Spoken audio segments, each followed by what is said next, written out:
a modern thing. You know what I mean? All right, I hit that live button. Well, go ahead, keep talking though. Keep talking with the people pile up. Go ahead. Unc, I'm sending you a clip of the Tony Browder thing right now. All right, send it to me. Y'all niggas, man. Yeah. Just people pile up. That's funny. Shit silly. Yeah, it's silly. They got us. They got us in the middle of the Ronald McDonald house, yo. They got us. They got us, bro. I didn't even know what to say, man. Let's let the building pile up in this motherfucker for a while, man. It's that day. All right, send it to me. It's that. Yeah, we had some fun today, goddammit. That's what we're gonna do. We're gonna have some fun today. Yeah, they been running amok, man. Yeah, they running amok, man. Cedric, oh, we gotta put the thing. Hold on, Cedric. Let me get you the link, man. Oh man, put the link. Let me put the link in there. If CK don't show up this Sunday, I'm swinging on her. What is she doing? She probably conspiracy out or something. You know, CK. She got some answering to do. She been missing on the scene. Yeah, she missing action. I think she quit. The moment these dudes start firing on us, somehow she go missing. She got missing. She probably think it is a repairing land. While they throw a grenade. I think they got the CK.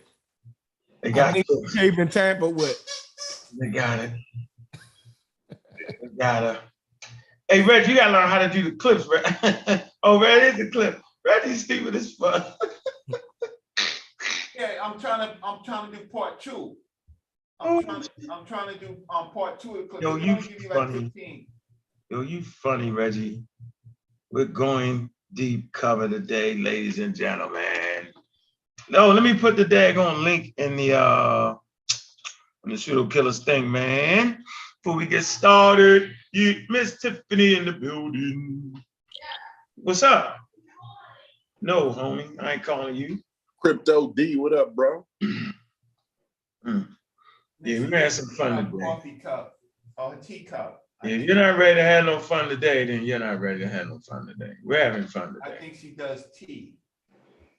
That's Melvin. That's Melvin from Team Osiris. Melvin Jefferson. Melvin Jefferson. Yeah. What up, Melvin? Peace to you, bro. Hey, yeah, Team Osiris, I'm gonna give y'all another shout out, right?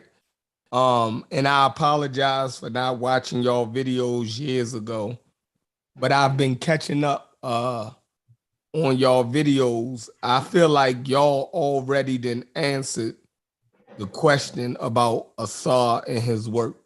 And I think the community never really listened to y'all, because if they did, this question, I think y'all pretty much already answered it, right? Y'all had a good bead on his type of scholarship, and y'all responded to it.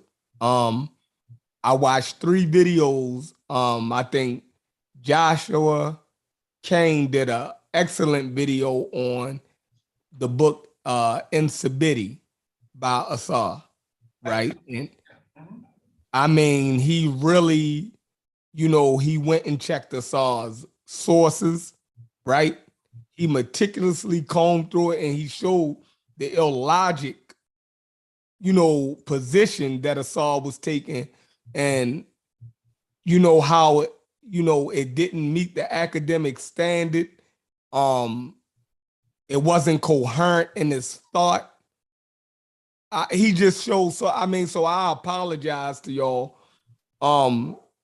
because the community definitely need to go back and revisit Team Osiris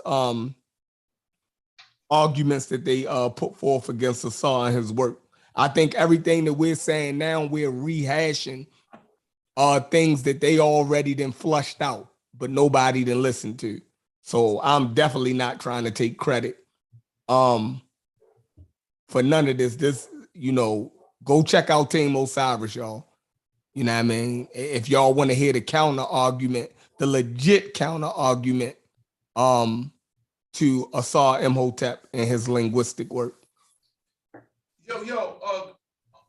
Agent Ankh, are you there? I'm here. Can I? Wait, hold on. Let me, they watching me. You seen those in the early days, right? Yeah. Right here. Right here. Are they coming? Yeah. I think they're getting off the plane. Wait, verify. What's the code word? Alpha Charlie Bravo ASAR. Tip. No, I thought we changed it. I thought it was Altuware. As you were. Altuware. Alpha Charlie Foxtrot. They after us.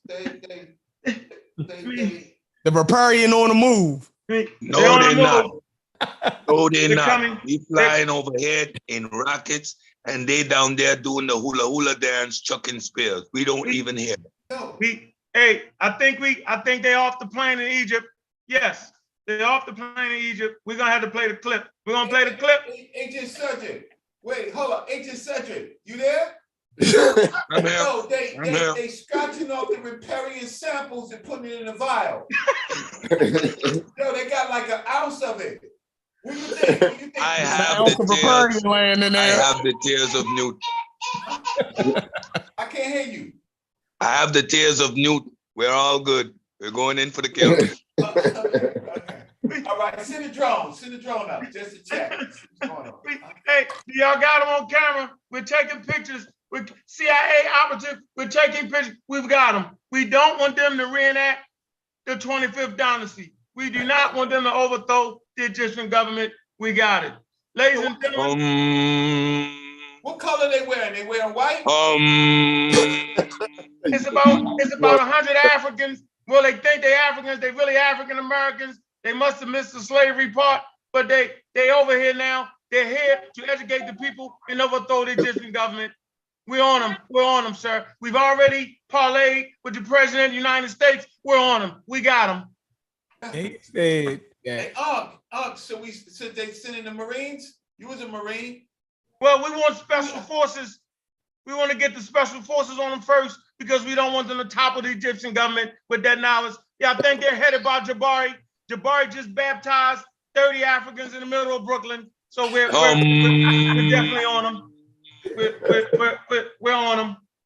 Don't worry about it. They're gonna motivate them people. Let me tell y'all something. If it's 2022 and you're outside on Stone Mountain in white clothes, waiting for the damn sun to come up, you're like a bunch of hunter-gatherers who just didn't understand what the hell the sun was.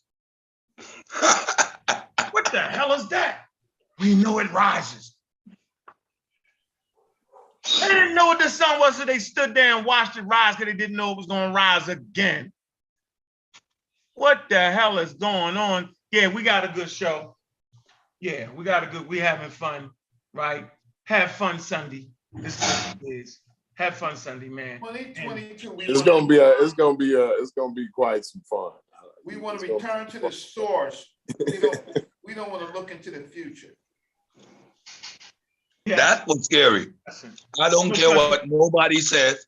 That, looking at that image of these poor people lost and confused, all dressed in white, going hamna, that shit was scary to me.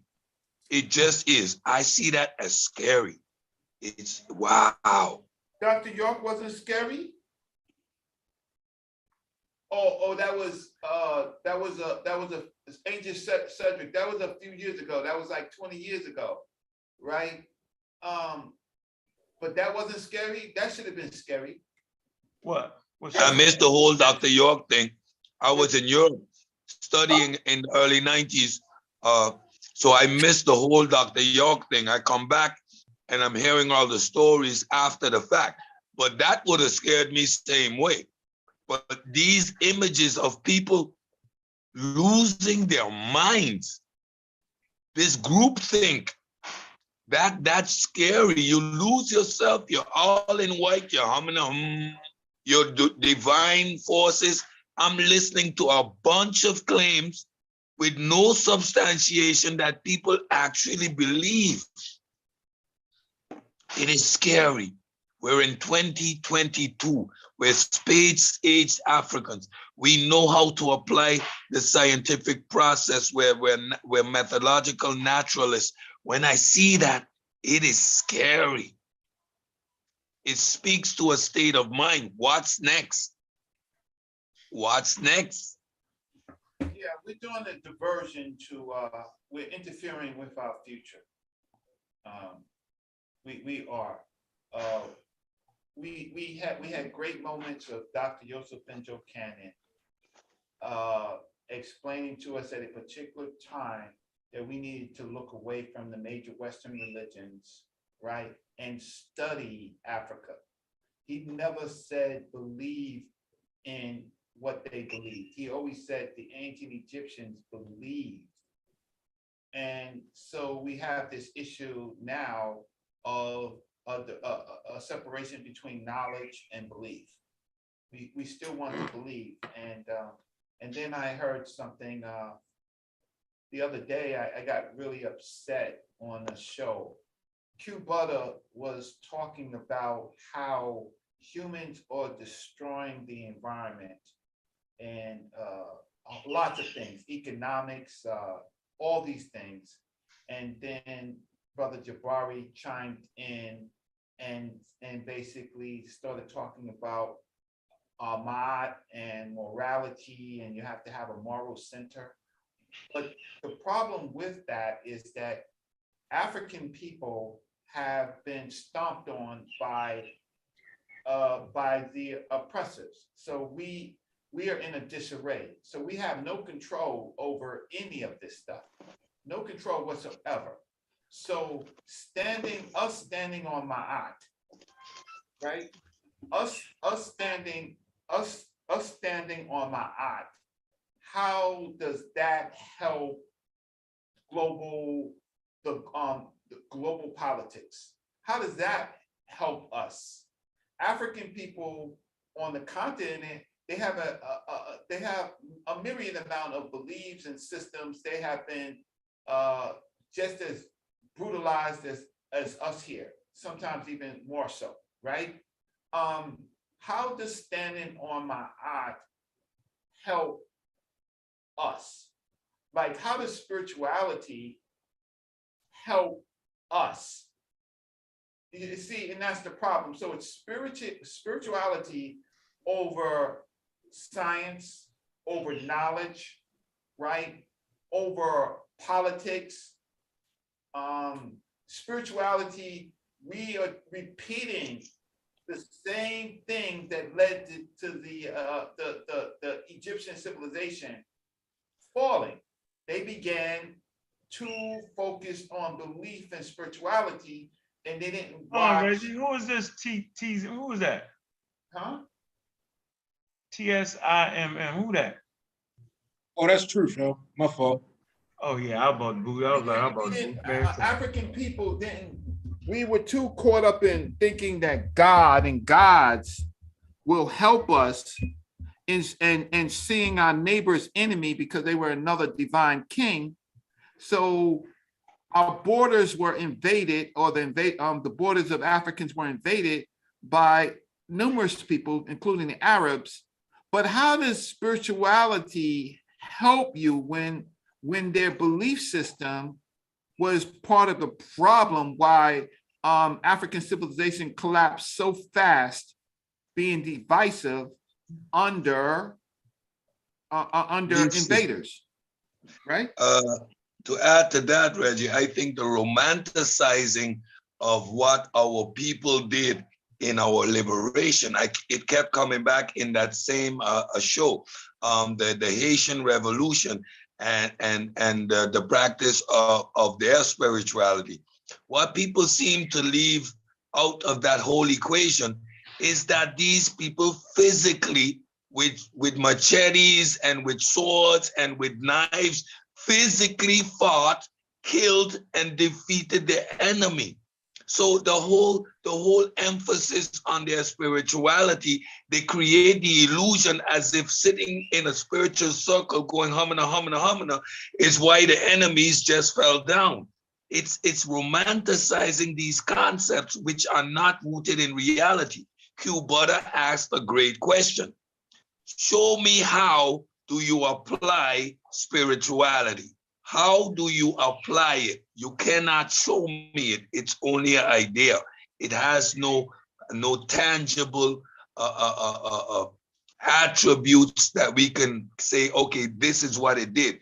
And I keep saying, we take the natural instinct of the human, flight or fight response, and the driving force that's within a human being. We either are going to fight or we're going to exhibit a flight response.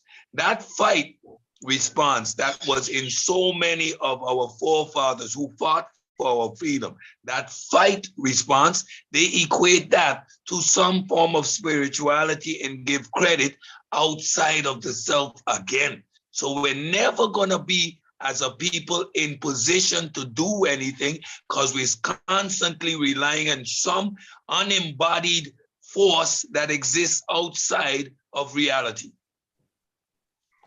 All right, we're gonna play this clip. Let's get right into it, man. Funny Sunday, man. Funny Sunday. Let's go right for it. Let's go. Academia.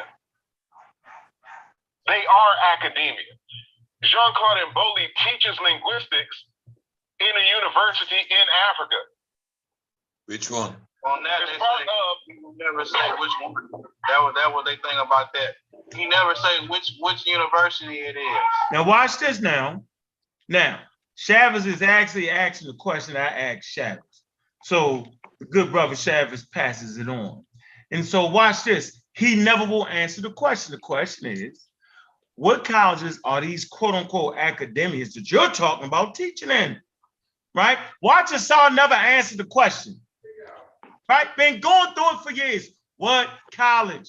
Now, the reason I'm saying this is because we need to understand what's really going on around us. Right? You all need to know. If we family, then we need to know. We can't play the game of the secrets that Brother Unc has and why he's the greatest evolutionary biologist ever. We can't play that game, y'all. That's not the game we playing. I never signed up for that, right? And you're gonna hear some statements and I gotta really talk about it, right? Now, let's get this straight. If you're running around saying, why is Unc doing this and why is Unc doing that, you're garbage and you're trash. You know why? Because I've supported Assad and Wujai and everybody, Smash Rock, Wells, Mossy, Coke, everybody I support, right? And so all of a sudden, when I don't agree, right, with a portion of a person's work, now I get the treatment. Like, why Yeah, the enemy. I'm the enemy. I'm anti-African. Y'all gotta ask yourself. Now, I'm very confident in who I am. I know everything I do, specifically on YouTube and Blog Talk, was out of the love for my people and wanting to repay a debt to society, to Black people in particular. Y'all all know this. So if a person is saying that I don't love Africa and I don't love African Americans, you got to ask yourself, what is that person trying to hide? It would almost be like we say, Umar Johnson, where's the school? Where's the school you said you was going to buy? And the response that Umar Johnson makes is, y'all don't like me, you know what I'm saying? White man is the devil, you know what I'm saying? You don't love your people. You be like, no, Umar, we're simply asking you. I donated money to you, and I'm simply saying it's been 7-8 years now. You know what I'm saying, where's the school opening? This has nothing to do with my love for Africa and nothing to do with me hating you. I'm simply asking the question. I'm simply addressing the elephant in the room. So if there's a narrative running around that Brother Unc, the pseudo killers, dislike Assad and dislike African people, y'all gotta ask yourself, why is that narrative being promoted and why is it a smoke screen? Like, I like studying war and jets, and you know those fighter planes, right? They have a system, right? Because these missiles that they shoot at these planes, right, are heat-seeking missiles. So what these fighter planes will do, they shoot off a flare, and it'll cause the missile to follow the flare and get away from the jet. I am trying to explain to you, they're shooting out flares to throw you off of the real question. Oh, Team Osiris, they this, that, and the other. They said something about Unc's mother. Those said something about Unc's mother. They did this. They gonna say all of that, right? Leaving out the shit that I said. I said shit back and forth. Everybody did. It was what it was. But that's not the question, and that's not the issue. The issue is, has Afro-Asiatic been overthrown like everybody been saying? See, that is no, it hasn't. No, it hasn't. We don't even have a debate. We have at most a hypothesis. Yeah, you gotta relax for a minute. Oh, shit. My bad. Don't put your gun back real quick. It's smoking right now. I know it is. So we're simply going to play the clip. Chavez asked the question. He was actually asking my question. Appreciate you, Chavez. Big ups. Right? And I'm happy to see Assad and Wuja on the Science for Sean. About motherfucking time. Excuse my language. I got 2 cuss words. I use 1. About time. Okay, so let me go back just slightly, right? Young brother Chavez. Yeah, me and Chavez go back and forth all day, right? All day. So I'm gonna say this again. Don't let them play the narrative that Unc all of a sudden, discrediting Assad's work. Assad has a lot of work. Assad, as a matter of fact, Assad is actually in an African encyclopedia. He's sourcing that. He wrote an article in a legitimate African encyclopedia, right? So I mean, but guess what? I read the article and I can look up the things that he actually wrote and I can verify it. So going forward, right? This is how we need to do this, right? And I think it's important because there are words being thrown out like African agency, right? And you'll see people play clips. Sean, he'll play clips with me saying, yeah, we got to have African agency. We got to have, why can't we have African agency? Well, I'm always in agreements with having African agency, right? And I think that's important. Wait. Let me say this again.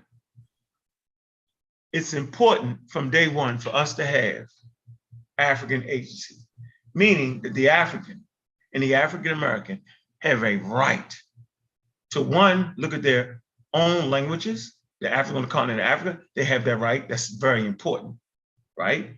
They have a right to participate in science. They have a right to be given credit for what they do. But that's the game. Because when I was talking about African agency and actually going up against academia, I was talking about the daggone experts. I wasn't talking about the Dr. Savior to come out of nowhere can challenge the goddamn whole medical association. I wasn't talking about the red pills and the blue pills, right?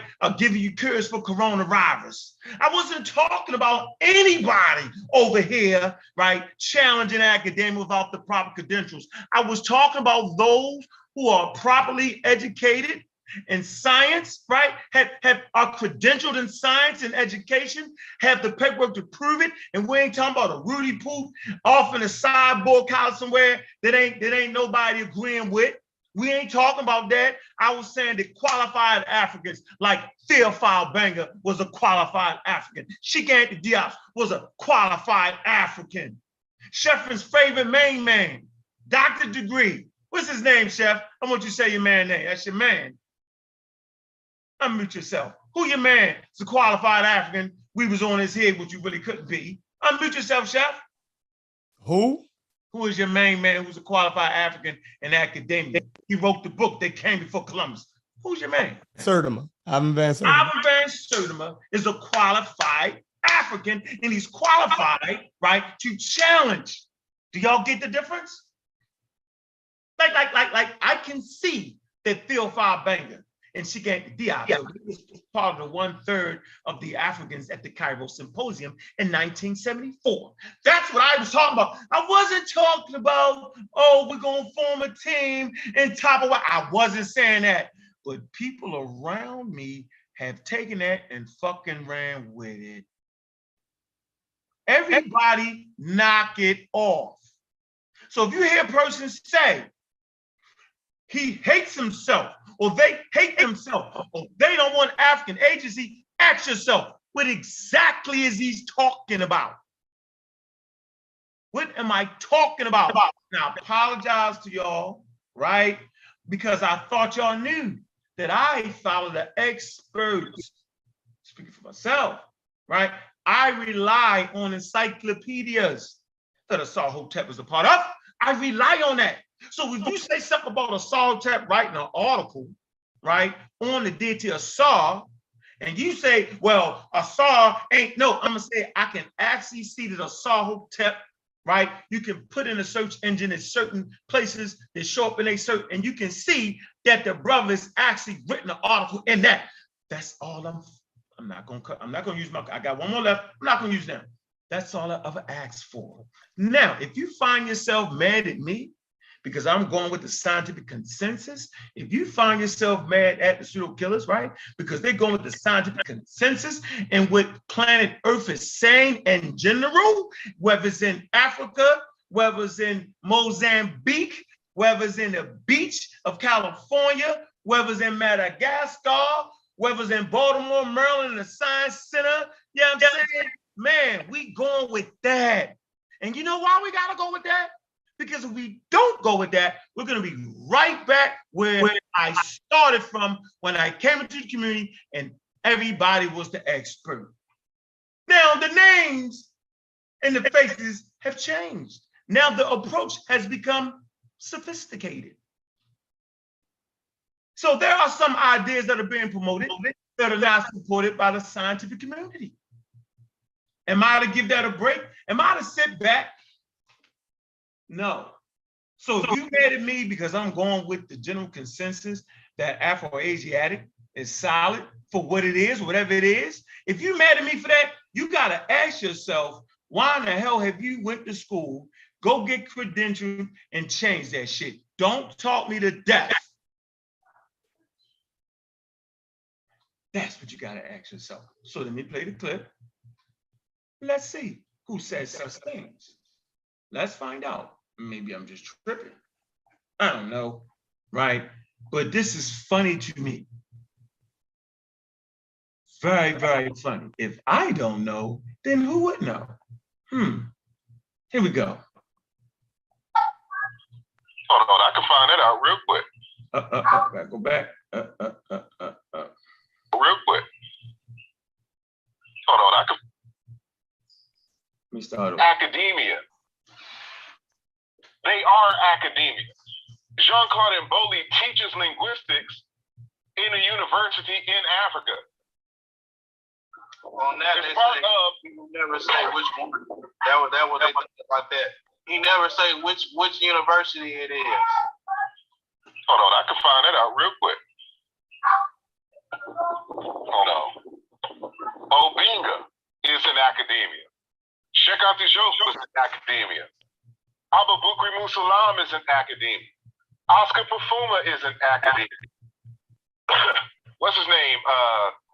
Dr. Kip Kuich Sambu is in academia. Who am I missing? Dr. Bilolo is in academia. They're all academics. They're in academia. They went to the best schools in Africa and Europe. Most of them had academia. They are academia. Jean-Claude Mboli teaches linguistics in a university in Africa. On that, they say, he never say which one. That was they think about that. He never say which university. So if y'all heard him tell you what university they taught at, yo, put one in the damn chat room. See? I can get that for you real quick. Well, get that for us real quick, because you ain't got that for us real quick. And nobody challenged him on that. He already then cited Mboli in his own works, right? Numerous times. He didn't have conversations with him, I think, on his channel. The fact that he didn't know what university and wasn't able to spit it right off the top of his head is alarming to me. Hey, what school did Dr. Ben teach at? You and Reggie. In New, he taught Temple at college. University. He first taught at HIUAC, which was a urban education system, Mhm. with Dr. John Henry Clark. Then he taught at Temple University, and then he taught at Cornell University. See that? They You pushed see him that? out of Temple. Yeah, they put him out of Temple because he didn't have the stuff he said he had. So Cool. No, I don't want you to go into that. Don't go into that. yeah, but I'm just showing y'all follow their work. And this man been dead for how long? 3-4 years. Right. And how long ago it was that he taught at this the last university in the 90s? Yeah. Yeah, in the 90s. Right. And y'all can spit off the top of y'all heads what university they taught at. If you ask what university what's his name? Van Sertima taught at, we know, right? And these Rutgers guys been University. dead for years. Rutgers So University. you're following this scholar right now, right? And you reference them all the time, right? And you don't even know off the top of your head what university he teach at. That's a tell. That's a tell, Reggie. Let me finish this because it's Finish. interesting. Question never got answered, right? I'm saying is we want to see since there's so much going on, since they beating their chest so hard. So yeah, I want to see what type of university's teaching that. Yeah, I want to see what type of credentials he got on that because I'm that guy and I have not changed that. We do it like this all the time. This has nothing to do with Assad Hotep. This is all to do with Afro-Asiatic, and if Afro-Asiatic has been overturned, that's what they're beating their chest on. I want to see. I want to be proven wrong. I'm cheering for them. See, y'all got me messed up now, right? See, I'm doing what I should have did earlier in the game. Early in the game, I didn't realize that they were acting like they were experts. I didn't know that. I didn't realize that they was actually saying that they had really overthrown Afro-Asiatic. I didn't know that. But now that I know, now I want to see. Prove me wrong. Don't talk me to death. Don't make me read 30 books. Don't make me go learn. I don't have to do the work. I don't have to do none of that. And the fact that y'all think I do is bananas. Assad thinks that other people need to falsify his claim. So based on his hypothesis and that of Mboli, their work doesn't include a falsification, because I clearly heard him asking someone else, can you falsify my work? Now, within your work, to establish your hypothesis and get even consensus, it includes the process of falsification. So if I'm wrong, if I do this, I'll get this result. If my hypothesis is right and I do this, I'll get this result. That's included in your work. No one on the outside needs to falsify your claim. And again, we are dealing with just a claim because it has not met the burden of proof when it comes to the scientific process. I keep looking for a peer review of Mboli's work and I can't find any. This means it has not been submitted or academics don't take it seriously. Either one of the two. You cannot sell in the community that Afro-Asiatic is wrong when your claim has not been proven. All right, let's keep it going. It is. Hold on, I can find that out real quick. Hold on. Obinga is in academia. Sheikh Diop was in academia. Abu Bakr Musalam is in academia. Oscar Pafuma is in academia. What's his name? Dr. Kipkoech Sambu is in academia. Who am I missing? Dr. Bilolo is in academia. They're all academics. They're in academia. They went to the best schools in Africa and Europe. Most of them have 3 or 4 degrees. Matter of fact, what'd you say? I say in different subjects. Exactly. I had a brother on my show, Dr. Bangura. He's one of the people who reviewed one of the chapters in Illusion Volume 2. This brother has 5 PhDs. Brother Reggie and others are talking about, do you have any, white, no, it was my bad, whether Reggie was cheap. You have any white scholars, saying who refute your work and da-da-da-da-da? I'm like, first of all, yeah, I named them in the beginning and I thanked them for the review, but I'm like, why would I have to go out of my way to find a white scholar and I have an African scholar here with 5 PhDs, one in linguistics, one in political science, one in economics, one in mathematics, and another in computer science? Like, why? Why are we shitting on African scholars? These scholars that I'm in communication with and publish with are scientists and overly qualified, but they want us to skip over our multiple PhD African scholars for their one PhD, if they have a PhD, probably in another subject, to critique, these African scholars' work, and they can, but you don't. By what level are they qualified to make arguments? And like it's just a shame. And this is they're just at this point you can just see the self-hate. Hold on. Let me see. Was somebody oops. So that qualifies as self-hate, because I know, at least for me. First of all, let's do this for a minute, man. Listen, I understand that we recommended everybody to read a book. It's called The War on Science, right? And it'll clear all this up. So if you're talking about science, right, in academia, and specifically science, and you're saying that why can't Africans, watch this, do this and do that, you sound like when the Europeans were saying the Europeans can do this and that. That's actually not how science works.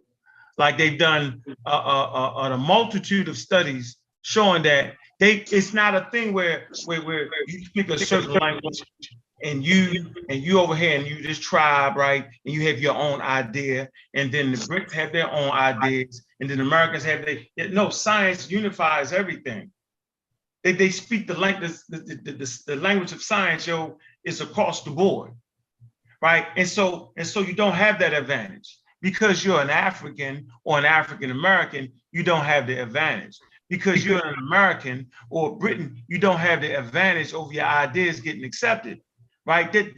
That's what science is. Like, they've done studies on that, like they understand that. So if you're just saying, it ain't got through because they ain't letting the Africans work on it, that's a bunch of malarkey, and you trying to overthrow the process. Right? That's not science. Y'all like, see, science is counterintuitive. It would seem like that all the Africans should work on African languages and all the Europeans work on European languages. No, that caused a bunch of confusion. You take this back to the 1600s where everybody had their own idea. You take this back to the time of the conscious community where everybody was an expert, whoever had the most sway. And I'm saying that we getting back into that type of mindset. Because certain people have been rocking with the Amaras fall all this time, everything they say is right. You hear me a lot of times saying, I was wrong. Like, you just heard me say, I just wasn't clear enough when I was talking about African agency. And I'll take that. I was always talking about qualified experts. Why else would I say, if you don't have a degree, then you can't say you have a degree? Why else would I say that? Right? If you read the work of Smash Rockwell's, watch this. Smash Rockwell's, when he wrote his book, The Handbook to the Conscious Community, he didn't overthrow the conventional wisdom on homosexuality. In those chapters he wrote on that, he didn't overthrow it. What he did was, he showed you how the community was misreading and misusing it. His work aligns up perfectly with academia. Any Wikipedia page, any encyclopedia will clearly show you that the quote unquote Nile Valley Africans, the things that you think was homosexuality, wasn't. That they can find no evidence of them promoting homosexuality lifestyles, and they say that. But the Hebrew community, and we on their head, they did what everybody do. They move too fast, move too quick. The point I want to make here, right? Like if Smash Rockwell is making a claim, then Smash is not an expert, right? If he's making a claim, we should be able to look it up and support that. Smash is a spectacular teacher because he brings us into the world. He gives us the tools. Damn, Reggie get on my damn nerves. I'm up there trying to support Wu Jia on the Remish damn word. And Reggie, I'm bringing Reggie in to get goddamn going Chef and L. And right in front of my face, they put that crazy tool up and I get beat up in real damn time. Reggie was a proponent of not allowing dudes with sway to control the narrative. That's what he do. He don't care. You can be, he tries to play fair. Now I be mad at him sometimes, but it is what it is. So y'all gotta really pay attention to this, yo. The question is, why is Unc saying this? I'm saying this because I do not agree with Assad's stance. And then you say, well, I don't say it nice enough. Wait a minute. Them niggas would jump out the window. If I make something, miss something, they on my head. Wu Jia said, yo, Real Black Atheist was goofy. He said it out his face. Y'all don't get on him for that. I'm not mad. What I'm saying is, they did a whole video. I ain't even respond to this show, but I'm gonna say it. They did a whole video on how, right, I'm going against Black women teaching in the community. This is me now. This is the guy that has promoted women. This is me. Think about that now. This me, really? To twist that shit like that is horrible. And then I gotta say it. Why Reggie is here. So let me give you an example. So if me and Reggie is on a panel, and I'm in the chat talking shit with the Kung Fu keyboard karate in the chat, Reggie work is sloppy. Reggie work is plagiarized. Reggie work is trash. And I'm on a panel with Reggie. You don't think Reggie's not going to respond to that? And as soon as Reggie responded and said, I don't want to talk to Unc, he's unbiased and all that. And then I say, what's wrong with Reggie? Like I'm acting like I didn't just write what I was writing in the chat. What's wrong with you, Reggie? And I do it real cool. What's wrong with you, Reggie? You're going against Brother Unc. I can't believe you. And all y'all that fuck with me be saying, yeah, what's wrong? Look what Reggie did. Reggie didn't even want to talk to Unc. You didn't know I was in the chat cutting him up though, huh? Y'all can keep playing if y'all want to. That's cult behavior. So disingenuousness. It's cult behavior. It's more than disingenuous. It's groupthink to designed to manipulate an audience and a group of people to dismiss other people's claims. I don't want to get into that show, but they was attacking me. Right now. Yeah, they was attacking me before I got on the show. I listened for about 10 minutes, and then I said, nah, I gotta come on.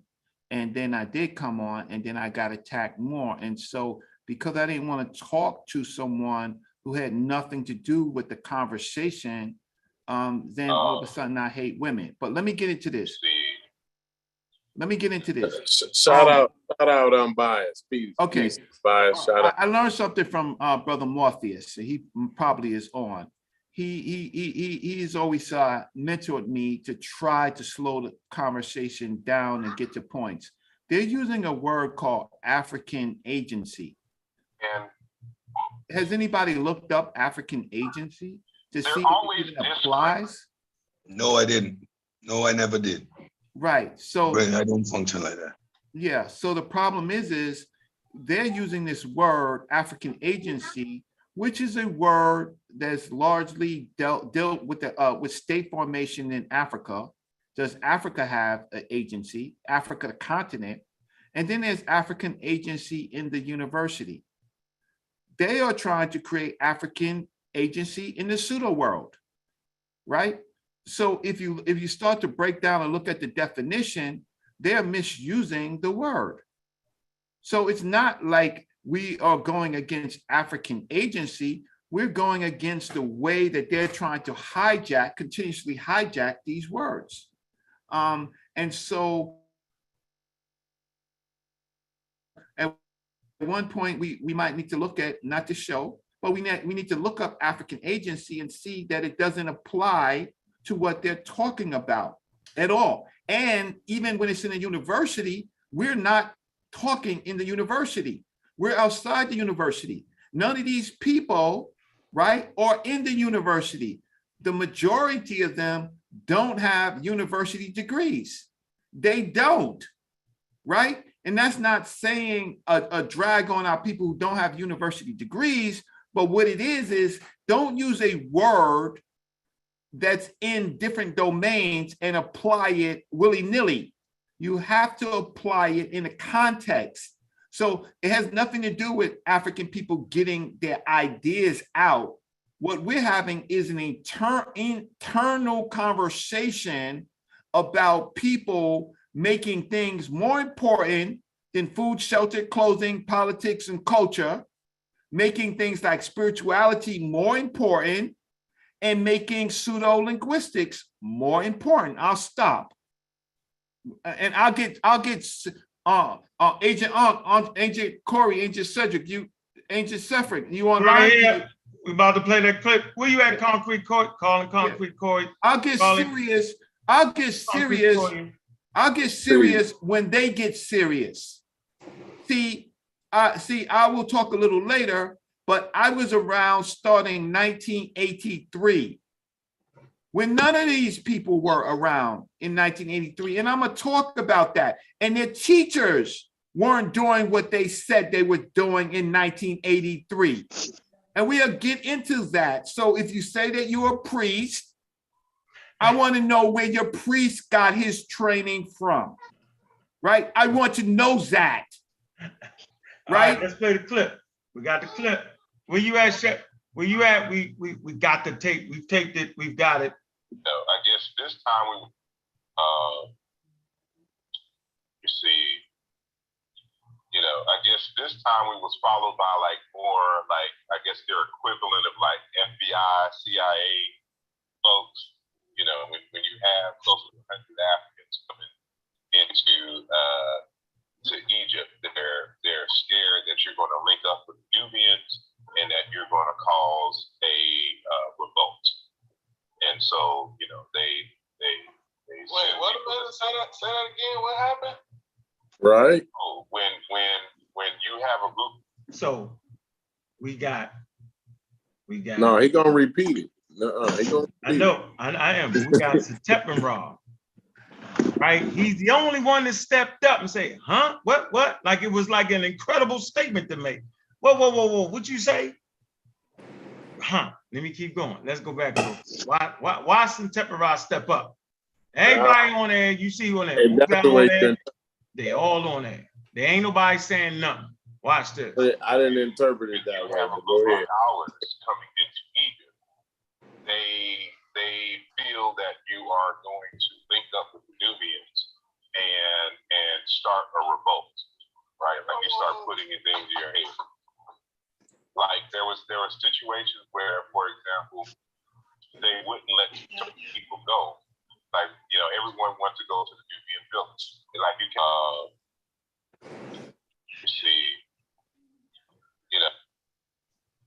Calling Reggie, calling Concrete Corey. They've landed. They've hit Egypt. They've landed. We're filming them. We got them. The African American is here to topple Egypt. They're gonna teach indigenous people. Where you at? Nubians are gonna start a revolution with what weapons? What weapons? Roger, I can't hear you, Reggie. Are you locked into the system? I can't hear you. Yeah, they're gonna start a revolt. Yeah, they're gonna start a revolt. Nubians are living. I've been to Brother Reggie, calling Brother Reggie. I went to Africa in 1987. Brother Reggie, I can't hear you. You're not on your earphones. I can't hear you, Reggie. Okay, let me speak louder. Let me change the channel. Change the channel. Pseudo killers. I'm changing the channel to pseudo killers. Corey, what's the code, Corey? What's the code, Corey? Do you got the code? Yeah. Alpha, Charlie, Foxtrot. Abdulware. Abdulware is the new code. The African Americans have touched down. They're going to start the 25th dynasty revolt. I went to Egypt in 1987 with 1,000 people. I took 120 people myself to link up with the 900 and so people. When I went, Egypt was not concerned that we were going to start a revolution with the Nubians. Oh, man. They were not concerned about that. That was not their concern. Their concern was containing a population of foreign nationals, largely one to keep them safe so that there is no international issue. When I went from New York City, I landed in Jordan. I was arrested in Jordan. I was brought into the intelligence group, to the intelligence office of the airport, right? For them, one, to go over my paperwork, make sure everybody had was on the visa, right? And two, I was going there during the Cold War between Israel and Egypt and Jordan, right? They simply wanted to say they didn't want to have any international problems. They're going to give me the rules of Jordan. And when I get to Egypt, I will get the rules of Egypt so that our people don't violate their cultural norms. That's all. So when we got there, yes, Aswan, it was 1,000 African Americans and Europeans, African and Europeans in Aswan. Their whole thing was to make sure, one, that we was safe, but they were not concerned about our interactions with the Nubians for the most part, because the Nubians, most of those people were dirt poor, living in old Roman cemeteries, right? They had thrown out the coffins of old Roman cemeteries and they were living in there. They was in abject poverty. And basically what they did, you know what they did? They bought in their banks so that we could spend their money with the Egyptian people, the state of Egypt. That's what they was concerned about. They weren't concerned about our culture. We had a full conference in Aswan for 3 days and it was not disturbed, right? But we had to follow their cultural and their cultural and civil norms. People couldn't sneak out of places. People couldn't do things that they didn't ask us to do. I'll stop, but to act like Agent Corey, you hear me? No doubt. Everywhere. Do you hear right me? Here, got you. We hear you. These people could barely speak English, mostly Arabic. So what, were we exchanging technology? No. Were we gonna uproot their culture? No, because guess what? At the end of the day, when we leave, if those Nuba people didn't follow the laws of Egypt, they would be arrested. If they stole, they would be arrested, right? They're under the control of the Egyptian state. I don't see how people go, and this happened with this last conference, and we could talk to it, where some people said, oh man, they're gonna get rid of my license, they're attacking me, I'm not gonna be able to work in Egypt anymore, right? We gotta end this particular tour. Well, maybe that was your personal situation. That had nothing to do with, it had nothing to do with our people in general. It was just a conference. And guess what? They rescheduled the tour.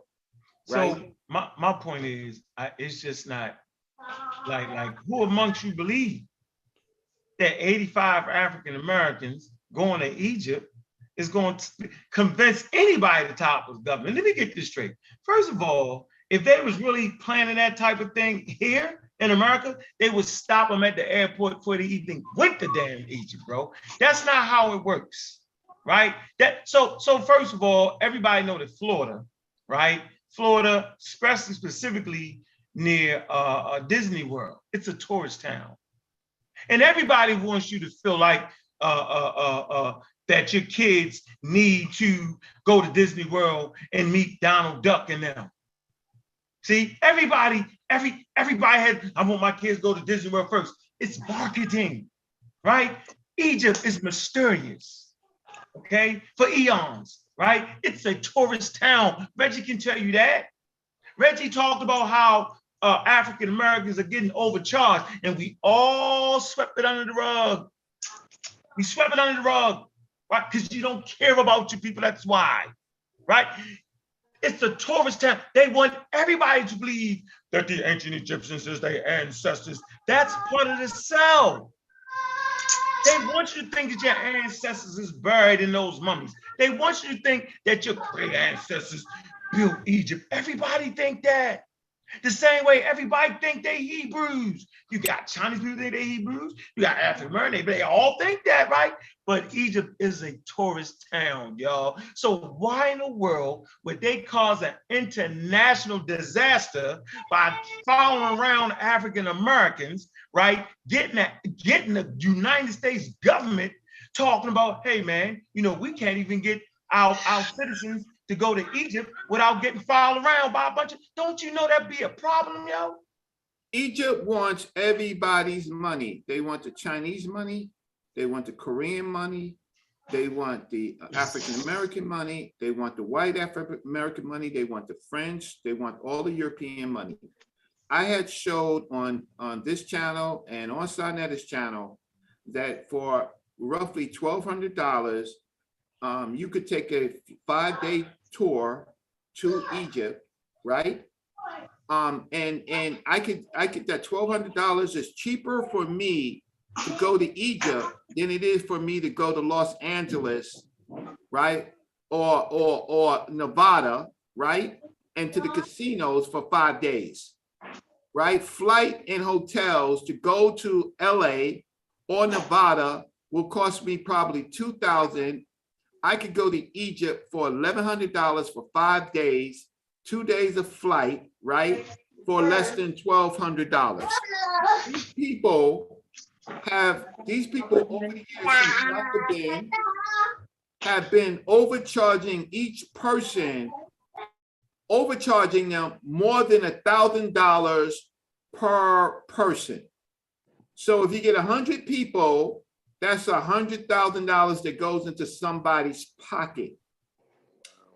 And so it got, you know, I don't know what happened to it on Sarnetta's show. Maybe there was some other content on it, but it didn't survive. It survived on this show. Do you understand what I'm saying? Egypt is the most affordable place to go of all the places that you can go to. You can't go to Ghana, Ghana, Senegal, Ivory Coast, Gambia for less than for a week for less than $2,200. But you could go to Egypt for $1,200 with 5 days of hotel. They want your money. They're not interested in any cultural situation. They already have that taken care of. The Nubians are already in the place that Egypt has them, right? We're not sending them any codes, any Agent Ankh, Agent Corey, Agent Sheffrin, right? Agent Cedric. We're not sending them any codes that's going to cause a revolution. We're not doing that. Yeah. People following people around, that's if they're following you around, that's to keep your ass safe from an Egyptian robbing your ass. You're reporting it to the American embassy. Yes, I mean it's way out there. They give them codes in the Metanetia, man. It's in them. You gotta know, if you don't know the Metanetia, then you won't understand. No, comparative, not even meta-nature, comparative linguistic words from Bantu. Bantu, ancient pre-dynastic Bantu, Bantu words. That's real revolutionary. We have to stop. And when they get serious, maybe I will get serious, but I'm not being serious today, right? Because they're not being serious. They are doing the same thing with Dr. York. They're after me. You got to protect me, right? All of these cults got to be protected. So when you're stealing $1,000, look, I can go to Egypt. I can land in Cairo. I can go to the both museums, right? I can go to the pyramids. I can go up and down the Nile in the Felucca, right? I don't need, listen, generally, the information that they are giving you is limited information. A majority of those people can't read the Medu-Neter, right? They can go to sites. Do you understand what I'm saying? It's the 3-card Mali. It's the con. You're there. They'll wake you up early in the morning, 5 o'clock in the morning. Where we going? We going to Luxor. You'll be on a bus for hours. Oh, we're going in the Valley of the Kings. You're so exhausted, right? They're taking old ladies, old men with their money. Yes, they want to see Egypt. And you know what? They're paid a high fare just because they do want to go with a group. I get that. However, you know what happens, Corey, Sheffrin, right? Cedric, let's say you say, well, bet, y'all going there, I'll meet y'all there. That's when the shit happens. They'll be like, what? Yeah, you're gonna be at such and such. Can I tag along? No, you know, we have a closed group. Or we going to a dig size, a dig, and there's a closed group. Huh? I can't just pay my $1,200 and meet you there? Nah. I got to get my payola. That's what's happening. Yeah, well, let me see. So I guess this time was followed by more I guess their equivalent of FBI, CIA folks. When you have close to 100 Africans coming into to Egypt, they're scared that you're going to link up with Nubians and that you're going to cause a revolt. And so they wait. Say that again. What happened? Oh, when you have a group like ours coming into Egypt, they feel that you are going to link up with the Nubians and start a revolt, right? Like you start putting in things in your head. Like there were situations where, for example, they wouldn't let certain people go. Like everyone wants to go to the Nubian village. Like you can't go to the Nubian village. And every single time, we would, stop and talk to a Nubian brother or whatnot. One of them was trying to sell something because, once you get there, everybody's trying to sell something. So, it's to be expected. But, they would try to, shoot them off real quick and try to eliminate any interaction between African Americans and the Nubian people. And it's a testament to really how powerful we are in our voices are, because they know that we will amplify and make known. Why is it that specific? Why is it that specific group that they don't want? Because they it's an apartheid country for Black African people. And that's what people don't realize. So you may be in a situation where you in Cairo or something, you see a Nubian server, that he may in actuality be a slave. Oh, wow. And I always advise women, don't go to Egypt by yourself. Always go with a group. And if you're in a group, make sure that y'all stay together. They still be kidnapping folks. Like, don't get it confused. Don't let your nostalgia confuse you. This is the Arab Republic of Egypt. And so they don't know how to act right. It's not really civilized in that sense. Hey, Okay. stop the video for a second. Yeah, go ahead. Just Hey, crazy. I just wanted to say, yeah, he's full of shit, but I would say this brother Ngozi, if and I wanted to say this, you know, you brought up something earlier, but I didn't get a chance to speak on it. I have people that I know in Aswan. One of my earths is a sister from Aswan, and a lot of things that's being projected, because this is even during the time when Chief X was out there and he was going back and forth with some of the North Africans. There is some people in certain groups that don't want people like Assad over there. Not saying it's the government, it's the people. And like Reggie said, you know, Egypt is a tourist site. They get most of their money off anybody that comes there, and they overly price anybody. But there are groups of people that is there that don't want pseudo groups coming over there teaching the shit that they teach. Because even when Chief X was pushing that video, and they were supposed to go down there last time, and they didn't, you can see all the people from the northern continent talking shit about if they came over there, they were going to do this and they were going to do that. I don't know if you guys remember that with Anthony Browder. Yeah, it goes, but that's the internet anywhere. And them internet people don't run the government. And them internet people not anthropologists. They talking crazy like everybody talking crazy. No, yeah. It's not They're the not government. professionals. No, Right. it's not. They ain't in academia. Like, come on, man. Like No, that's true. That's true. But what I was saying though, it's not the government like he's trying to say. That's bullshit. But there are groups of people that don't want them there, and they shouldn't want him there. I mean, people like him promote bullshit because he's a pseudo. But I wanted to say this though. When it comes to for dude or anybody to bring up, and you know, Team Osiris said this about, you know, our war and our situation, you know, they don't understand the history. And I think that that's some bitch ass shit. I hear people saying words like bitch ass. They really don't know me, and I'm not here to promote who I am in the world. That don't matter, but they definitely wouldn't say goofy shit like that publicly in my face. That's some stupid shit. But I will say this though, for them to bring up shit like that without knowing a full argument, there has been back and forth and this going on between us, but at the end of the day, you always been my big bro. And when certain things were said, like you brought up, I apologize, you know, but we both said things, you know what I'm saying, that wasn't beneficial at the heat of the moment. So I kicked it off. Hold on, I kicked it off. I called in the show, kicked it off.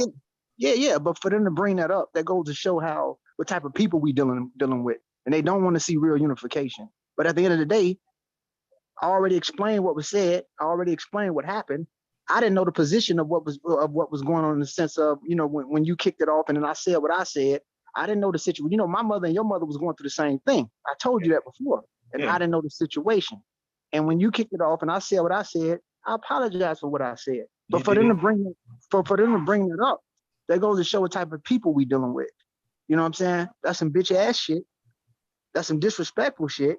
And that goes to show how wicked they are. You know what I'm saying? Because that's how you know they losing and they have no legs to stand on. For real, they don't.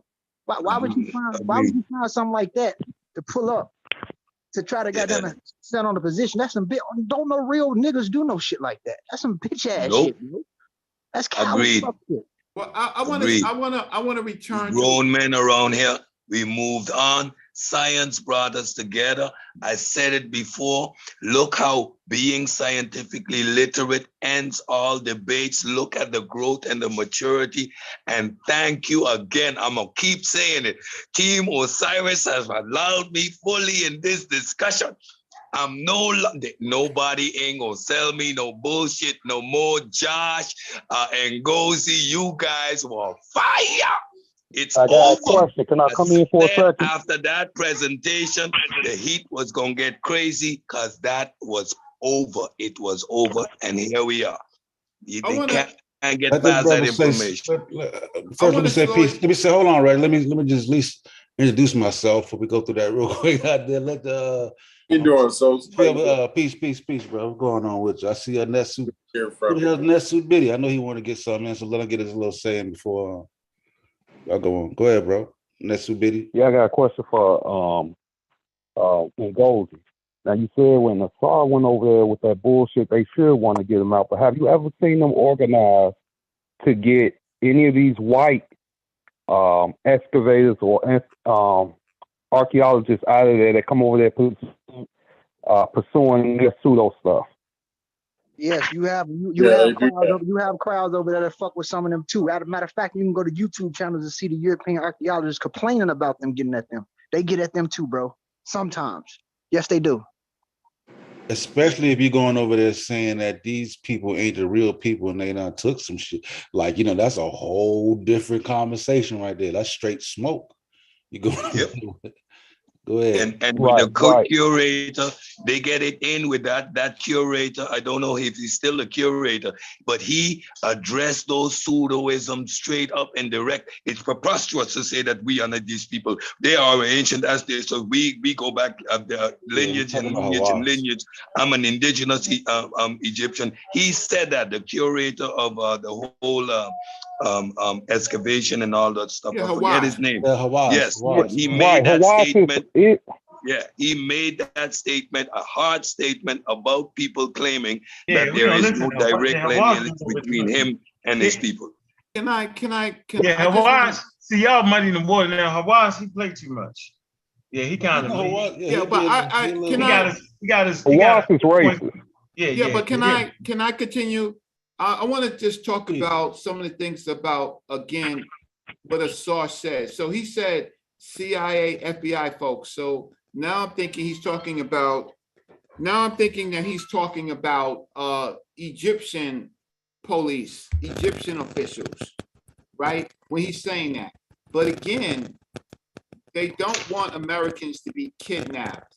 It's an international affair if a Black woman or a Black man is snatched by some radical group, and it's an international affair. The other thing about it is that when you go with large groups, then it becomes problematic because then you get into argumentative. Then what happens is we have undisciplined people on our children. Mike has some static. Well, can you hear me? Yeah. Good. All right, so let me just finish. So I'm just trying to clear it up, man. Just take a deep breath. There's nothing I can do. I'm just making sure. Go ahead, bro. Right. So the issue is that when the Egyptian people have to protect their international politics. Now we have freedom of speech here. They don't have as much freedom of speech. So then if you get into a situation with them about Islam, about you're not those people, and it gets into a dispute that's physical, then it's an international affair. Nobody wants that, right? But we do have people who go on these groups, not for to learn anything. Some of the people go just for hooking up, for sex, right? So sex with the people that they come with and sex with the people that's on the ground, right? They don't care where they stick it in. And some of the females don't care who sticks them. And so I've been on a large trip, and we were at the old Cairo hotel, and in the courtyard there was a DJ brought in, and there was like 700 Africans boogieing down in the courtyard of the old Cairo hotel, right? And so people get out of hand. So then you have states and locals, police, and others to come in and get involved in that. So it'd be better if people talk about how we control our own people when we go over there, what we should do. And again, I got arrested in Jordan, so I do know. And when I got to Egypt, they told me exactly what to do. These are Arabic people. Tell your women how to dress. They can't be walking around with short shorts. Keep them, make sure that they are late at night. Make sure at the hotels, make sure you keep track of them, because men will be men and women will be women. And so to bring this stuff up out of context, I think that is I don't think that that is scientific, scholarly, good for our people. I think it creates unnecessary fear, and it's really off the point. I'll stop since my static is so messed up. It's just that it's a track record of a lot of people, not just blacks, but anybody going over there telling those people who is and what's not. You got a track record with us. You had Nawabians that went over there teaching fuckery, all types of weird ass people. So some people, and I'm not gonna lie, I feel that New World African American people did. If it wasn't for us teaching and promoting Kemet the way we did in our history, a lot of those people wouldn't realize how great some of their ancestors was or their ancestors are. So we put it on a map to make them even want to get involved in who they are. Because at one point they didn't give a fuck about that shit. It was trash in front of the pyramids and all types of shit over there. But what I would say is that you have strange people that go over there and they teach bullshit and they do influence some of the people over there, the bullshit, and it creates chaos, goofiness. So some people, some of the citizens, not the government, are tired of anybody coming over there telling them who is and what's not. But they overly price everybody. I mean, you can go on YouTube, look at some of the archaeologists, and look at some of the people over there, and type up the overly pricing in Egypt. Don't go to Egypt. It's all types of videos up there, the way the people function over there. So I don't know where he's coming from with that. But I would say for anybody to come over there, whether they're Northwestern European, whether they're African American, or anybody, to come over there telling people that they're not that and you're not this, I do feel that that's wrong. Period. Yeah. But I want to say this, Uncle, before you go in. Uncle's my big brother. I got love for brother Unc, and I'm saying that. And for like I said earlier, or just a few minutes ago, for somebody to try to drag up, the bullshit, to pull it back up, to try to make it seem like, the brothers left in and for talking to us or whatever. First of all, none of you niggas had nothing to do with this anyway. And only two people that was doing this work, doing the drive-bys, going from place to place, was me and Unc. And we was on the Rock Squad and Smash. All these other motherfuckers is people that came later. I was on the Rock Squad before Assad and even Mujar. Any one of these people, those people was fill-ins. That's all they was. Let's keep it 100, yo. So these other people had nothing to do with this at all. So for them to try to bring that back up, to try to, have a stance, to make it seem like the brother bogus for fucking with no, it's not like that. We all men, yo. That's what we are. And that's my brother. And I'm just saying that publicly. You know what I think is just, it's a real travesty that Assad, right, could bring Team Osiris member on, and Kofi could bring a Team Osiris member on. But when I bring Team Osiris on, I was one of the first members on Team Osiris. Me, Amir, right, and Khufu. You know what I'm saying? And so we went through what we went through. We hate, we fight, and we love. So you could never tell me who I could and couldn't bring on nowhere. Like, I'm a grown-ass man. But that didn't offend me. What offended me was, why would they say that? When they knew it wasn't a beat, like why? So why now, Unc? Because the brothers have been working on things that could be supported in the scientific data dealing with Afro-Asiatic. So they was best qualified to give y'all the academic responses to Afro-Asiatic. They wasn't, they make a statement and you could look it up. So once again, if you're mad because you can look up the things that the brothers brought, okay, in Britannica, right, in peer-reviewed articles, in books.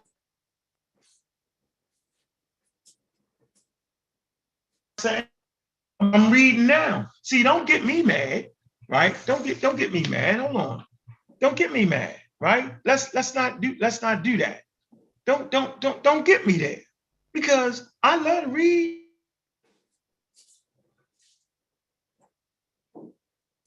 I mean, Okay, Let me get that off so y'all can see this book I got in my hand.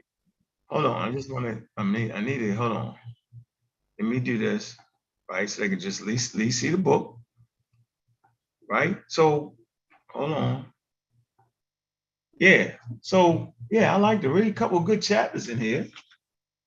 Wake up early in the morning, read, right? You want to talk about African language and introduction, man, I don't mind reading. No, I'm not going to write a book. No, I'm not doing all that. But when the things that people around me are saying, and I can't. You frozen, huh? I'm not doing it. I'm still frozen. You good now? You can hear me now? Yeah, we can hear you now. You good.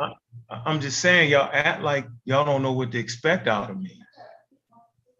If I don't support something, I just don't support it. It doesn't mean I got a personal vendetta against anybody. It doesn't mean that I'm all of a sudden overnight. What's wrong with overnight? No, what's wrong with y'all? I'm doing the same thing. I've never said I was the expert. I never said I was going to write a book on linguistics, but I have a general understanding of it. And even that, let's say I didn't know anything about that. I should be able to use the World Wide Web. I should be able to go to search engines. I should be able to go to any university of worth, go into their search engine, which I love to do, right? And find what I'm looking for. And if I can't find what I'm looking for,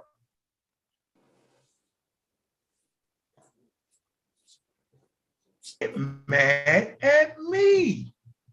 Y'all are starting to submit to cult-like behavior, not me. I can recall being in the Malachi Yo thing and start to look up things, and it wasn't panning out like that. And I was saying, that's interesting. And then people around would say, well, he wrote 30, 40, 50 books. Well, he's the master teacher. Well, he's this, he's that, he's this, he's that. Well, no, that's not what I'm talking about. I'm saying, like, what are you talking about? I want to find out what he's talking about anywhere but where he's like, I don't see. So when you're learning something, see, if I'm giving y'all something about evolution, right? And I'm saying, yo, this is what it is. And I wrote a small book on chronology, right? When you look into that book, chronology, right? Small little pamphlet, like,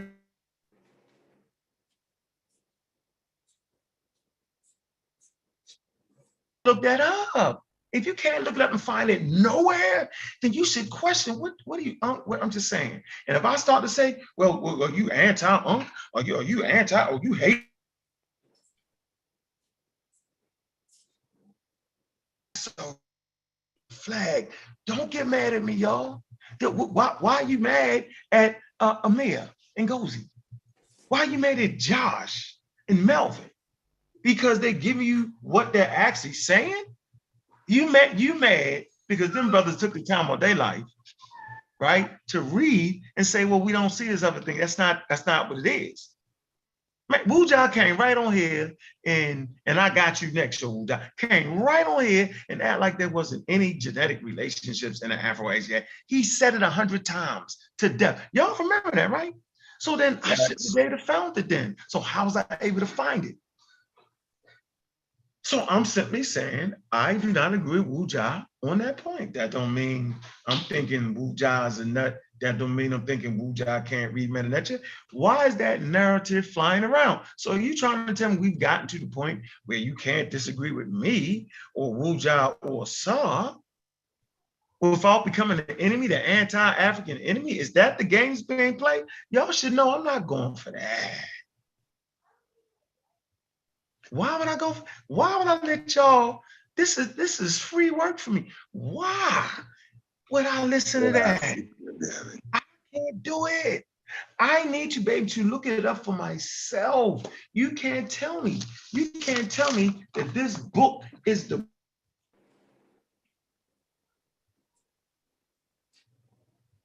God find nowhere but in this book. That's the Bible, y'all. You can't prove the Bible with the Bible. You can't prove a saw work with a saw work. What the hell is going on? Y'all can't be serious at this point. I am disappointed in the misuse of African agency. I am disappointed that a person would remotely think that I'm anti-Black people and anti-African scholarship and I am disappointed that a person would even think that I don't even understand what science is. Because you're Black, white, Chinese, or purple doesn't mean what you're saying is real. You can't play that game with me. Go play it on a rookie freshly coming in. You can't play that with me. You can't get me with, you ain't read 30 books on this and that. You don't know. No, I can simply look it up. I can go to Georgia State Library. Got a card. University of Georgia, my fault. University of Georgia, got a library card. I can go. Don't play silly with the other people. I hear the wagon circling. I hear him coming, but I heard it coming. I'm 30 steps ahead of you. Hey, can I ask you a question? Disrespect went out of order. Hey, can I ask you a question? Yes. Are all Africans Bantu speakers? No, that wouldn't make no sense. No. Africa's a diverse place. How would that be? How would that make sense? What about I'm a novice and I could say no. What about the skin color determine African? No. Oh, okay. So what's going on with these people they're Bantunizing, because there's nothing wrong with Afrocentricity. But if a true person who's centered in Africa accept the diversity of Africa, and that includes the different populations, different skin tones, different language families, and different cultures, including our lighter skinned Amazigh brothers, including those Nilo-Saharan speaking people that's extremely dark in Southern Sudan and some parts of East Africa, and even our Pygmy brothers and sisters in Central Africa, and all of the Bantu speakers there, and all those Alatic Congo and Volta Congo speakers in further Western Africa.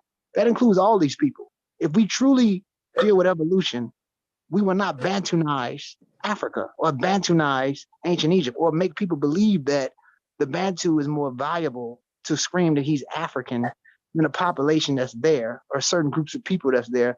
Or we can't be limited to understanding that back migration doesn't make you less African either, because some of those people back migrated into the continent before Native Americans crossed the land bridge.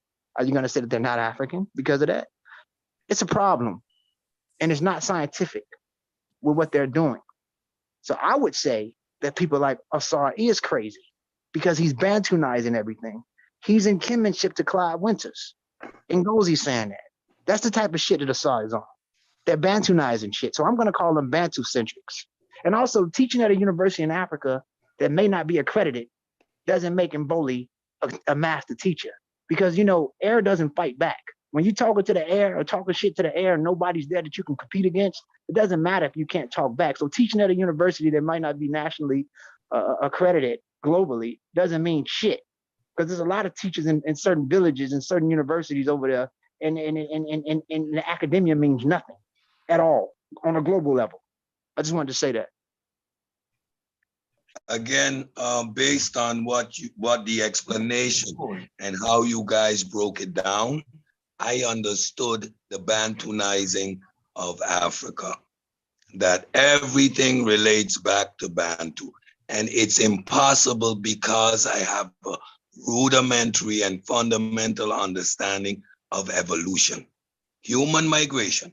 So again, I heard the claim being made on a show that we over here are assuming or creating the illusion that genetics can tell you what language a person speaks. Now, I'm gonna say, if anybody in their right mind even think for a second that anyone over here is making that claim, then you're completely and totally confused, or you're misleading people, or you have fundamental comprehension issues.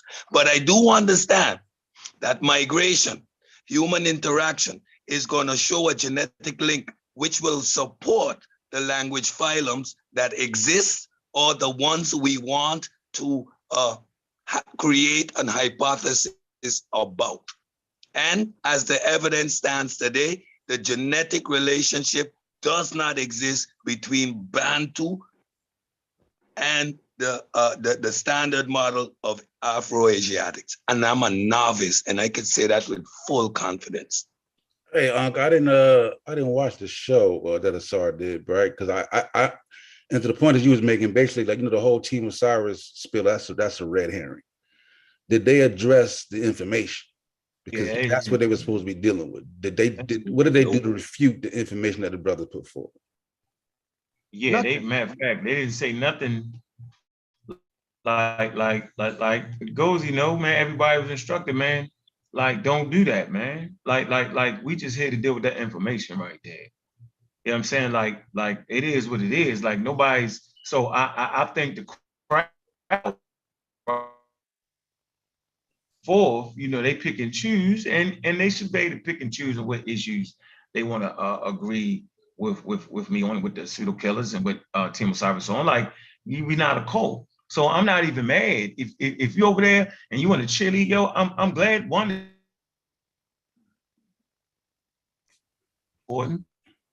And two, I'm glad you use your mind and you have, don't mess with them, then that's a problem, because y'all, based off the way y'all understand what y'all understand, y'all gonna sway back and forth, right? What I do know is that whole show was a clean show, right? It was simply making points that were brought out.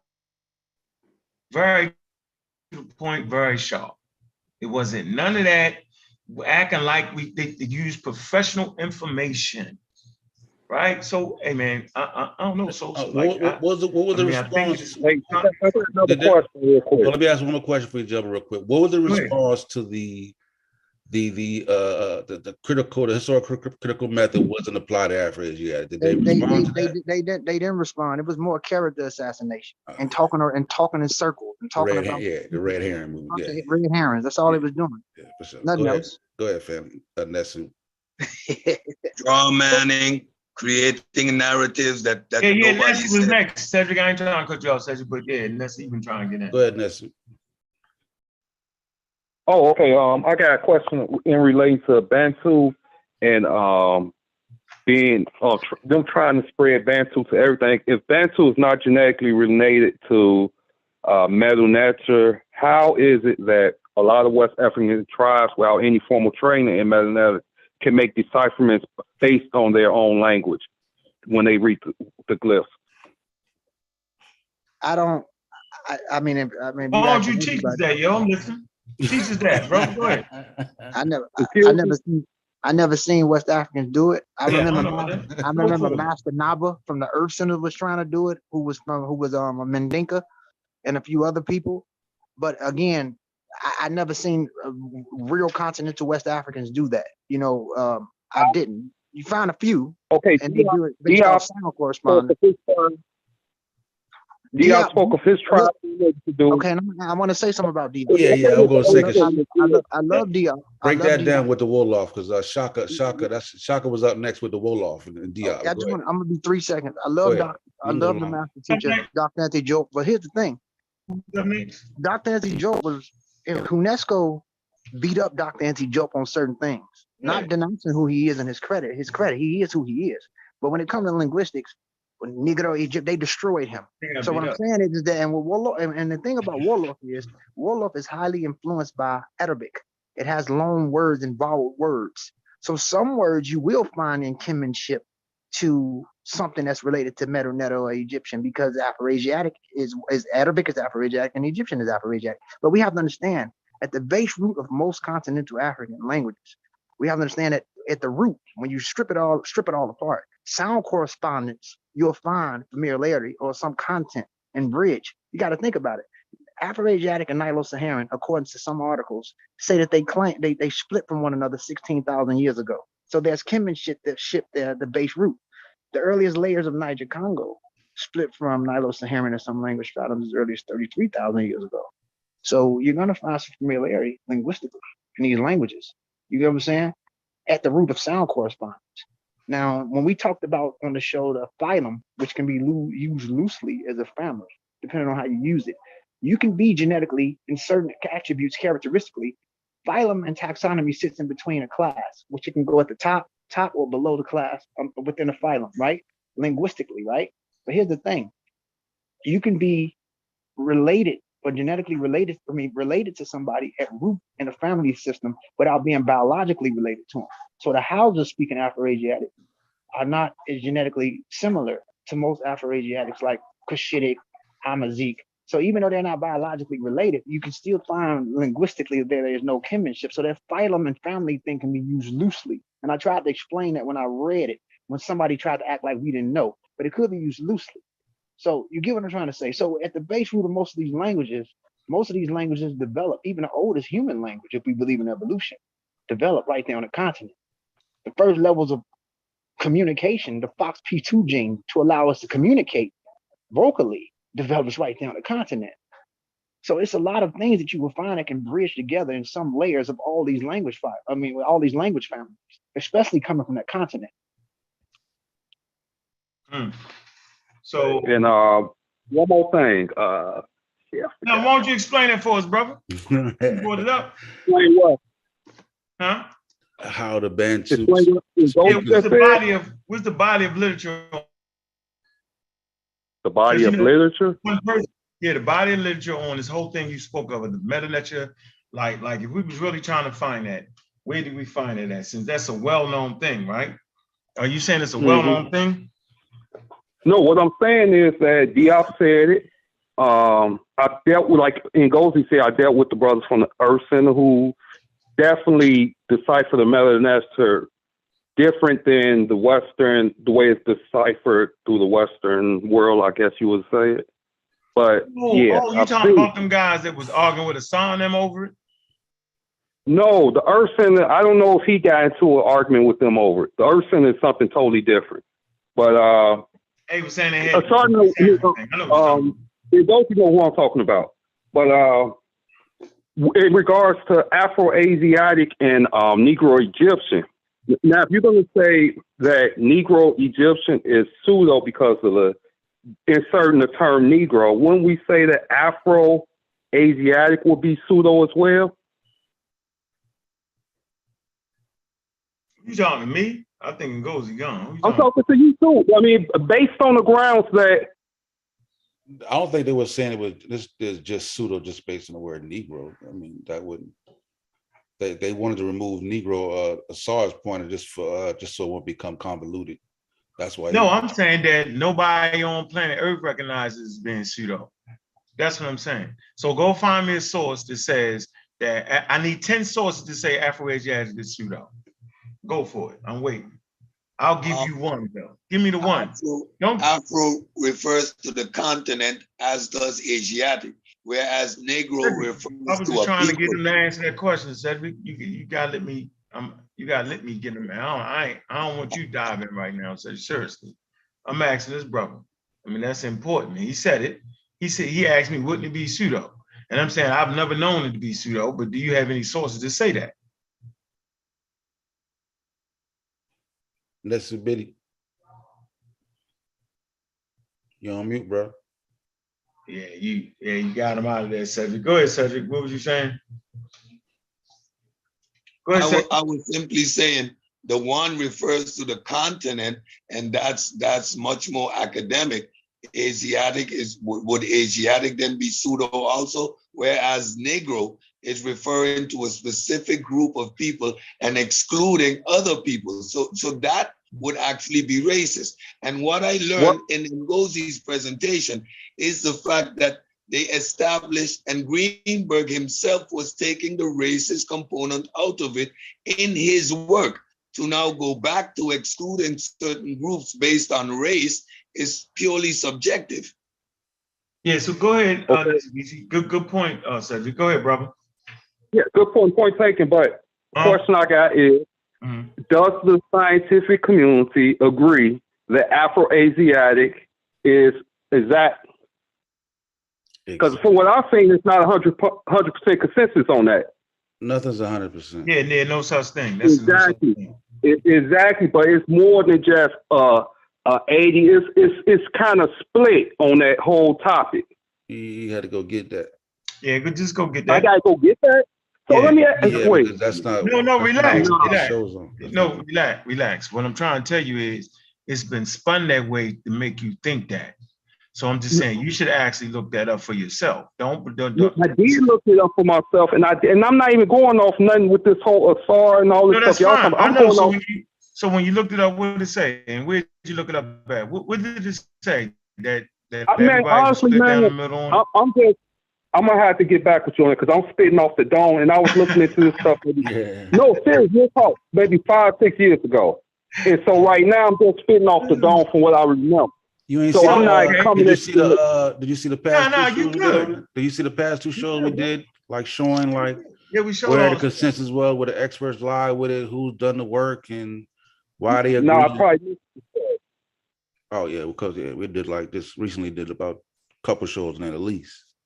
Yeah, I'm not. Okay, so I'm just saying. I'm just thinking like this, bro. Like, okay, like I just want to be just open with you, bro. Like, there are problems in the Afro-Asiatic. So don't let a person try to exploit that because the experts already know. But a lot of those same problems that you find in the Afro-Asiatic, you can find it in the European. I don't hear nobody talking about that. Period, across the board in linguistics, those problems exist, period. So if you think I'm saying there's a cap on it, right? That's nonsense because then that wouldn't be found in the scientific model. So don't get that twisted, right? But it explains enough of what it needs to explain for it to be accepted. That's all I'm saying. So people are trying to take advantage of that, just like they try to take advantage of the Big Bang. I've seen people come on here and try to take advantage of the Big Bang, the spots they don't know. We call it the God of the gaps. That's not fair to the everyday old citizen walking around. Like that's not playing fair. Okay, so where's the when you're doing comparisons with Bantu and Matter Natural? You doing it, not me. No. I'm asking a question. You teaching me now. Have you ever seen the comparisons? Because I will say this. Yeah, they said they were comparing. Yeah, I seen them do it, and they were like, "That's madness." Yeah, but I actually like the Wolof thing. Yeah, they beat that all the way up. Yeah, I've seen that getting beat up all the way. But once again, you could read it. You could read the Cairo Symposium. Shaka disagreed with that. He came on. I asked him when we was free to have that discussion. He was saying Wolof shaking the jaw work and the Wolof is still valid. Basically they said that because they didn't really take a look at it, and they basically it was hating, but nobody's actually yeah, but he was saying nobody's actually refuted the work. They haven't done the work and refuted. Right. The problem is that when you just fall on the consensus and they not even looking at the other side of it, that becomes a problem in itself.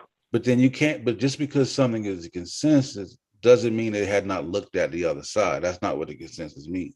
Yeah, it's like they ruled like doing the consensus. They're ruling out other avenues in the process of establishing a consensus. Are you sure about that? Yeah, I'm sure about that. Now that don't mean like every single claim gonna make it there. You gotta. I mean, you can't just like we talked about before. You can't just drop out, have a high school argument, and think you just finna jump in the ring with the elite. You know what I mean? You have to work your way up the ranks, of course. But Diop stuff was done at the UNESCO. That's front and center. No, I get that, but where the hell is Wishman? Where you at? Corey right there on mute. Hey Corey, where you at? Man, it's getting late. Corey, where you at? He tapped out. Everybody tapped out. Go ahead, brother. Finish with your what you saying. Go ahead. I'm enjoying the conversation. Let's see, video Hotel. Yeah. Phone line, somebody taking a little while to get through. Yeah, I wanted to get Shaka on though, man. You know what I mean? Because like once, after we had did the whole shit with Assad, Shaka and basically Shaka and that and there brought us right back to where we was. Like, you know what I'm saying? Like shit. Shit, we went around the board, made it over jail and right back at go. Like, God damn. Yeah, shout out to Net and Net, man. Shout out to Never Ned.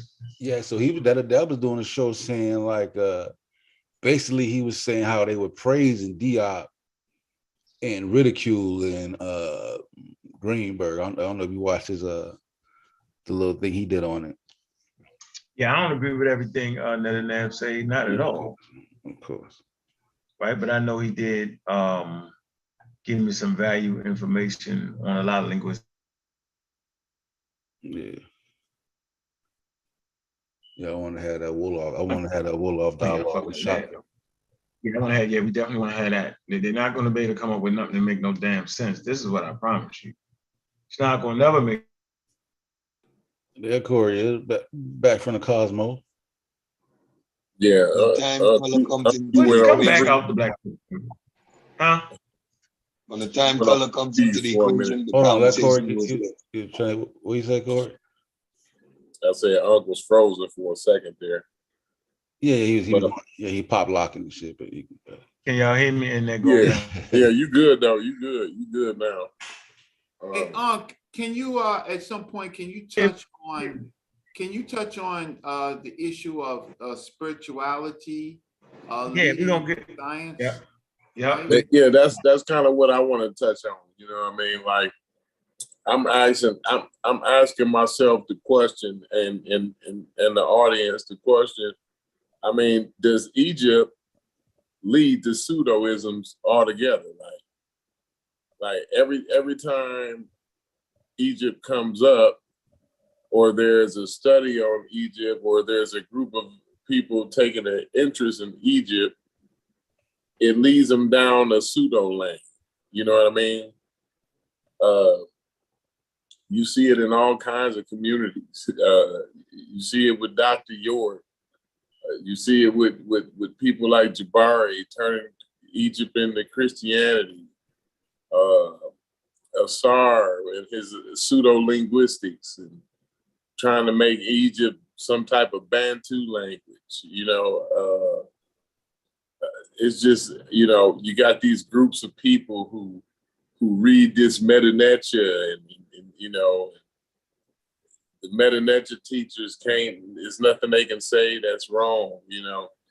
It all leads to a cult. It all leads to pseudoism. Every time you see Egypt, it leads you to ancient aliens. It leads you to Negro Egyptians. It leads you to holy blood. So Egyptians it leads you to holy blood. Yeah, it leads you to wearing white robes in the middle of Manhattan, you know, baptizing people. You know what I'm saying? Or wherever the hell they at in New York. You know, you know, it don't make sense, man, to me. The only thing that makes sense is, you know, the Egyptians were pseudo. The Egyptians themselves was some pseudo ass niggas. They have a good way, a nice, smooth way of mixing truth with falsehood. You know what I mean? Nah, you can't say that about them. They were pseudo. They do what they do.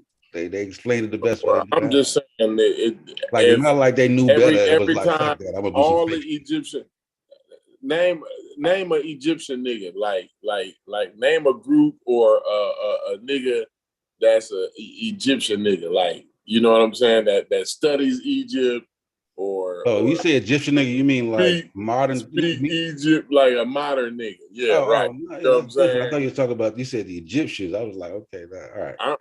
I'm talking like anywhere in the 1900s, even in the 1800s. If you name me an Egyptian nigga, somebody who studied Egypt, some way, pseudo ass nigga. Dr. Ben was pseudo. We gonna fight about Dr. Ben. What are you talking about? I'm just gonna keep it 100. If you don't want to hear the truth, don't. I think like you better turn the channel right. Wait. I think like, hold on, let me say something real quick, Reggie. I know you're gonna go a little minute. I think when we talk about, when we look at Egypt prior to even coming forward to 2022, like, you know, the paradigm was off. You know what I'm saying? Like, one people went all the way to the left, some people brought it all the way back to the right. And I think it's only in 2022 where we're now bringing that thermometer to a middle standpoint. We got more of a balanced information that's coming through now and being filtered out. You know what I mean? So some of it came before. No. That's a fallacy. Corey, what What do you you're doing mean, right Dr. now. No, that's real. See, what you're Buchanan doing was is pseudo? they have their side. This is No, their no. side, and this is No, their it side. started off with But white what we're Egyptians. doing is we coming to a happy medium where everybody can be happy. No, I'm But not saying happy medium. That's not what reality No, I'm not is. saying a happy medium. I'm saying the Okay. information of what we know has been more balanced out with science, DNA, more archaeology. Okay. So we got away from, and you're talking about 1900, you're talking about more of a white supremacy stance. So not right. I mean, versus the from Afrocentric. 1900 all the way up to now, Egypt has been used to promote pseudoism. Egypt has been used to sell snake oil. That's Egypt is the number one. That's the number one go-to of a snake oil salesman. I'm just saying, like, that's how it's been in Concrete history. Corey. That's how it's been through How do you history. get to Dr. Ben? There it is. As Look, being I don't want to pseudo? get on start on. Nah, Dr. Corey, you brought it up, about Corey. Dr. Ben. Wait. Brought it up. Detail about it. What? No. Don't run now, Corey. Don't A run scholar, now. listen. I said what I said about him. Yeah, but no, you just can't say believe that. he That's was a pseudo. fraud. No, Reggie, He was a Reggie, I'm fraud. gonna let you defend that. Reggie, I promise you, I'm gonna let you defend that. You know I'm on Corey. You can defend it. Listen, I believe. Listen, it's my belief, Reggie, that he was a fraud. Okay, that's just my belief. Okay, you have a belief. There you go. Let him get it out. That's fine. Now, that's fine. Let's move on from that because that's my belief. You see what I'm saying? We ain't going nowhere. And but to my point though, Reggie, as I believe he was a fraud, right? He dealt in Egypt. He was an Egypt nigga. You see what I'm saying? He was a Rodney Kimmett ass nigga. I knew it was coming. God damn it. No, I'm fucking with you. Why? Just why? Go ahead, Reggie. Y'all so silly, man. Y'all silly. Dr. Yosef Ben Jokanan. Go ahead, Reggie. Dr. Yosef Ben Jokanan. Wow. Listen, Go ahead, Reggie.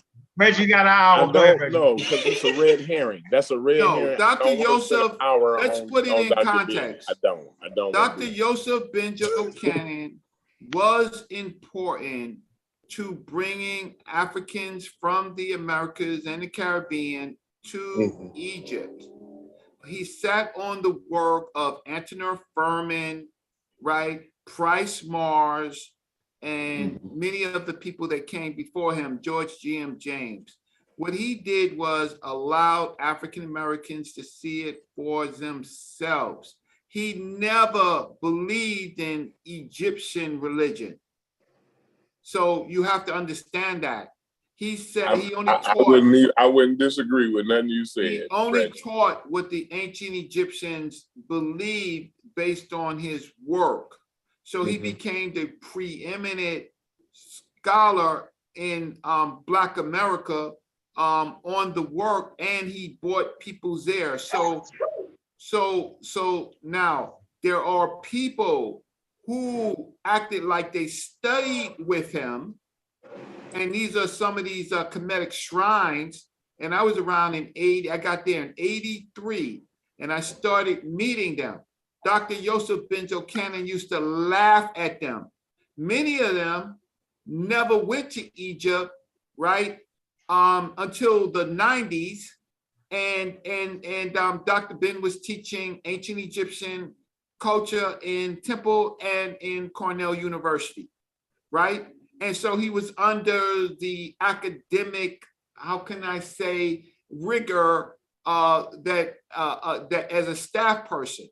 So he taught about archaeology, he taught about chronology, he taught about text, right? Now, what other people did with it, that's a whole nother story. And so should he be criminalized because he gave us access to it and we let the pseudos fly with it? well, maybe, but Dr. Ben in his own life used to laugh at them, tells them off, right? And cartels them from this. So I was in Egypt when Dr. Maulana Karenga and him got into an issue, right? Over what? Over what? Oh, over the holies of holies. So Dr. Maulana Karenga, he led a group and he went into the holies of holies. And Dr. Yosef Ben Jochanan basically said was against Maulana Karenga. Maulana Karenga retorted and saying, well, white people go into the holies of holies, Dr. Ben. Why can't black folks go into the holies of holies, right? That's a good question. What was his response? So the Dr. Yosef Ben's response was, in fact, is that this is my tour and I set the rules for the tour, right? But you going into the holies of holies with people, right? What are you going to come out with it? What are you going to come out of the holies of holies, the so-called holies of holies? What are you going to come out with it? Are you going to come out with education in it? Or are you going to come out with spooky thoughts? What are you going to come out with it, right? It's better just to see it for what it is, right? And so those are the arguments. Now, Dr. Maulana Karenga, to his point of view, maybe he wanted to see what exactly was in it. But really what's in it is just statues of gods. And Dr. Ben is basically like, okay, they're just statues of gods. And what? It doesn't make anybody any special or anything like that, right? So we had those type of conversations. And then in the late 80s, in the middle 80s, shrines started popping up, right? Now there was Dr. Jacob Carruthers and he had the Kemetic Institute of Chicago, but that was under Dr. Jacob Carruthers, who was reading the Medu Neter. So he was probably one of the first to kind of bring some type of academic connection to the text, and then people gravitated to it. Then it was the people walking around with the Book of the Dead of an Ani thinking it was the Bible. Now we have, and then Infidisi Jehudimas, he was a student of Dr. Ben, and Dr. Ben basically at the time that he was under Dr. Ben, Infidisi actually taught in one of the Cairo universities, right? For Dr. Ben because he couldn't do it. Then what happens is that people come on and take a little bit of knowledge, right? And I'm not talking about Infidisi, because I have personal conversations with him and I know more of the history, but other people came around and they started walking around with the Book of Ani as if it was the only book of the day. It was a late book of the day by a scribe, and he bought it. He paid the priest to have it. It's not important except for it does give you it's a full papyrus of what happened, all the different sections, so it makes it a classic, but it was not the first, it's much later. But people actually begin to believe this stuff. Now, that's the problem. And then, like the other day, I was having a conversation about politics, and then Brother Jabari started talking about morality, and I was like, well, we don't, no matter how moral we are, right? We have no control over this society at this particular point. He says he stands on Ma'at. He says that he told Q Butter that he was going to give him an invitation for spirituality. And then I'm like, spirituality has no place it's your personal viewpoint, but it has no place in the global politics. And then we went over the Hotep Dinar Sud, and then we went over the Ba Nakah, and then he said my analysis is poor. Okay. How I am competent in the Medu Neter. I'm not the best reader of the Medu Neter, but I am competent. How do I get to be poor in my analysis? of saying that these were young people akin to their husbandry with their animals, took on aspects of their animal, and it became part of their belief system. And the belief system that you believe nothing about the ancient husbandry of those animals that they deem sacred. These people, I have to just say it now, because the brother did say that my analysis was poor. Now I can say that this is Kemetic Christianity.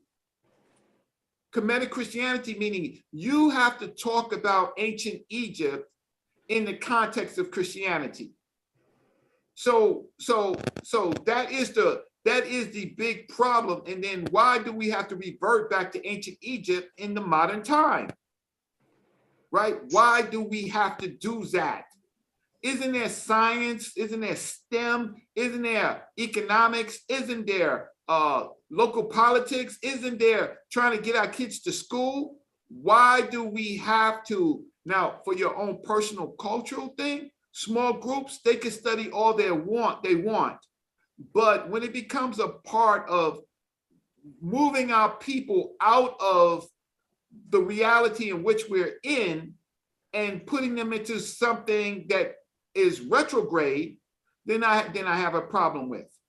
I have a deep problem with. And then when you say my work, my research is poor, my analysis is poor, listen, I admit I have a personal problem with that, because you can't talk to me like that when no one has ever seen most of these Kemetic people read any text whatsoever without the English. And so you can't really, and then even when I read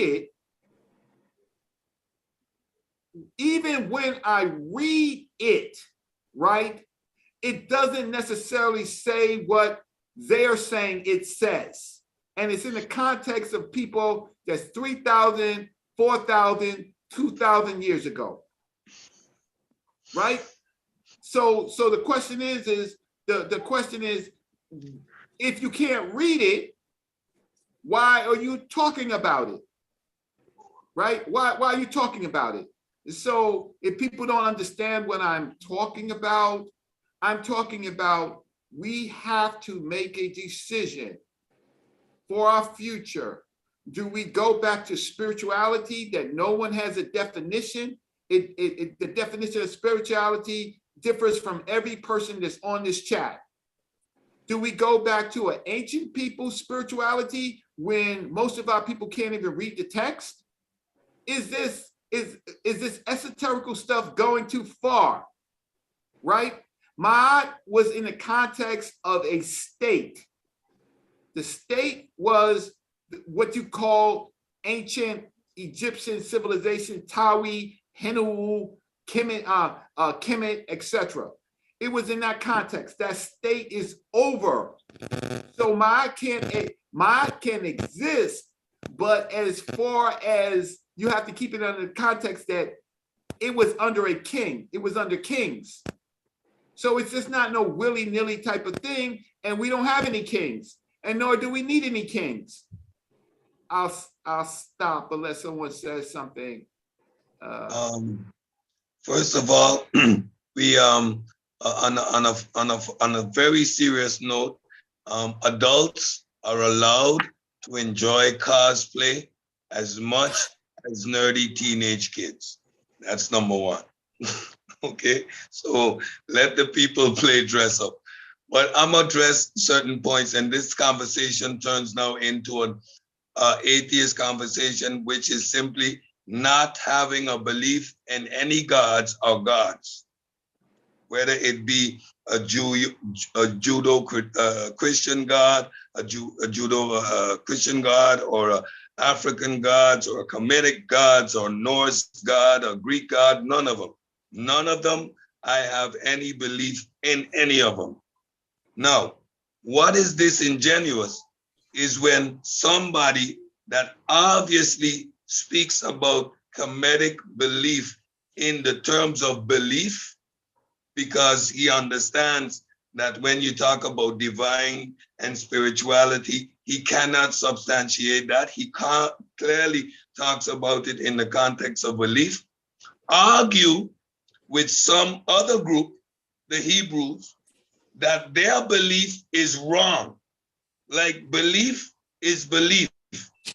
Both have the equal same value, number one. Number two, based on my understanding of the Afro-Asiatic language phylum, the fact that these Hebrews think that they are Semitics isn't far fetched from anybody from our Western hemisphere believing that they have some connection to the Afro in terms of the Kemetic people or the Egyptian people. So like on both accounts, you're equally fallible in terms of how it relates to us as a Western people, right? So I don't understand how a Kemetic spirituality can argue the position of a Black Hebrew Israelite. That makes no sense to me. Number one,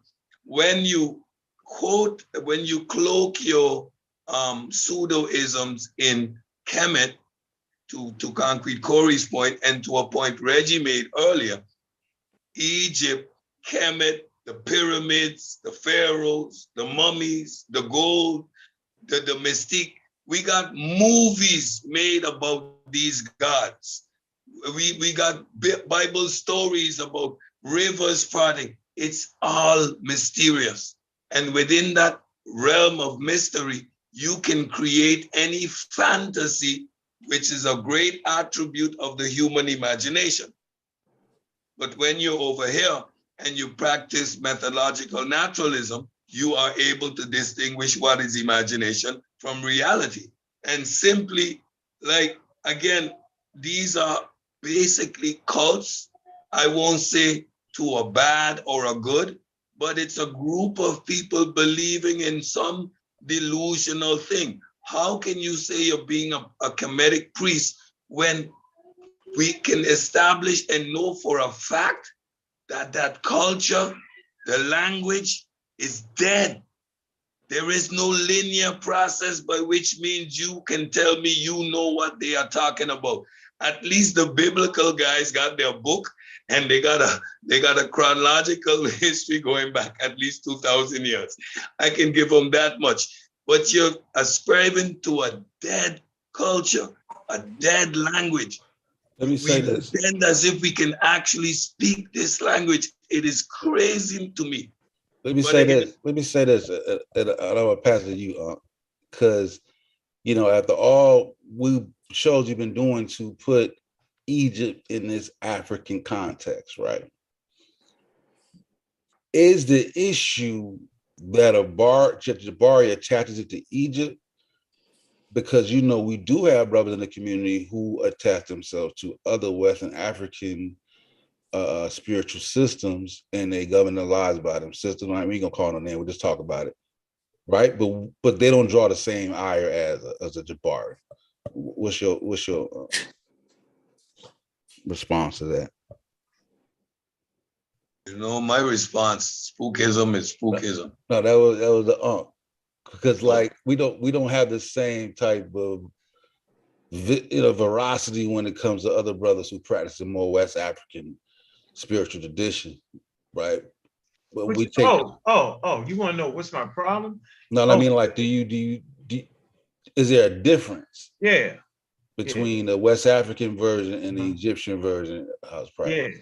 Yeah. The difference is that the Egyptian version is neo-Egyptian. It's not the ancient Egyptian practices at all. Mm-hmm. They don't know. You feel me? They only got what was written and they only got depictions and all that. But they don't, what I'm saying? Like, you can learn about Egyptian religion, right? Only if you put it in this African context. I mean, it fits in an African context more than it does in a Mediterranean or a Indo-European context, right? Like no one actually denies that. And so, they finally relinquished since 1974.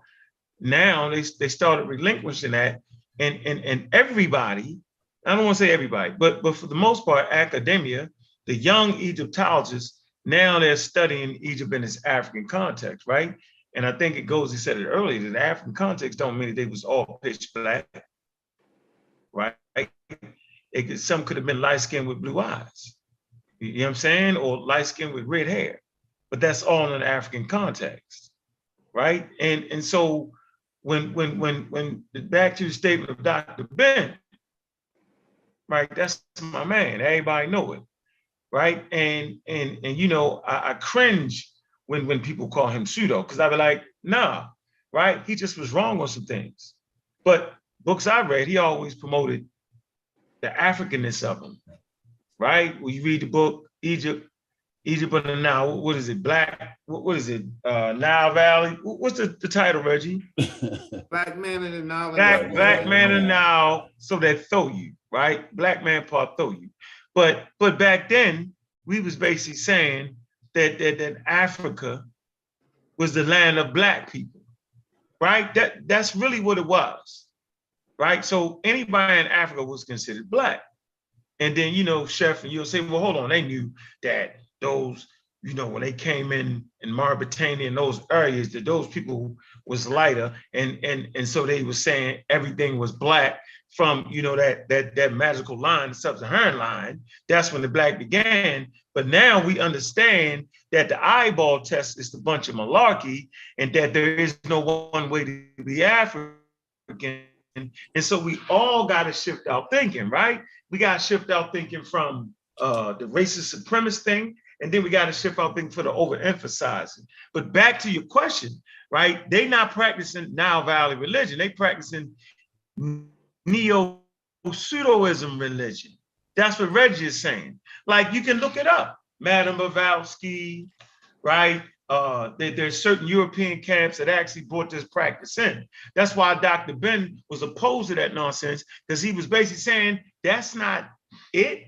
He was saying that the African was like the Egyptian, the Nile Valley African was like any other people. They lied, they cheated, they steal, they did everything. That's what he said out of his mouth, and people hated him for that. Now, if you run about his credibility, right? He taught it. Hold on, he taught it in major universities. Go ahead. Like the whole thing is like, even if, let's say they was practicing for real, authentic, 100% ancient Egyptian culture, right? They're not. Let's say they was, right? Mm-hmm. In 2020, that shit is slap crazy. In 2022, that shit is crazy as I don't give a damn what religion it is. Yeah, with the outfit. It's ridiculous and it's crazy at this point. All of them crazy. Hell. The paint, the dress up, the nicknames, all of the shit is slap, stupid, crazy. Every last one of them. Learning the meta nature, the shit is a waste of time. It ain't gonna benefit you enough. If it make you feel good, fine. I ain't mad at you if it gives you your artistic feeling, whatever. I don't know what the hell it do for you, whatever. Fine, whatever. The shit don't make you know nothing about archaeology. It don't make you know nothing about the field of linguistics. It don't make you an authority on Egypt. None of that shit. I can read and tell you what the Egyptians said themselves, what they said. Man, shut the fuck up. Everybody get in trouble right now. Wait. I think. Shit, Corey. Hold on. In regards you on your own this one, Corey. No, ain't no hold on. No, you on your own. Shut the fuck up with that wild ass, like this community, that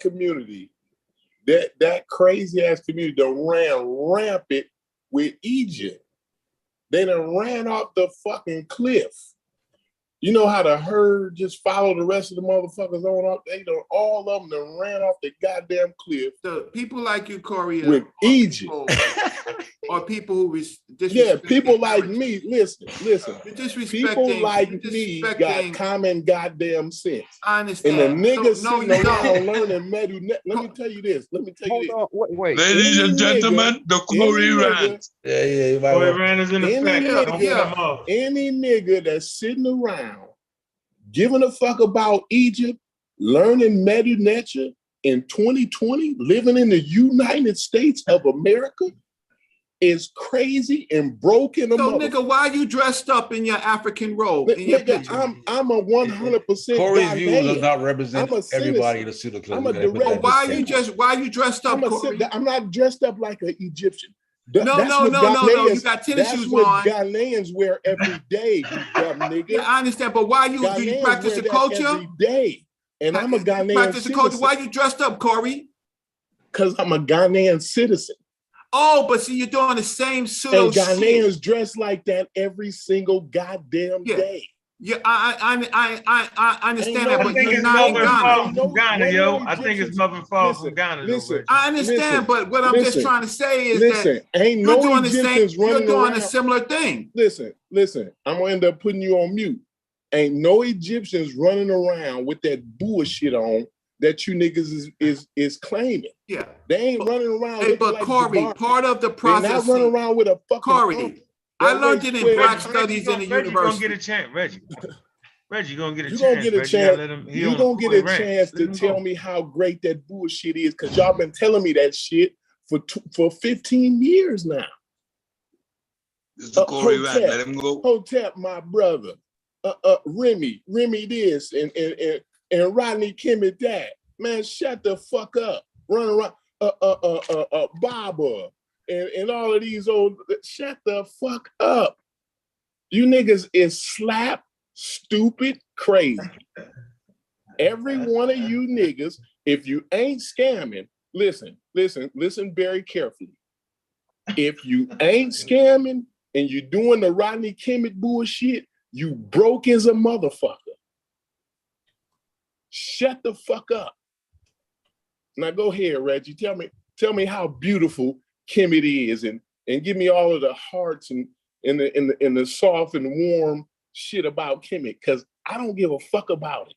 Because Dr. Ben would agree with you though. You know that, though, right? Osiris, listen. Osiris, Kanoum, Jehudi, and one of them motherfuckers giving a fuck about I'm talking about not one of you niggas. And all you niggas got tattoos. You niggas got outfits. You niggas got goddamn it, names. Man, get the fuck out of here. Get you a goddamn a career. A fucking career. Not a goddamn hobby. I mean, motherfuckers fly kites for a goddamn hobby. Man. That's the same shit the Medinetia is on. It's kite flying. And I'm not mad at motherfuckers flying kites, because I can go down to the beach right now, right? Down to Lake Michigan, and motherfuckers got some badass kites. There's some real kite enthusiasts, right? But they don't dedicate their life, and they ain't thinking that they are fucking expert on aerodynamics because they know about a fucking kite, bro. They not fucking telling NASA they don't know what the fuck they talking about because they fly kites for a goddamn hobby. That's what these niggas is doing. These niggas is kite flying niggas, right? Man, listen, motherfuckers be thinking I'm crazy in the motherfucker, right? But they only be mad because I be telling the truth. I mean, what nigga, what real nigga, just listen to this. Listen for real. I mean, cut the bullshit, right? Cut the bullshit, right? Listen, what nigga, what everyday average nigga you can go outside and talk to, and you say the word medunecha to the motherfucker, right? That he even have a half a piece of clue what the fuck you talking about. That's the problem. It don't fucking matter, right? What matters here in 2020 as a black man living in these United States of America here. 22. With 2022, right? What matters here, right, is understanding about politics, right? Knowing of having a understanding, a good grasp on economics, right? Understanding science and technology, recognizing right here, right now in 2022, scamming is at an all-time high, right? You can look at the FBI things, right? Between white supremacy and the scam shit, right? The shit is going off the goddamn charts. They haven't even got enough staff to goddamn handle the bullshit, the scams and the white supremacy, right? Understanding how, whether you being duped or not, right? Understanding how to read contracts and scientific journals and shit, medical documents and shit like that. Those are the things to be learning how to fucking read, not the goddamn metanetia. From some nigga that used to live with Dr. York. You got to be slap fucking stupid crazy in 2022, right? You got niggas talking about Shaka convinced them so much they was gonna leave their family and move in with Shaka. Like, get the fuck out of here. You have to recognize when you being duped, when you being tricked. That's what the pseudo killers is all about. We ain't about writing no motherfucking book, man. Fuck you and your piece of shit ass book, nigga. I ain't writing no goddamn book. I don't give a fuck about none of them goddamn books. Them motherfuckers, you niggas ain't sold none of them motherfucking books to no motherfucker but a crazy motherfucker on YouTube. You sold it to motherfucking Pure Black or some motherfucker. That's the only motherfucker that want to buy that bullshit. Man, shut the fuck up with that bullshit. Like, the pseudo killers ain't having that shit, bro. And you can be mad and y'all can call us hoes and bitches and throw your gun and all that bullshit. But the real, for real, is if you niggas ain't scamming, you being scammed. If any of you niggas selling that shit, promoting that shit, any of that bullshit, right? If you ain't scamming, you being scammed. Cut the bullshit out. It's 2022. We can't be selling black folks' dreams. We can't tell them, Egypt, Nubian princess, and all of this old bullshit you niggas be saying. Like Reggie said, man, this is the shit. All these niggas trying to get a piece of pussy. The whole camping trip, they go on a goddamn camping trip to Disney World, to the Black Disney World, right? To the Blackology Disney World, which is Egypt, right? They take their funky ass on a camping trip, and all they want to do is fuck and break the laws of the local people, acting a goddamn fool and shit. You know what I'm saying? But damn near finna, they don't even know you be done cause a goddamn war between us and some motherfucker because you fucking around over there. And man, y'all gotta we gotta be, it's all about reality. It's all about reality. And these niggas ain't selling no fucking reality. Oh, with the Greenberg And there's no genetic relationship, and we'll do it. And then the motherfucker comes show a genetic relationship. Well, you can't listen to Stanford. You can't listen to the Britannica. Who is Britannica? Britannica is the white man.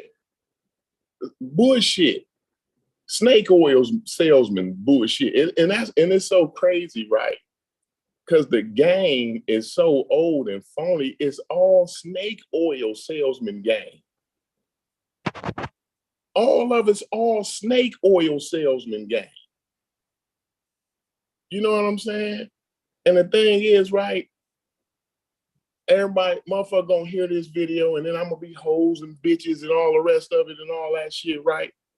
You know what I'm saying? All these internet thug ass niggas, right? They want to call hoes and bitches on the internet. Like, who does that? No, I told Unc, right? In 40 years, right? I done been shot in the head and everything, right?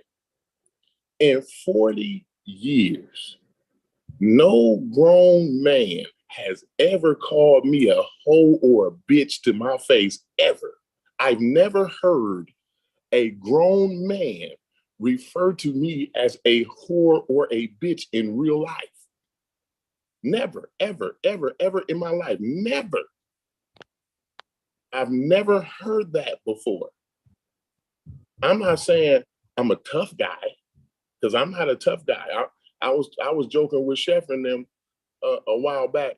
You know, around here, if you walk too tough, a motherfucker won't try to test you, right? So the tough guy shit is not what gets you far here. I've been around here for a long time, right? And tough is not what got me here, right? It's not what got me sitting in the backyard looking at my kids swing, right? That's the tough guy shit don't get me here. That's an act, right? And I don't get paid for acting. You know what I'm saying? Like, this ain't a show for acting. This is it's entertainment. We're gonna entertain, we're gonna talk some shit, but we're gonna keep it 100. It's all about getting down to reality over here, right? In a fun way. We ain't over here gonna call no hoes and bitches, but what we gonna do is we gonna show who on bullshit, right? And who ain't on bullshit, right? So I just want to keep it right here, right?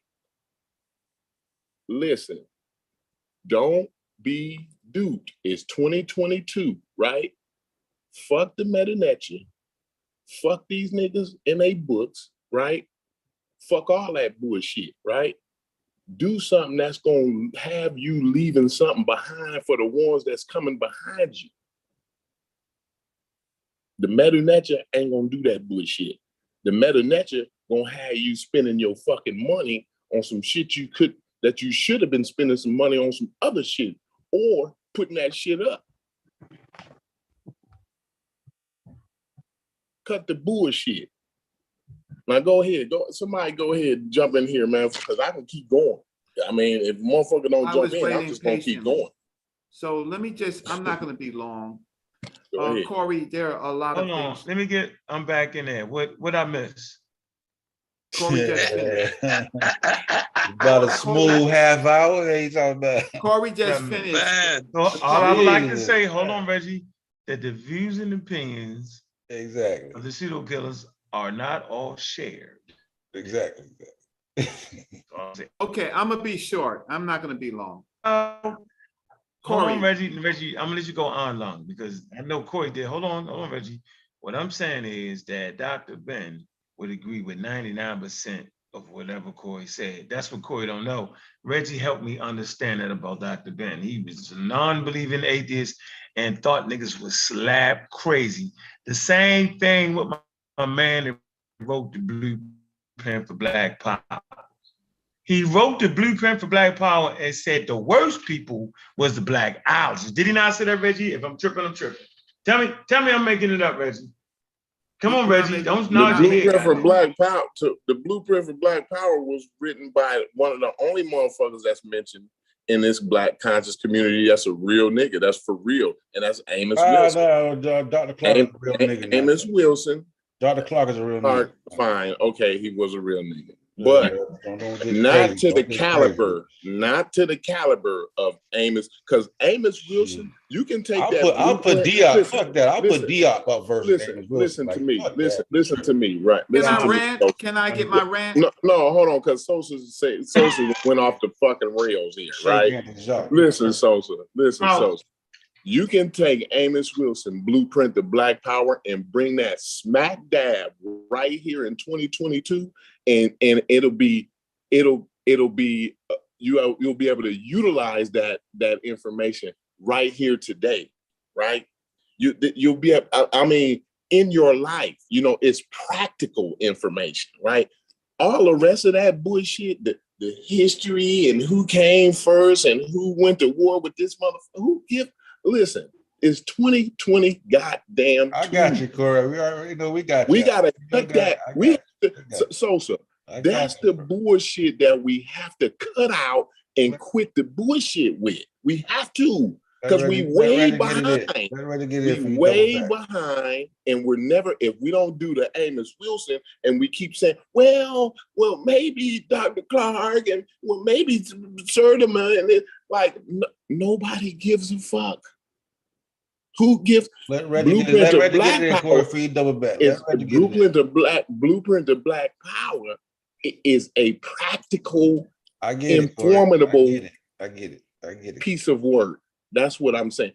Don't put the other bullshit up against Amos Wilson with that. Don't mention them niggas with Amos Wilson. I ain't gonna say that. I ain't gonna respond. I'm gonna let Reggie get it in. Go ahead. All right. So Corey, I went to City College in New York, the City University of New York, City College, and Reggie got his eyes closed. He great going along. Yeah, you already know. No, I'm not gonna go his eyes. I'm not, and being in that university, I took Black Studies and I took engineering. I ended up with an engineering degree. I didn't get a degree in Black Studies, but I got an honors award in Black Studies. What I learned in that process. Open your eyes, Reggie. Open your eyes, yo. What I learned in that process was that the Department of Black Studies was centered in the City College in New York, which we had a large Black population, right? What the Black Studies Department did was to encourage Black students not to take necessarily Black Studies, but to take engineering, take nursing, take sciences, take politics and culture. And through the Department of Black Studies at City College, tens of thousands of Black students were able to graduate based on that they got something, they got an academic view on the history, the whole history of our people. And you have to understand that these people were coming from projects and from poor communities, and they have been lied to all their lives about Christianity and about white supremacy. Black Studies simply gave us a place in history, right? Not saying that not saying that place in history that you should revert back to, but you should go forward understanding completely what your people went through as far as the sub-Saharan slave trade and the transatlantic slave trade, that you have the inner strength to take care of your families and your communities. And so my first job was the Schomburg Center for Research in Black Culture as a technologist when PCs were just coming out. The IBM PC was the first. I didn't go to corporate America. Why didn't I go to corporate America is because corporate America was there to, yes, give me a happy home as far as finances, right? But not giving me the strength to understand that all of that would be taken away from. Now, I do agree that when some of this, are you channeling the ancestors right now? No. Go ahead, you got your eyes closed. Go ahead. No. But I do agree that when it came out to the community, it largely a lot of the stuff became a feel-good kind of a feel-good thing for actually a lot of people who had better economic situations. They felt comfortable. But for those students in these universities, particularly largely white universities, Black students needed something to push them through. And it was more than just feel good, but it was understanding that our people were the first with inoculations, created many of the aspects of science that we practice today, that we come from a great people and we have inner strengths, right? Now, I'm not an apologist for people who I think is selling snake oil. And I think that that's what you are talking about. Meta Nature was important because it was a class that I took. It was just a class that I signed up for. Why was it important? Is because now, today, I can at least read what the Europeans are writing, see if they're writing it correctly, and then I can also challenge the new pseudos of the day that are saying things that it absolutely does not say. So Corey, if your child, because we're always talking about our children. Now, my son, I went to the movies with him yesterday, today, he's in Cape Cod. He is in a doctoral program for neuroscience, right? For neuroscience, right? Prior to that, if you look up who my son is on the board of some very important people, right? Why? Because I gave my son the choice. I said, son, you don't have to do what I did. You don't have to take the risk. You don't have to do any of that. Be the best that you can be, right? In every area. But whatever you do, know that you have to serve your people. The problem is without history, Corey, people go on and work for labs, work for law offices, work for a number of industries that don't serve Black people as slaves. And so that's all I'm going to say. I'm not going to be as long as I need to, but the fact of the matter is any group of people who do not know their history is lost in time. So many of your points. Okay, what I don't want you to do, Red, and this be the bullshit I be talking about. I don't want you to turn this into me saying that history was not important, right? Because I don't agree with that, right? Okay. I'm on the record saying to you and all the rest of these goofy motherfuckers, right, that history is important, right? But don't overemphasize history, right? I'm not going to do that. I did not, Corey, I'm still, Corey, right? I did not do that. But history is a necessary component for all people, right? Yeah, absolutely. And yes. so a lack of it. But history is a subjective subject. I didn't right? interrupt you. No, yeah, but fine. But this is my show, so I'm gonna be. No, very, but it's also my show too. I'm gonna be. Let me tell you why it's my show too. Because it's your show too. You're a pseudo killer, bro. That's right. Good. So let me explain. If it wasn't for me,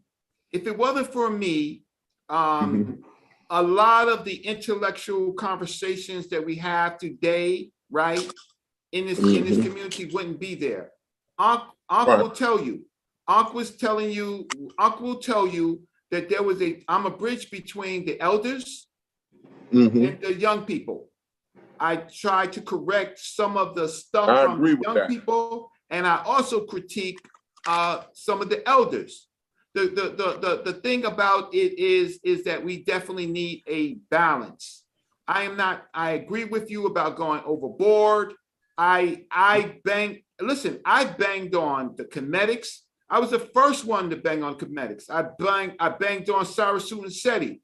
I banged on the Moors. I banged on the Muslims. And I invited the Amin Ra squad, particularly Uncle Keck and Jonathan Owens, right, to a public debate. What we have done since then is be able to have these type of conversations without throwing everything into the bathwater. So the conversations are good, but you have to, you just have to balance. So all of this and F that and all of that, some of that is relevant because we do got to get the pseudos out of it, right? But keep the elders in their place for their time. They did the best that they could during their time. They did the best they could. We appreciate it, but a lot of shit they fucked up too, right? So, so did the we civil want to rights acknowledge movement. the shit that they fucked up too. So did the we don't civil want to rights just movement. dream always about the bush, about the shit. Oh, they did good. They did this good. We heard that. We yeah, but heard nobody, it. You know what the most important the fact of the matter is there are snake. You know what's more important than what they actually. Here's the thing is. Let me get my shit in, Reggie. No, because I wasn't finished talking. You was finished. You was finished, Reggie. Let me just. I was not finished. You can't tell me I was finished. No, because you're gonna jump past my point and then you're gonna go on talking about something else. But you talked for half an hour. No, I got a point. I just okay. So let me just close out.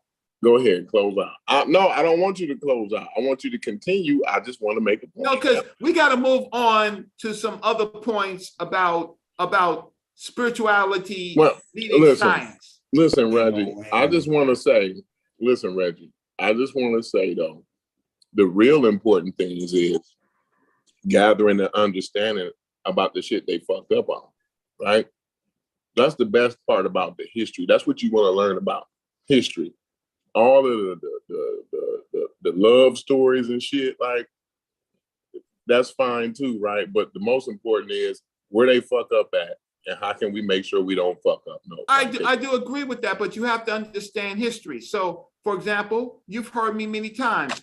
That civilization that you call ancient Egypt spent too much time in belief instead of fortifying their civilization, and they fell because who gives a shit? Who gives a shit what they did? It ain't got nothing to do with us. That's my point.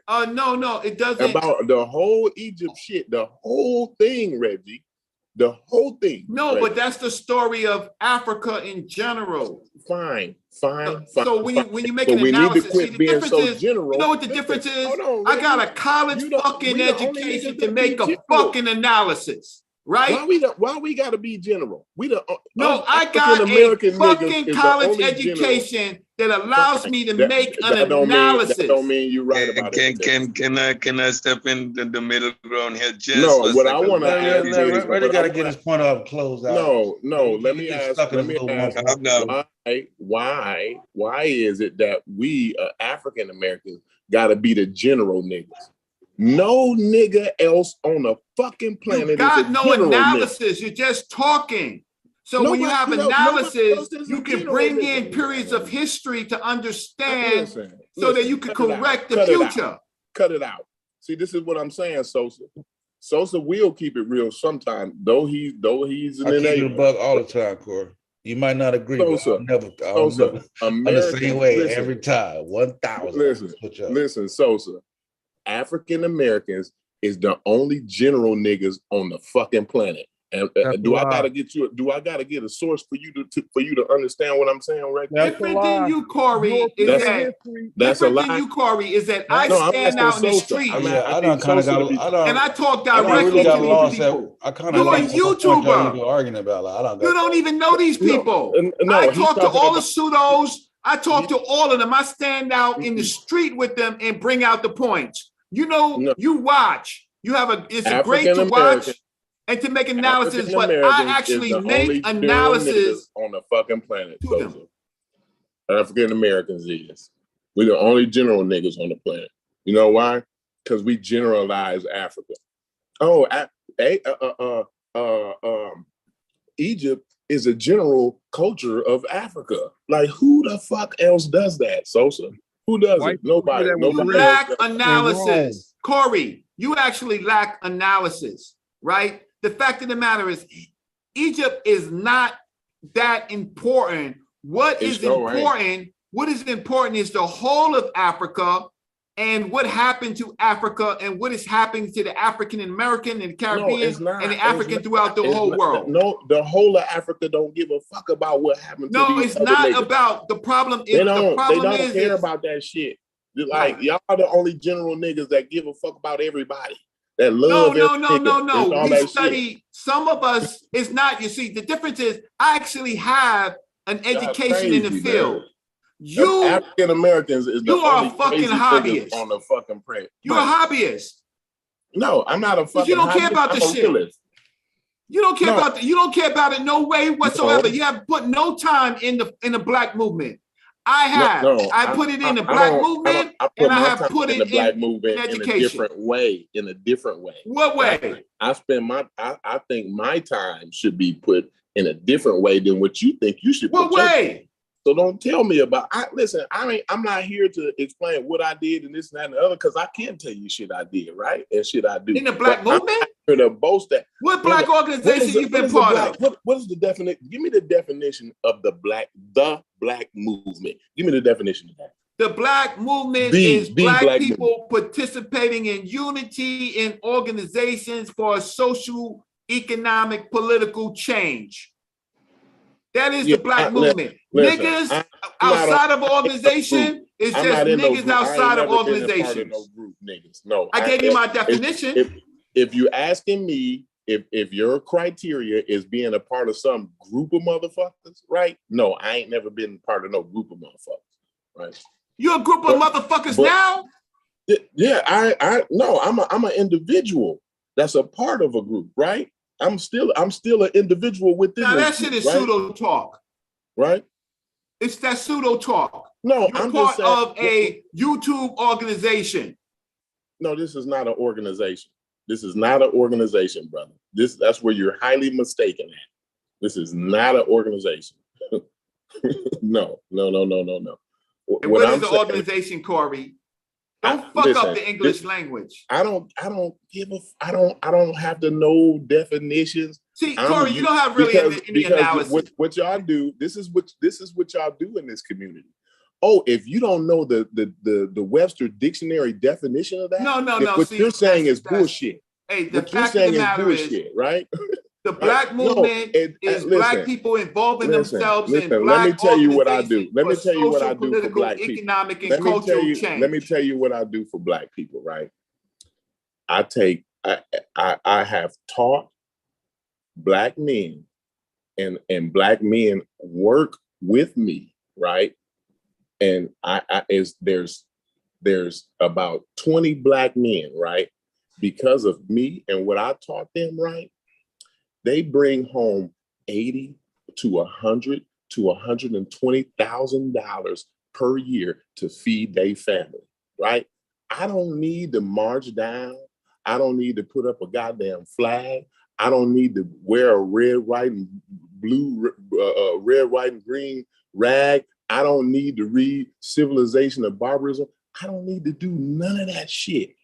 What I do for the black community, right, is I produce upstanding citizens, rich slaves, that's gonna bring rich black slaves. No, that serve only their family. I hear you, but let me finish, right? Because the children that I raise, right, my kids are gonna be upstanding citizens that brings their education and their knowledge to the black community, right? They're gonna be an example. If the thing about it, you know why we fight so our children can survive. That's what I do, right? We fight for our children so that they can survive. Shit, this right? is not up to social promotion. Listen, I'm doing. Listen, Reggie, because you wanted to know what I'm doing for the black community, right? Okay. What I'm doing is making sure my kids understands politics and economics, right? They understand the importance of eliminating money out of politics, right? We have but what about racism? What about the other things that you got the right to not, Reggie? You have the right to not like vanilla ice cream. I can't tell you not to like vanilla ice cream. That's not the point. So you have a limited analysis. We fight our movement to be able to change laws. You're emotional. To do politics and to do economics. You're talking about you and your family, right? The black movement understands family. Okay. You're talking about what am I doing? You asked me what am I doing, right? So the 20 to 30 black men that I've already taught a skill that they bring home. Okay, great. You're an American $80,000 to Negro. $100,000 a year today. You're a successful blue collar American Negro. Yes. There But you you go. know what? That's what you bring to But the black community. You know what? You Our bring people. you bring stability to the black community. That's what you bring to them. You show them how to get there. How? By having a job? By having a skill. No, but skills is not survival in the hells. People get fired, people get laid off, people get discriminated on, right? No, bro. They don't. Okay, thank you. They get murdered, they get pulled over by the police, right? There's so many things. They get murdered by other black people. You can discriminate on me all you want. Okay. Who's gonna build your fucking high-rise building for you? Hey, you are who's good. Qualified for that? Nothing for nothing. You are a professional. I'm just saying, like, well-to-do, you can discriminate. You can slave. hate niggers. Listen, Reggie.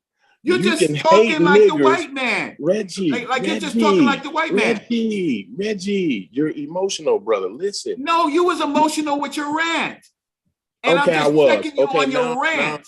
Now I'm not. Now I'm trying to reason with you. So let me reason with you. You're just a black, successful, blue-collar Negro, and this is your hobby.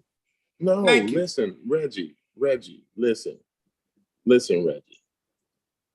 Stability is what we should be promoting in the black community, right? You talking about slaves and working for somebody, and this is whoop-de-whoop, right? That's not what a what the hell are you creating here now?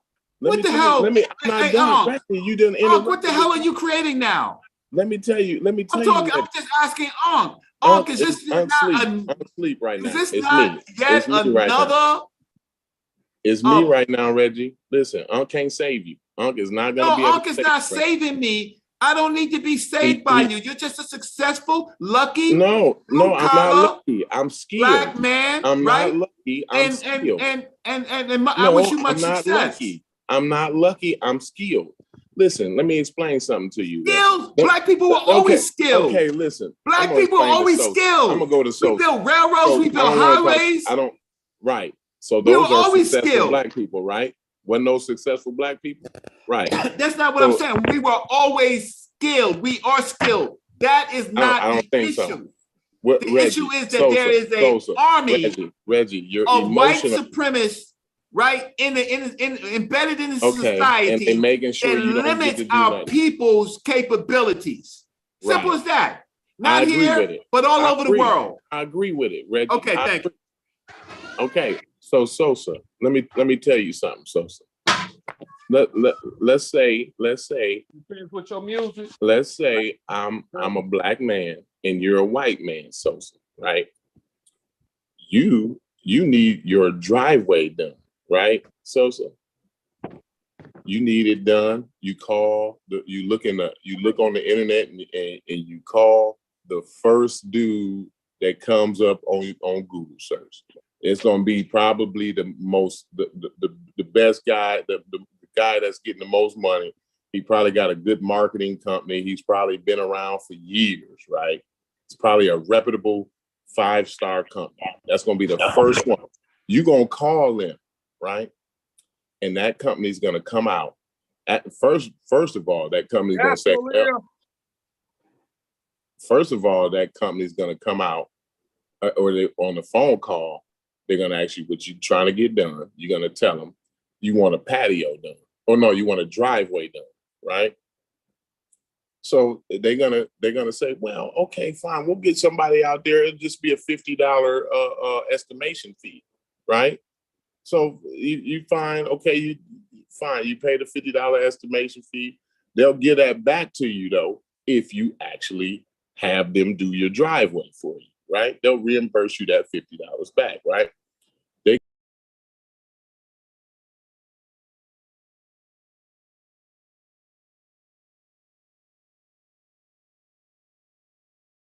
Like you dropped off. For once, I could say, thank God for the ancestors. Yeah, right? Corey, you got knocked off, bro. I don't know. Can we talk about group stuff instead of personal stuff and just move on. What we're trying to talk about is getting the pseudos out of the community, right? I'm not trying to argue with Brother Corey. I'm happy for him and happy for his family. But I am fighting for the disenfranchised Africans who just can't unify, who don't have analysis, who don't have the access. Somebody said you was calling me in the chat. What happened? No, I wasn't calling. What I was saying, can we move on to some of the other clips that you have? Yeah, I ain't got no wrench. Wrench, man. Oh yeah, that was you. I got it. I don't know why you don't got no. And do I have permission? There's a couple of people that's saying stupid stuff that's not even part of the Black community in the chat. It has nothing to do with this. Can we block them? Can we block them? No, what they saying? So let me say this, Reggie. So what we want to do over here is we don't want to kill people's voices, right? Now, if you say something disrespectful about the sisters in the chat, you're dead, right? And so I'm gonna go back and listen to see exactly what Corey was saying, but I'm gonna let y'all know right now that he wasn't wrong in everything he was saying. And Reggie wasn't wrong in what he was saying. What we've learned over the years is that what Reggie was saying to a certain degree hold merit, and what Corey is saying to a certain degree hold merit, and somewhere along the line, the balance was lost. And we was all the way over that side. Reggie, we was all the way over there, stuck somewhere, and it wasn't palatable, right, for a space age African. And I'm gonna show you some clips to show you how bananas we is, right, and how we doing what we doing. But I don't agree with all that. Whatever Corey was saying, I don't know, but I'm gonna look at it. But I'm gonna tell you this: Dr. Ben was saying the same things we were saying, and for y'all to act like Dr. Ben wasn't, y'all crazy as hell. They ain't like Dr. Ben, yo. People don't say Dr. Ben name no more. Dr. Ben was saying what we were saying. He was saying, why the hell is y'all praying? He was banging on Shemaz and them. See, we forget that. See, some kind of way, because Dr. Ben made some mistakes with his typewriter, because the nigga had to do the typewriter shit. You know what I'm saying? And somewhere along the line, when he snuck into the one university and buffed up his shit and act like he did some shit he didn't, and then y'all forgot like the nigga really did teach in a real university. After he got put out of one university, another university let him in and teach without no damn credentials. So the question is, how great was that man to be able to do that shit right there? So yeah, he made a lot of mistakes in scholarship, right? But he was great at what he did, right? Like I patted my thing after Dr. Ben. When you hear me get down, I'm getting down like Dr. Ben. I patted my thing out after John Henry Clark. Like they the two atheists right there, right in front of y'all face. So when you see me, you seeing them. Feel me with that, yo. Dr. Ben was just hardcore. So I ain't gonna sit up here and bang on Dr. Ben like that, because he was hardcore. Corey's right? my brother. Corey's my brother. So me and Corey, we didn't get. Now y'all good? No, y'all good. Now listen. Yeah, we good. Whatever he said, y'all good. But he has a point, right? You have a point. So some will say that why we do this? Why? Well, it's a hobby, right? People study things in a hobby, right? There ain't nothing wrong with that, right? And so having a social understanding of where you at in the world and where you come from is essential. That's important. Now, I don't agree you should be running around this motherfucker in the middle of Manhattan. I'm gonna show you the video, getting baptized by Jabari and them on some neo white boy shit, because it's really white boy shit. It is. I think that's funny. That's funny. I'm not banging on white people. I don't come over here and bang on white people. I don't think the white man's the devil. Y'all try to crucify me because I say the white man is the devil. I don't believe in the devil or God. I don't think that. I think they homo sapiens sapiens. Yep. You know what I'm saying? Like, so I'm not over there.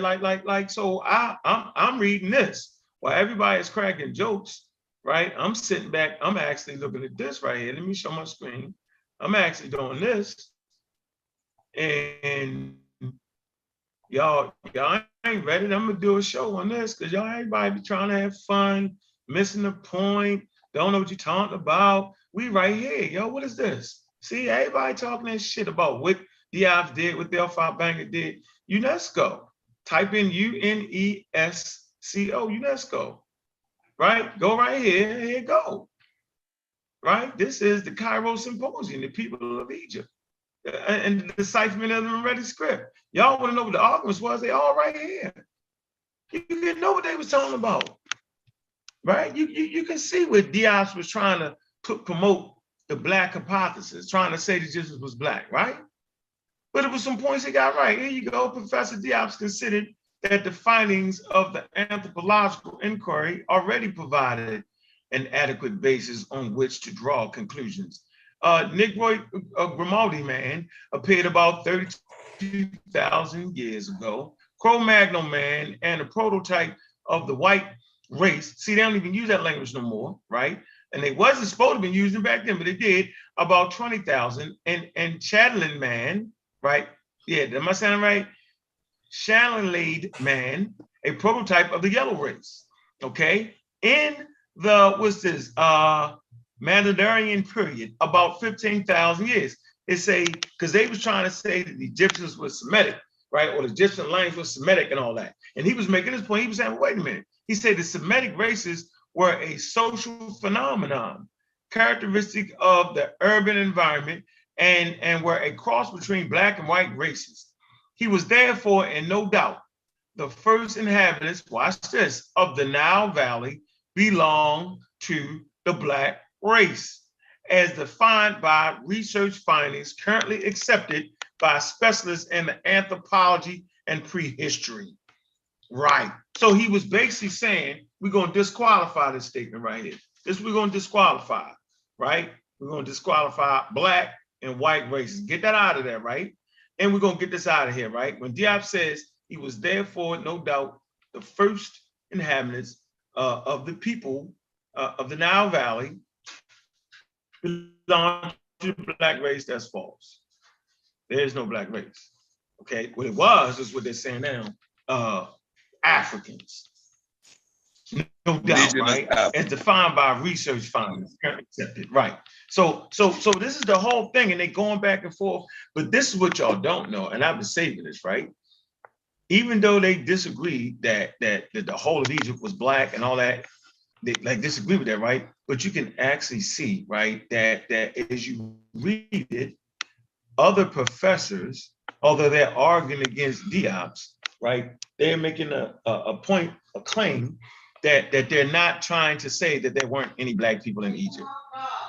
They make that point. Let me see. Hold on. Let me see. Professor Shogun. Hold on.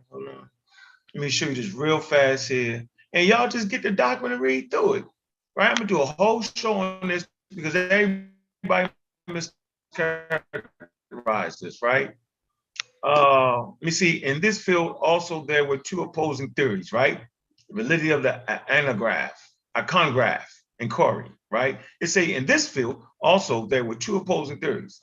Professor Diop considered that as the Egyptians were Black, their painted iconograph, right?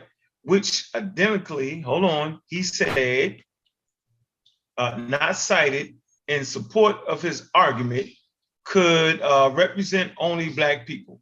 Then you got Professor Vercotti. I'm hoping I'm saying that right. Vercotter, right? Who was supported by Professor Gallup and Leachland, considered that Egyptian iconography from the 18th dynasty onward showed characteristics representation of Black people who were not previously been depicted. So you got other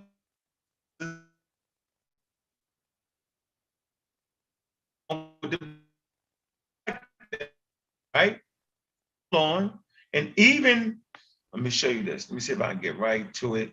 1 second, hold on. Okay, here you go. Remember Von Cotter. It said Professor Von Cotter did not dispute that there might have been Black elements in Egyptian in Egypt throughout history. And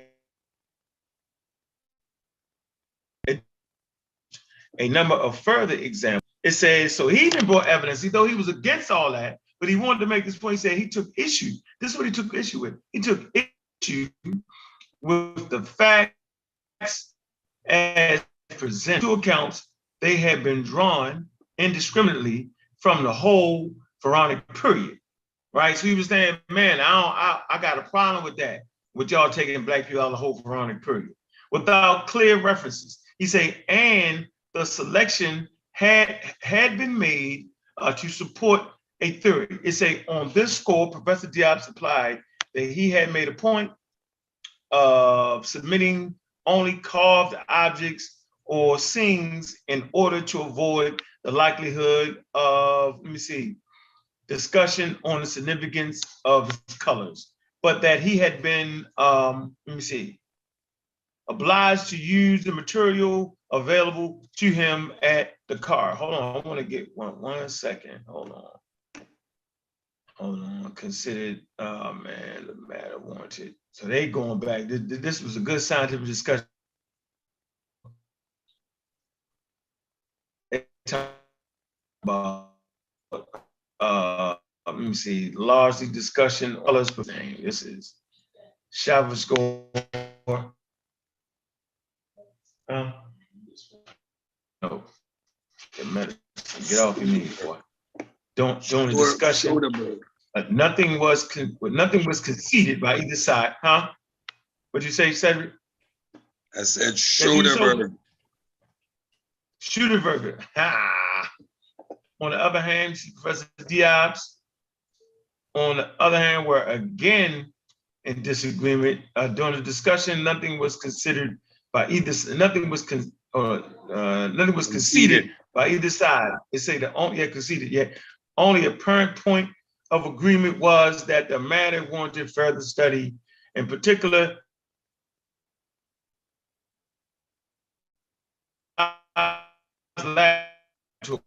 Professor Diop had been mentioned because it concerned many people. In and out. I'm like, wait a minute. All right, here you go.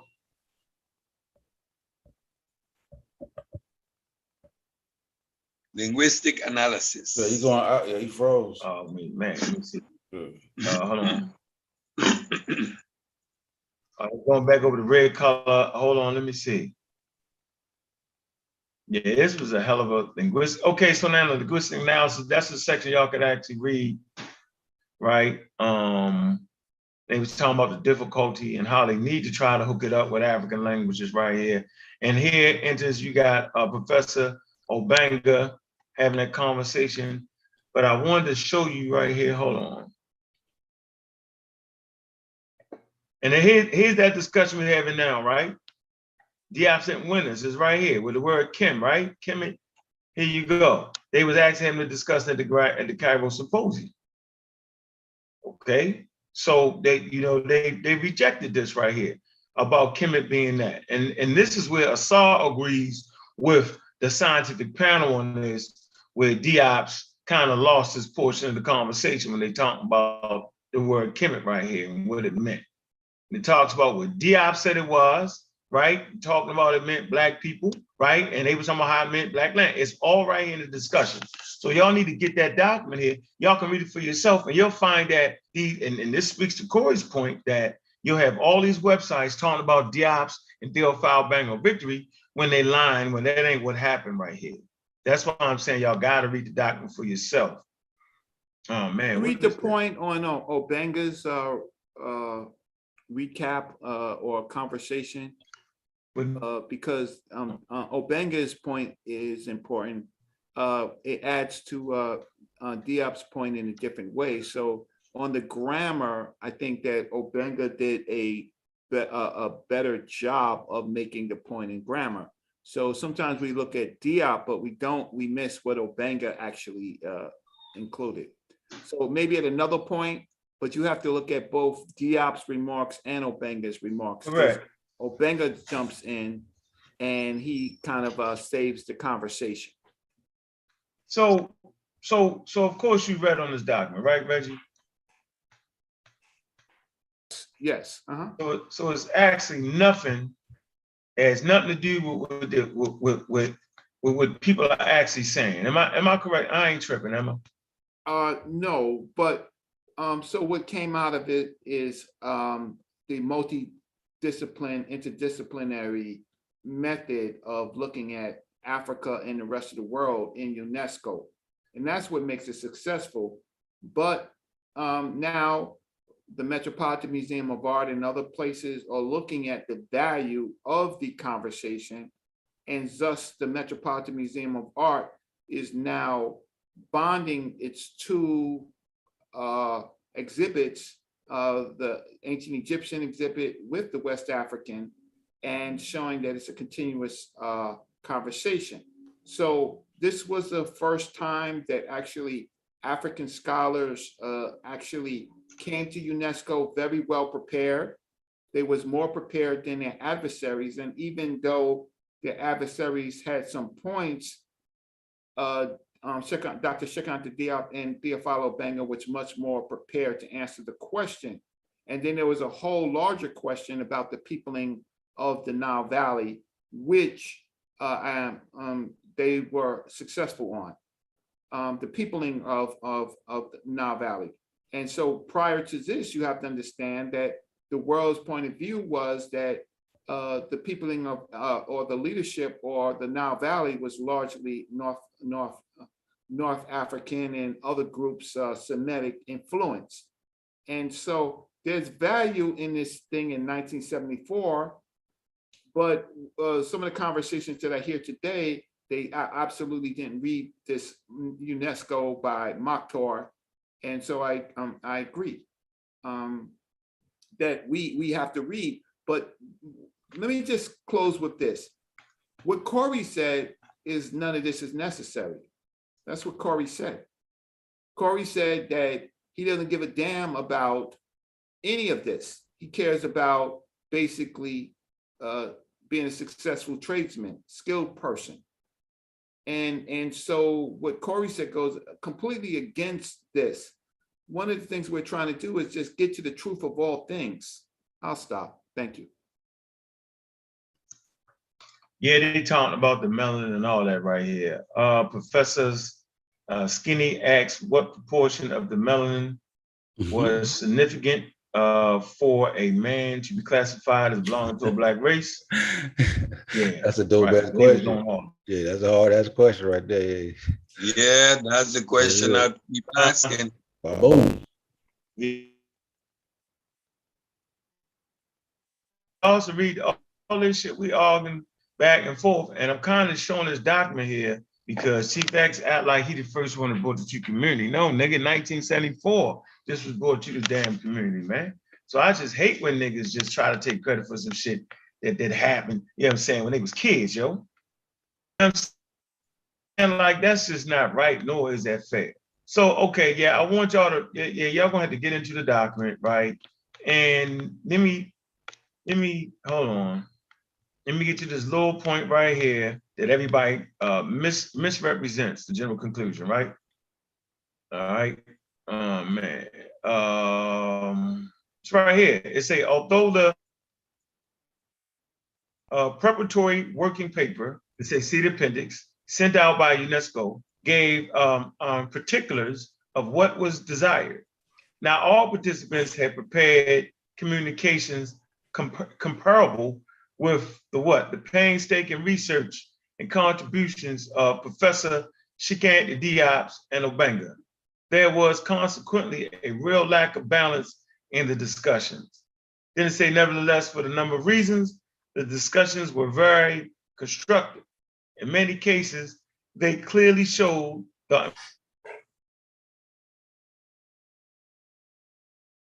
scientific information. They brought home to almost all the participants the shortcomings of the methodological criteria, which had hetero been used in research. They drew attention to examples of new methodological approaches on the basis of which the question before the symposium could be studied in more scientific manner. All right, I don't want to keep reading all that, read y'all to death, but just, it just shows how the actuality to support Reggie point and support what I've been saying from day one, that they brought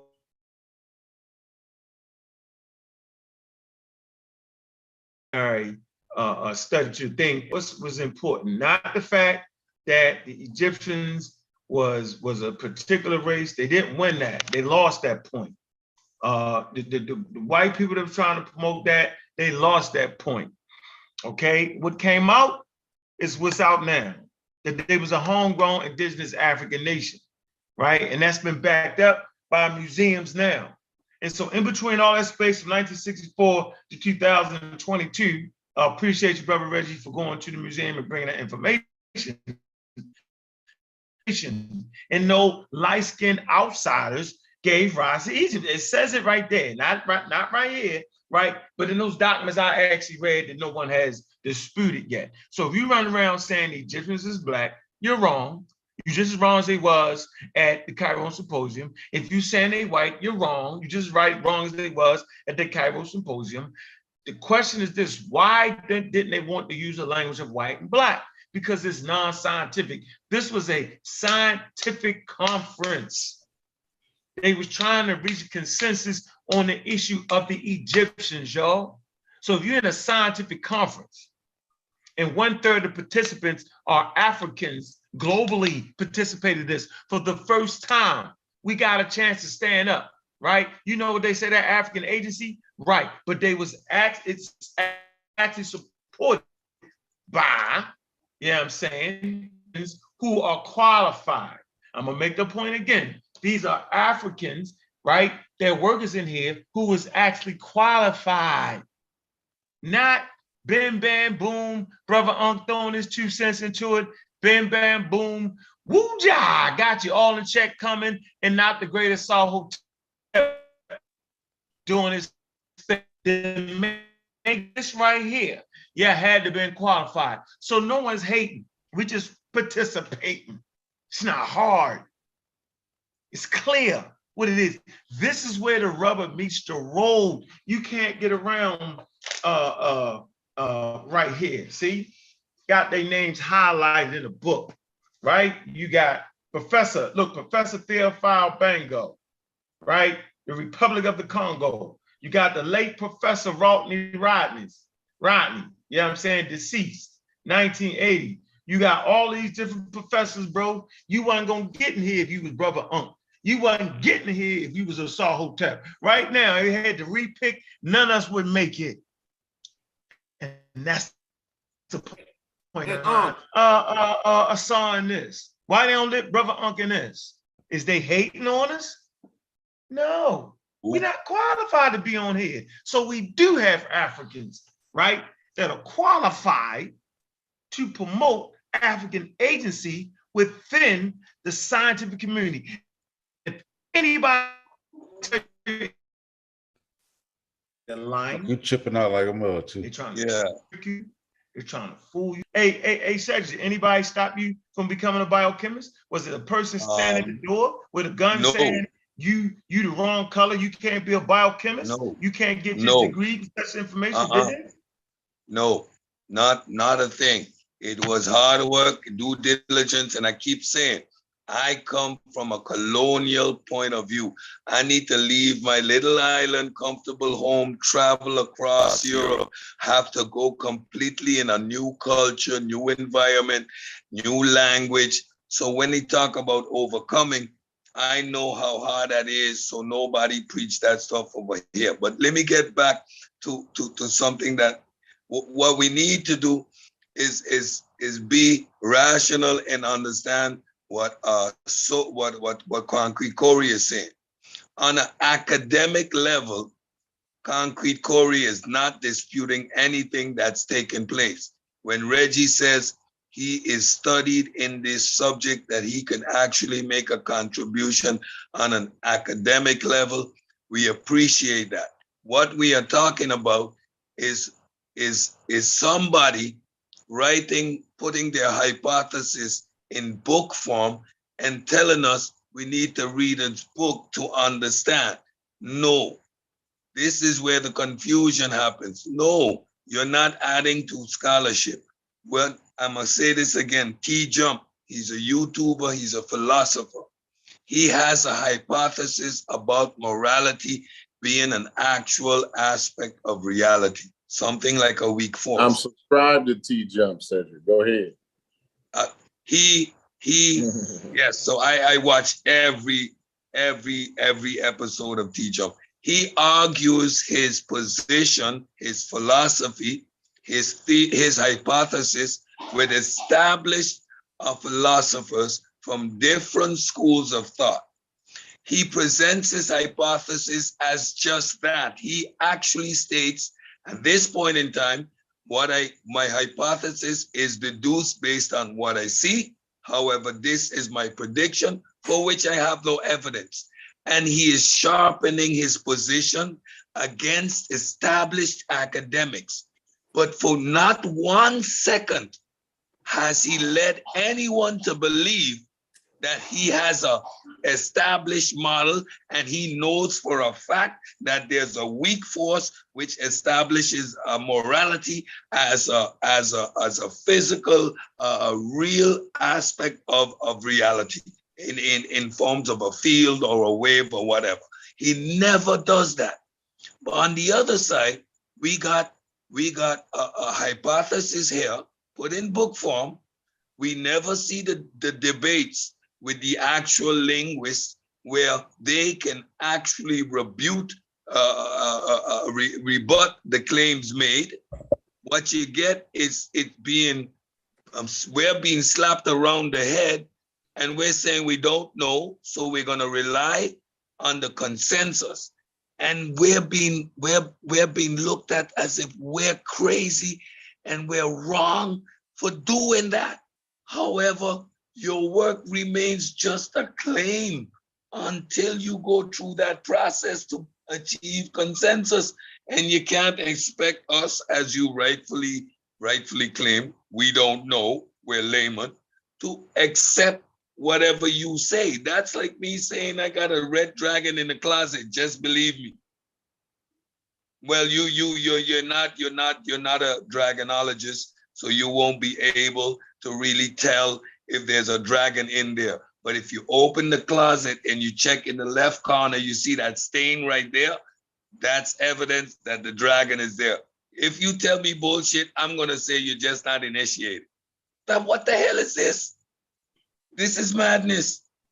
My thing is this, because I don't really got an issue with like Real quick, Sosa, you want to take the controls? Because I'm out. Yeah, you can. Yeah. All right, go ahead. Yeah, my issue is this. I don't really got an issue with any none of the brothers like that. I think where the community falls short, and definitely the community that surrounds them, is, and what I be trying to do is, push them to take the next step. Like we shouldn't, like if they're at the level they think they are, then we shouldn't allow them to be comfortable at this level. You know what I'm saying? Like I'm saying, take the next step. You know what I mean? Get degree, get placed amongst the experts. You know what I mean? So that'll be a shining glory for the community. You know what I mean? So like, I can appreciate the side work you do. Overturn the consensus. You might want to tell the flat earthers to take the next step. Yeah, I mean, flat earth is a little bit different. Because I'm saying like for somebody like, hold on, let me explain. I'm saying for somebody like Ujao who studies the Medu Neter and got a pretty good knowledge of Egyptian culture, and you want to challenge some of the ideas that are promoted by modern Egyptology about the cultural norms in Egypt, then take the next step. So you can, because now you can engage in the language and the culture, and you can have a, you know what I mean? And then you can actually get access to certain texts that you may not get access to on a more layman level. You know what I mean? So I'm like, just take the next step. You know what I mean? So when you challenge an Egyptologist, I can give you a little bit more credit, a little more credence. You know what I'm saying? Because I know you put forth the work to get to the level of expertise, and now I can see you engaging in a gladiator battle with the experts. Go ahead, Corey. No, I agree with what you said there. It's the whole thing is with telling them to take it to the next step with this, you know, Negro Egyptian shit. I mean, that's on the same level as a flat earther to me. You know, it's not, you're not gonna have a flat earther take it to the next level. I mean, a flat earther can only argue on YouTube. That's it. You know what I'm saying? Like this is the level for creationist versus evolution. And I mean, at goes least in made it clear. Theophilo Banger is recognized, like, you know what I'm saying? Like, he's well, recognized. Theophilo Obanga. At least we can see him get shot down. Argument. He put forth his argument. It was a good academic argument, and it was brought to the level, and it was shot down. Yeah, that's what I'm saying. That's a level though. You can actually put it fine, before but and it's shoot already down, been, and then you can already been shot down though. Yeah, but that is but you can you can get shot down, regroup, and bring it back. Like a lot of scientific discoveries that first brought get shot down. They say, you know, you didn't do this correctly, you didn't measure this, so boom, boom, boom, boom, it gets shot down. And then he comes back with a, you know what I mean, with a different idea, more sound, more scientifically back, and then then it gets pushed forward. Right. So I don't disagree with that, so right, but I just, you know, I think we're playing games. I think we're using kid gloves when we even go to even entertaining that kind of talk. You know what I'm saying? Because it's not even close to that. It ain't even nowhere even near close to that. You know what I'm saying? Like I said, it's on the flat earther level as far as I've seen. I mean, if you show me something, I mean, fine, Theophilo Banger, fine. We got to put him to the side because he's actually brought things to the field. He's actually that's what I'm saying. He should Assad should be the standard. Theophilo Banger is. Yeah, that's what I'm saying. Assad shouldn't be the standard. Theophilo Banger should be the standard. Like that should be the base. You know what I'm saying? Like that should be the base level criteria. Like nigga get to a Banger level. Yeah, but and that's what I'm saying. Like you got to even show me something that's even close to that. You know what I'm saying? Obanga's level. You know what I mean? Like like they don't. You can't tell me anything that's even worth evaluating within Assad's argument when you actually look at the argument, right? He got to throw out. I mean, you throwing out the whole.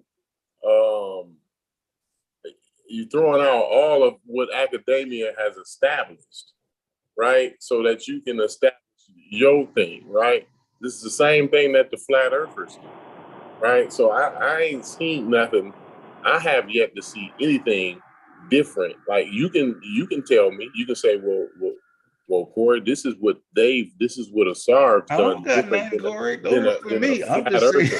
I'm just saying, like anybody could say, like, look, this is what he's done different than what a flat earther would do. So you can't really put Assad on the same level with the flat earther. Like I'm willing to listen to that. I'm not a crazy. Like I'm just saying, you know, flat earth is so off. You know what I'm saying? Like, come on, like. No, I'm saying like that's so far fetched. Listen. Linguistic. You know what I mean? That's all I'm saying. I don't disagree with you. No, listen though. For the flat earth to work, you have to throw everything we know about physics out, right? Right. You got to throw all that away, right? So the same thing with this, with the shit Assad trying to pull, right? You got to throw all of the shit that the linguistics academia they'll establish, right? And you gotta start with a star, because you know, like old boy started from scratch. What's his name? Mboli, right? You see what I'm saying? So you gotta throw all that out. And then you gotta start. So tell me, like, what's different? I'm trying to see. I ain't telling you nothing, bro. I just like I'm not telling you nothing, bro. Like I'm just being for real. Like I'm just saying. Just get what I'm trying to do right. What I'm trying to do, Sosa, right? It's been a lot of games. It's been years and years. You got to admit this, Sosa. It's been years and years and years of gains, right? I mean, am I tripping here or what, Sosa? Yeah. I think It's been a it is. lot Some of it, some of it's blackology, some of it is like I'm not against all Afrocentric thinking, but I think it creates a paradigm for bias and that's why it don't even make sense. So that's why situations I'm against it. I'm against that. It's crazy. I'm against it. It leads you down the wrong path. So it's gonna lead Afrocentricity, thinking in an Afrocentric. I don't even really like. It's hard to even fathom an African American, right? Talking about an Afrocentric, because Africans ain't an Afrocentric. You know what I'm saying? So the shit is back. We the only batshit crazy niggas on the goddamn planet, Sosa. That's what I'm trying to explain. Nah, because that only speaks for that only speaks for a small community of folks, Corey. Outside this room, if we walk into the streets, the niggas wouldn't know what we talking about, bro. You absolutely going right. To work, niggas going to work, getting their kids ready for school, right, shit Sosa. like that. Yeah. What I'm saying is, no, you're absolutely right, Sosa. What I'm not saying what you saying though. What I'm saying is African Americans are the only people that will say the shit that we be saying, like Afrocentric, Pan-African, the general African culture, and like no other Black people, no other people say that kind of shit. Corey, I think what you're trying to say is history is just history. What do we need Afrocentrism or Eurocentrism for? History is history. It's all racist. Like the Eurocentrism leads you to racism, white supremacy. So what you think Afrocentricity does? Yeah, right? That's why I think. The crazy part is is like nobody does that. Like no Africans give a fuck about like the people in Ghana. They could give a fuck less what the Medu-Neter is, who the pharaoh was in the 25th dynasty. They don't give a fuck if a Sudanese nigga lived in Egypt for 1,000 years, or whether an Egypt nigga lived in Sudan. Like, they don't give a good fuck about it, bro. Hey, but too, Corey, you gotta look at the fact that do that. You gotta look at the ones that do it. But you gotta look at the fact too, Corey, that their Africanness and genetic connections is more direct versus like when they say they're African, they know exactly what the fuck they mean. Nigga, I'm African, I'm Ghanaian, I'm blah blah blah blah blah. When we say African, we mean African generally. The whole country. The generally West Africa. And then Pan-Africanness includes all Africa. That's what I'm just spread all over the place. Sosa, that's what I'm pointing out. That is crazy. What I'm trying to say, Sosa, right? That's crazy, Sosa. I'm just saying, like, I used to do it, right? I had to get over that, Sosa, right? And I'm just wanting to let you know, right? That shit is batshit crazy. Yeah. We the only ones that do it. So I think like that's why when you look at the different the argument that's happening with Malefi Asante and his positioning, because he was trying to basically grab away from that type of thinking, because he was basically saying like, and he gave an example of like this white millionaire who basically put up money for Black people to go to scholarship. Go to college. He put up scholarship money for like 40 Black people in the area. You know what I'm saying? And he compared that to Clarence Thomas, who ain't never did nothing for Black people. And he was kind of basically saying that we rolled down this Afrocentric mind frame, then we would think that Clarence Thomas did more for Black people than the European who actually put, actually gave us money. You know what I'm saying? No, the thing is, we got it fucked up. Like, I don't mind. Like, but I think people think I got a problem with being biased or racist. Like, I think that everybody has the opportunity to say fuck vanilla ice cream, and I love strawberry ice cream. Like, no, I'm not gonna object to nobody saying that, right? Yeah. So what I'm saying is, why don't we got to be African Americans? That's what we is. Our problems, every issue, Sosa. I feel you, every you single talking 81. one. Listen, I'm talking to you, but I'm not talking to you. I'm having a conversation for the broader audience with you, though. But Sosa, listen, listen. I'm listening. Every single one of our issues that makes a difference in our lives is an African American issue. I get it. You think we should be more African American centered. I agree. And let me tell you something. No, and I have Ghanaian citizenship. I don't be wanting to put all my shit. See, motherfucker be wanting me to put all my business. I just want to be a regular guy. I don't want to put all my shit out on Front Street. You know what I'm saying? Like I'm somebody, right? But let me tell you. Yeah, you have no one in Ghana, listen, no one in Ghana gives a good motherfuck what's going on with you over here in the United States, bro. Everybody in Ghana, every person in Ghana, their problems are Ghanaian problems. They're not African American problems. Yeah. That's all I'm saying, Sosa. Yeah, Corey, you're speaking to the choir, bro. That's how I've been saying. That's how I talk. Now, Corey, when I went to Ghana, Corey, I went to four different museums. Not one of them had any Egyptian symbol whatsoever in it. Got me fucked up, man. Fuck that nigga. Shit. Man, this nigga can't be in the same motherfucking space. You wasn't in the space. Nigga, he was, nigga, but I'm saying I ain't like looking up there and seeing that wild ass coon. You fucking liar, nigga. And I don't hang around liars, yo. He a wild ass coon. I don't hang around niggas like that. I don't do that. I don't do the switch hitting shit. I don't do all that. I don't want to hear nothing that nigga gotta say. Simple as that. Some bullshit, yo. And hey, what's good with it, y'all? Bullshit, dog. He talk shit about us all behind our back. That nigga ain't real with that shit. That nigga ain't bring no conversation. He all in the motherfucking chat talking about what kind of conversation he brought. He ain't brought no motherfucking conversation nowhere. Nigga, he fucks it all up. Got niggas thinking that halfway in between shit. Man, fuck that nigga. Nigga lied on me, nigga. I don't even play with niggas like that. I don't play with niggas like that. Man, that nigga ain't cool. What? Man, that nigga tried to destroy my motherfucking name, yo. Fuck out of here. Every time I see that nigga, I can't be in the space with that nigga. I ain't a corny, phony nigga.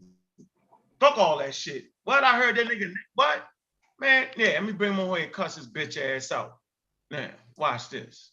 Yeah, I'm gonna let you on to cuss your bitch ass out. There you go. Watch. And the turn up episode. And here comes the turn up episode. Get your popcorn, people. I ain't doing all that. I ain't doing fake y'all out. Y'all thought I was gonna do all that. Fuck your blood pressure up, man. Man, I ain't doing all that, yo. But I'm saying, but Corey, I get your points, yo. I do. I get your points on that. And I mean, that's a hard reality. And it is. Matter of fact, let me block him in the chat. Yeah, he blocked. He blocked just for being a wild. He blocked just for lying. They already and acting like I stole something from him. That nigga told motherfuckers I stole something from him, yo. Nigga, I took that. Nigga, I ain't steal nothing. Nigga, you lied about the situation, and I took that shit. Now, and I can't get my fucking mind. Let me block this nigga in the chat. Why who the fuck needs Chief X around? Need that nigga. That nigga bring no in the chat. Chief X is not even in there no more. I think somebody blocked him a long time ago. But I'm looking for him. Nigga gonna hit the link and lie. Yo, this nigga's a lie. This nigga got 30 videos about me, nigga. He's a wild coon, yo. He a wild coon. We don't want to let them. He's a wild coon. I think we have the audience at least in the right frame of mind, right? Yeah. I ain't expecting nobody to believe a word I'm saying, right? Like I already told y'all, like I'm not an expert on shit. I'm only an expert on one thing, right? So you ain't got to believe me on nothing but one thing, right? And you ain't even got to believe me on that. You know what I'm saying? But what I'm saying is, we got to stop it, man. We got to. We look like buffoons. It's buffoonery. Yeah, you against the Pan-African ideology, Corey. I'm gonna tell you how I feel about the Pan-African ideology. I feel the same way. I think it should be American focus. Right. I think it's buffoonery. I think we the only crazy people who do it. Like nobody else. I don't see nobody else doing that. You know what I'm saying? Like people. I think because our dynamic is different, though. That's what I was kind of pointing out. Like our dynamic is different. You even see people. Yeah, it's different. Corey. I ain't gonna sit there and argue with you over that. Listen though. Hey Reggie, what clip you want me to play though? No, hold on though. But because you even see people adopt like Tony Browder clip, the Tony Browder clips. The clip's gonna feed right into it's gonna feed right into what Corey. All right, because Corey brought out there, and he's still talking about the old man. No, it's not gonna feed into what Corey is saying. Yeah, it's gonna support Corey. No, it's not. It's actually not gonna. Watch. Okay, right, play the video then, goddamn. Watch them. Play the video. Play the video. Watch this, Corey. Hey, Corey. I just want to say one thing. But watch this, Corey. Watch. Go ahead. Watch this. You gonna say it? Watch this. I can play this song and everything. I can do this. Watch this, Corey. Watch what you say. Watch this. Here you go, y'all. Here you go, ladies and gentlemen. Here's the clip. Dr. Anthony Brauder. I don't know what he did. Among the Yoruba, among the Wolof, and the last migration was a migration that came into Mali and influenced the Dogon. So we can now begin to trace the Khan among the Yoruba, among the Wolof, and the last migration was a migration that came into Mali and influenced the Dogon. So we can now begin to trace. Hold on, hey Reggie, where the rest of the clip at? I sent you two clips, but even that, the problem is when just stop right there. All right. When people like that do it, when people like this do it, or I go on my computer, share my screen, and share the whole thing. But what happens is that where are the sources? I got it, Reggie. Where are the sources to when people talk like this, right? Like these are like preaching. A source for what? The source? Well, I need a source for what? Not you. He's talking about Browder. He's talking about. I'm not talking about you, Corey. Me and you, we cool. We just disagree. Corey talking about what's Corey got his guns out. He just like put his guns back. I got the film, Reggie. Hold on, Reggie. I got the clip. Everybody stop. Hey, stop. Everybody stop. Hold on. What's going on, Melvin? How you doing, brother? Hey, what's going on, bro? Hey, peace to you, man. Peace, Melvin. Good to have you on, Melvin. Hold on, let me play this clip real quick. I might have to get and play the whole thing, right? But no, I got it. No, I got it. I got the one you want me to play. I got it. It's a good one. I got it. I actually got it. Hold on. Damn. Hold on. I actually got it. I want to talk about academia EDU too. Why you got niggas acting like a nigga's published because he in there. Nigga, I got y'all. You know, I already got it. You already looking at that. Got y'all all the corny shit. I got them. I swear I got them. You know what I'm saying? I got them. Yeah, I already went there too. You know, I went there too immediately. I was like, immediately. Here y'all go. Y'all ready? Boom. Of two tunes in this area. Turn up a little bit if you can. I found that simple. Where's the video? We don't see the video, Unc. Recognize this? Do you recognize what you are ceilings of? Where's the video? You don't see the video, Reggie? No. Red screen. Oh, okay. Damn. All right, let me do it again. Funny. Here you go. Watch this, Corey. Ceilings of two tunes in this area. I found that symbol. Wow. You all recognize this? Do you recognize what you are sealing?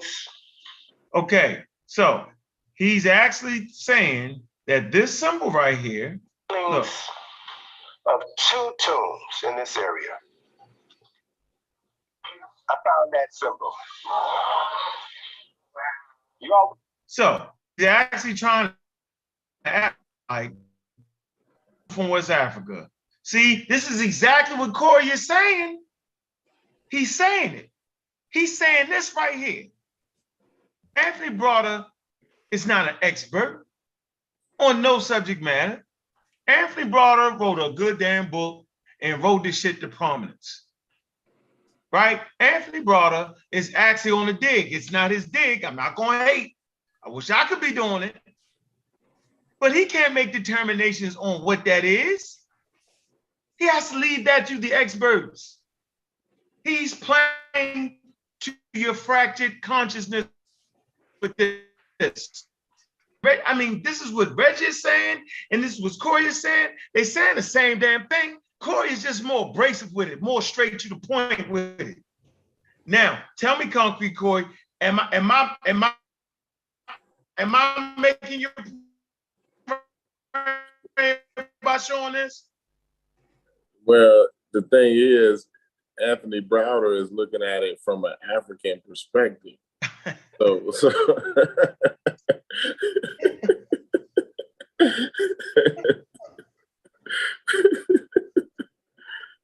So you know what I mean? We're not getting the context. So he don't have to be an expert. All he has to do is look at it from an African's perspective. That's it. You know what I'm saying?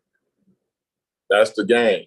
That's the game. All right, Reggie, speak to it. What is it? They don't, Reggie. What's going on here, Reggie? Go ahead, Reggie. So my point is pretty much your point, and the reason why I'm on the pseudo killers is that in this particular situation, he's not doing any comparative art.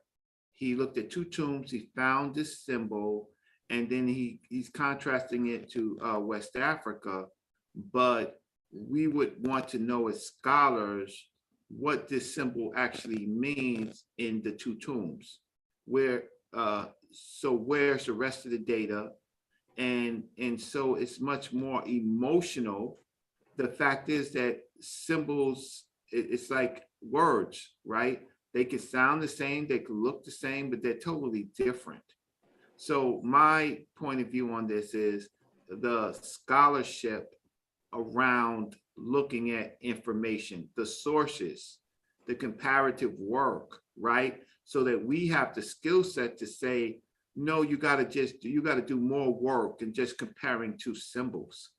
So from an African centric point of view, I agree with Corey. Only problem I have with Corey is, why do this at all? Won't you just continue doing what you're doing to be successful? But in the no, because I enjoy having these conversations, but I'm not gonna be railroaded, and I'm not gonna sit here and act like motherfuckers ain't trying to pull the wool over black people's face or over black people's eyes, right? No, I'm not gonna act like that. I'm sorry. But I'm just saying, why do the work at all? The reason why we're doing the work is to no, we ain't doing no work. We just having conversation. That's all. I don't want to be mistaken. What's good with it, y'all? Mistake us for being some type of teachers. We doing some type of work. This is some type of organization. We're some type of authority figures. Also, none of that kind of shit. I don't want to be mistaken for none of that. Okay. We ain't doing nothing. We just street soup. We just, you know what I'm saying? We enthusiasts. We just like to learn shit. I like the word enthusiast. I don't like research. We not researchers. None of that kind of shit.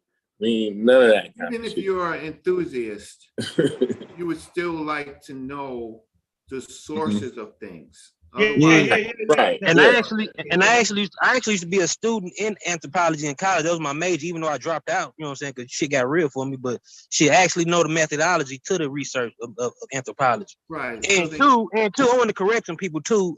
People outside this group, like I don't know if we can say his name or her, but anyway, Brother Sean, I let him know I am not a new member of Team Osiris. I'm the first member that they got recruited, bro. You got me fucked up, bro. I've been in this shit since Blog Talk Radio. You new to this for real.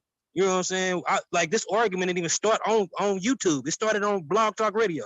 So he don't know what he's talking about. You new to this, bro. For real. I've been in Team Osiris. I'm the first member, and Gold is my big brother for real in real life, bro. Come on now. So you're lying. I ain't gonna let you get away with that, Gullah. It actually started on the telephone, nigga. Yeah, for real. No, for real, it did. You're right. But technically I was in Team Osiris before Consul. Consul was already an honorary member. That's right. You know what I'm saying? Yeah. Right. You know what I'm saying? He always was an honorary member, but you know what I'm saying? Eventually we said, fuck it, we just gonna go all in. But you know what I'm saying? Hey man, I remember. You really got me fucked up, So Cooper and Ngozi called me first, you know what I'm saying? When they saw this was 2013. You know what I'm saying? Okay. Hey, I remember that.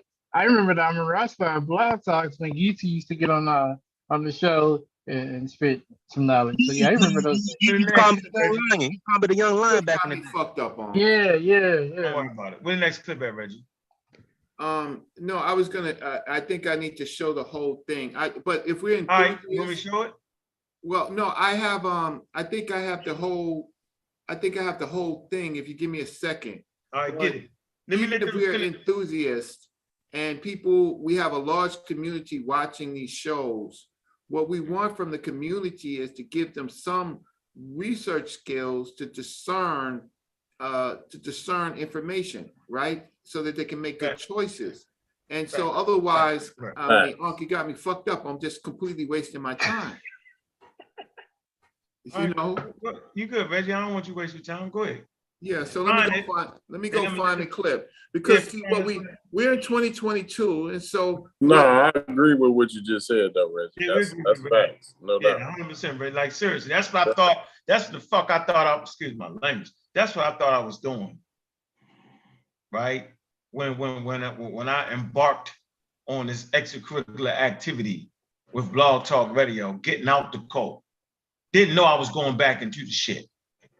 This is what I thought I was doing, right? By hopefully motivating people like Gullah and Melvin and them, right? So they could come back and help me out. Fuck all the arguing and shit. Forget all about all that. But at the end of the day, science worked, and we got to agree on science, right? And that was the primary role of Team Osiris, regardless of all the other stuff, right? That's the role. All right, so we understand what it is, and so it shouldn't be groundbreaking, right? To see the bros around. They always been my brothers. I ain't never stopped talking to Gullah. Gullah, I ever stopped talking to you, Gullah? I ain't never stopped talking to you, Gullah. Gullah ain't never. Melvin. Hell no, we kept in touch. We'll have a conversation just on some regular shit. Like we ain't never stopped. Melvin ain't never. I was on Melvin here. I'm like, who the hell is Melvin? I just was Melvin ain't never get wild. Melvin probably got taught to me but Melvin was like, man, I'm in school, man. Why is Unc doing that? Right. I ain't got time for that. The truth is, I was mad at Ngozi because Ngozi shot me twice. I'm like, that's the second time, yo. I ain't gonna let you get me a third time. That's why I was really mad at Ngozi. Ngozi, I was like, Ngozi, I called Ngozi and say, Ngozi, look, we can already start the Amaral squad. You got beat at this time. Ngozi doing what he do, forgot to show up about it. Then he know it. He came back and cussed me out 2 weeks later, talking about that's some bullshit. You're a fucked up individual. I was like, for what, nigga? You said I was gonna be on squad. Then I was like, nigga, you the one that ain't show up. And he realized it. But he was 20-something, right? We arguing, he 20-something. I don't even know how you were. How old was you, Gullah? I was like 23, 24. Shit. Come on, yo, I'm 30, I'm 40, 45.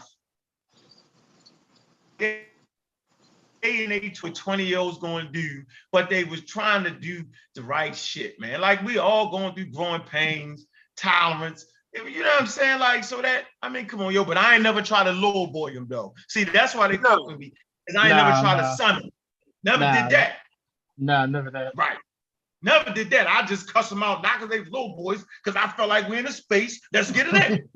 Yeah, I remember in Goals, like back then doing the Kimball on trial shit. Like even back then, it was like it wasn't no tension, but it was a tension with that language shit when it was Sanjetti and Assad. And I kept begging and go say, bro, when we gonna tell these niggas they wrong, bro? Like we was playing the politics, being nice and shit. Then I couldn't hold it no more when Sanjetti did that shit live in New York. He had somebody interview him on the side. He was talking about the Sumerian Naja Congo. I said, nah, that's pseudo, bro.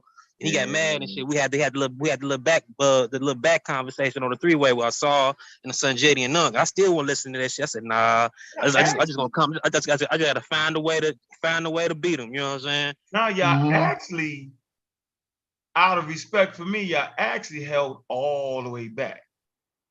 Kansu was the one that kicked it off with the kicking me off the show shit. Remember that? Or he was wrong because I ain't even say that shit he said. Hey, what's funny is the same topic on that show where you got kicked off. It's the same thing Corey talking about right now. The same exact thing. That's why I had to have fun here and be like, Corey, we had it. Ain't funny. I'm not listening to you, Melvin. Melvin, I'm not listening to you. Okay, so Unc, I got the clip. So you got the clip. You funny, right. But you right. Go ahead. You're right. Okay, that's the funny part. Hold on. Hey, Melvin. See, watch this. You right. You see how easy that was to say to that younger brother? You right, brother. You was right. See how easy that was? See? Right. Check. Go ahead. Go ahead, Mr. Dr. Reggie. Dr. Reggie. Go ahead, Reggie. So in this conversation, the first slide says, 3 ladies on September 28th, I made a discovery in Egypt that changed my life forever. Those who will yet be born, may they enter the tomb, see what is inside. You will enter this tomb, look and try to understand.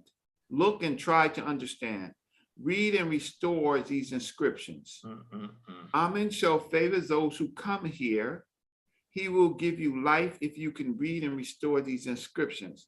Now, there's a couple of things that's going on here. One is, okay, so it's made for a particular audience, and that's akin to this type of information. Another thing is you're bringing in a God concept, but it's actually a tomb that's supposed to be closed, right? And then he says, Amen shall favor those who come here. But there's curses on tombs, not saying that they are real or not, but I'm just trying to look at the whole context. So this changed his life forever. And this is things like this just kind of impact our people. So let's just read it. Listen. I'm playing it. So you guys don't. Amen shall favor those who come here. He will give you life if you can read and restore these inscriptions. Now, the reading and the restoration of these inscriptions is not just a literal thing. It's about restoring the culture. It's about restoring the cultural memory. That got to be too low. From 2,500 years ago to us today, to come and see what is here and to use this knowledge to transform our consciousness. Yeah, he's done with that. That was just the beginning. What I found, and it's interesting. Reggie. Yes. It's too damn low. Send it to me, because that's deep. And so they playing on our head right here. He playing on our head, yo. You just need a group of damn atheists, yo, to tell this story right, yo, because this ain't gonna go right. Right or wrong, Sosa. It ain't gonna go right, bro. It ain't gonna go right. Yeah, I'm gonna tell you right now. Just send it to you real quick. You sharing your screen, yo. Huh? I think when they I'm gonna stop sharing my screen and send it to you. Yeah, go ahead, send it to me. Go ahead, Sosa. Sosa, it ain't gonna go right now unless some atheists tell that story. You know that, right, yo? Yeah. And I'm saying like they go in with the mindset already made up. So they're just gonna find things to confirm what they already posit. You see what I'm saying? So that's not how you're supposed to do it. So that's, you know what I mean? So they're gonna always end up in these weird ass spaces, man. It ain't gonna go right. All right, I just sent it to you. Yeah, it ain't gonna go right. What's up, Chef Nell? How you doing, bro? What's good? I'm back in the building, yo. Y'all been rocking, yo. Yeah, we get a good crowd today. Straight coffee. Yeah, man. And if you ain't hit that like button, man, hit that like button and subscribe, man. We was up to like 160 something. Let's be about 130. So man, hit that like button. Probably need that Sunday. We probably need to just take the Sunday space, huh? Yeah. Oh, I'm raw squad space right there. Sunday. So the general critique is that maybe a journal article will come out, maybe some writing will come out, but until then, this is what we have about this dig, and these things are supposed to be educational, and experts are supposed to look at it. And so we're supposed to be able to apply our intellectual progress on this, even if we're enthusiasts, right? We have a skill set in 2022. So how he is doing this, he's doing this on a spiritual kind of basis, but not necessarily on an archaeological or anthropology, with any anthropology, how can I say, rigor. It's basically to an audience, and the audience is feeling good. And so I gave you the clip, and so you could feel good. And so things like this kind of open up lots of different types of situations for our people. And so you could play it and you can make an analysis on it. Yeah. It's not, Reggie, you're right. But that's the same shit Corey was saying. He just said it more brazen, yo. He ain't give him a pillow to land, yo. You gave him a soft space to land, yo. Yeah, yo. No, man, you cannot allow the super spiritual amongst you, yo, to start doing shit like they're gonna mess it up. What? Yet be born. May they enter this tomb and see what is inside. You who enter this tomb, look and try to understand, read and restore these inscriptions. Our men shall favor those who come here. He will give you life if you can read and restore these inscriptions. Now, the reading and the restoration of these inscriptions is not just a literal thing. It's about restoring the culture. It's about restoring the cultural memory. It is an invitation from 2,500 years ago to us today to come and see what is here and to use this knowledge to transform our consciousness. So it's a Baptist preacher, yo, in Egyptian form, yo. Is what y'all gotta understand. You might not like the way that sound, but that's the reality of the situation, yo. Man, that's 4,500 years ago, man. Right? And that right there ain't gonna benefit you right now. It's good to know. Right? You almost had me on. You almost had you. It was a good speech. Yeah, didn't have me wrapped up. It was a good speech, yo, but African Americans, see, I'm not anti-spiritual at all, right? African Americans got to develop something that's gonna help them benefit and navigate the world in now. That ain't gonna help you because the Egyptians couldn't even save them damn selves. They got overthrown. They got knocked out the box. Based off of that right there, based off all that work they was doing right there, it wasn't enough for the impending doom. It wasn't enough for the Assyrians, and it wasn't enough for the Persians, and it sure as hell wasn't enough for the Romans nor the Greeks, obviously. So why put me back in a time where we lost? Why go grab that? And they'll have all kind of reasons why. All kind of reasons why. Like that ain't, you can't bring that forward. World don't even work that way no more. Like that's not, you know what I'm saying? That's different. That's 3,000 years ago. That's not it. You're not getting that. That ain't, you want me to keep playing it, Reggie?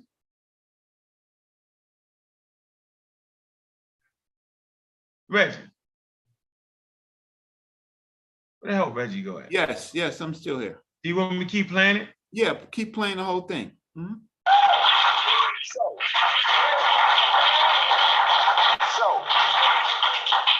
that was just the beginning.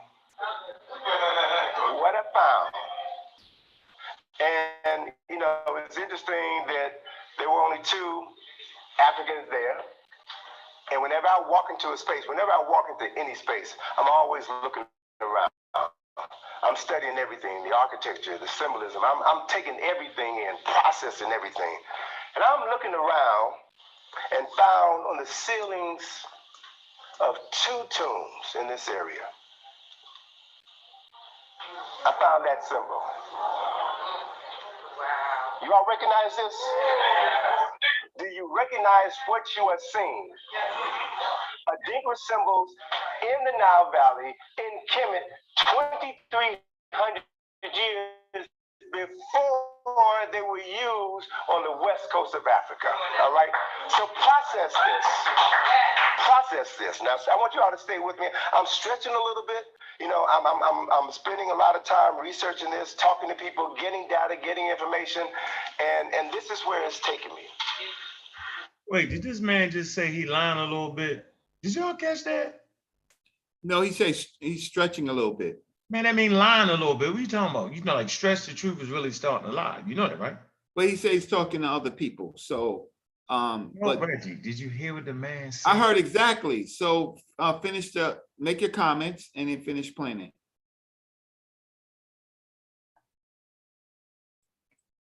Researching this, talking to people, getting data, getting information, and this is where it's taken me. I talked about this migration from the south to the north. I talked about a migration from the east to the west. So there's this migration of people, culture, knowledge from the Nile to the Niger. So if these ancestors had the presence of mind to know that Kemet was going to fall, and they knew that the knowledge that they had in their possession was too important, too significant to allow it to fall into the hands of the coming invaders. So they had to parcel this information and send it out. There were 6 different migrations. There's a book you all should read called Paths from the Nile, written by a colleague of Sheikh Anta, a brother by the name of Abubakar Lam. And he documents 6 migrations out of the Nile River Valley into the Niger River Valley. And that these migrations jump-started traditions among the Akan, among the Yoruba, among the Wolof. And the last migration was the migration that came into Mali and influenced the Dogon. So we can now begin to trace culturally Nile Valley knowledge in West Africa. And in conversations I've had with brothers and sisters in West Africa, I'm always digging, I'm always asking questions, asking them, what have your ancestors said about their origins? And I'm finding in Senegal, I'm finding in Nigeria, I'm finding in Ghana, I'm finding in Cameroon, I'm finding in Mali, that their ancestral record says that they came from the Nile River Valley. So we are the same people. We just migrated from one part of the continent to another part of the continent before we were stolen away from West Africa and brought over here. So process this with me. I want you all to all right, that's enough. Oh, that man fire. That man fire. That had a little slave ship, the little boat going by. Oh, man.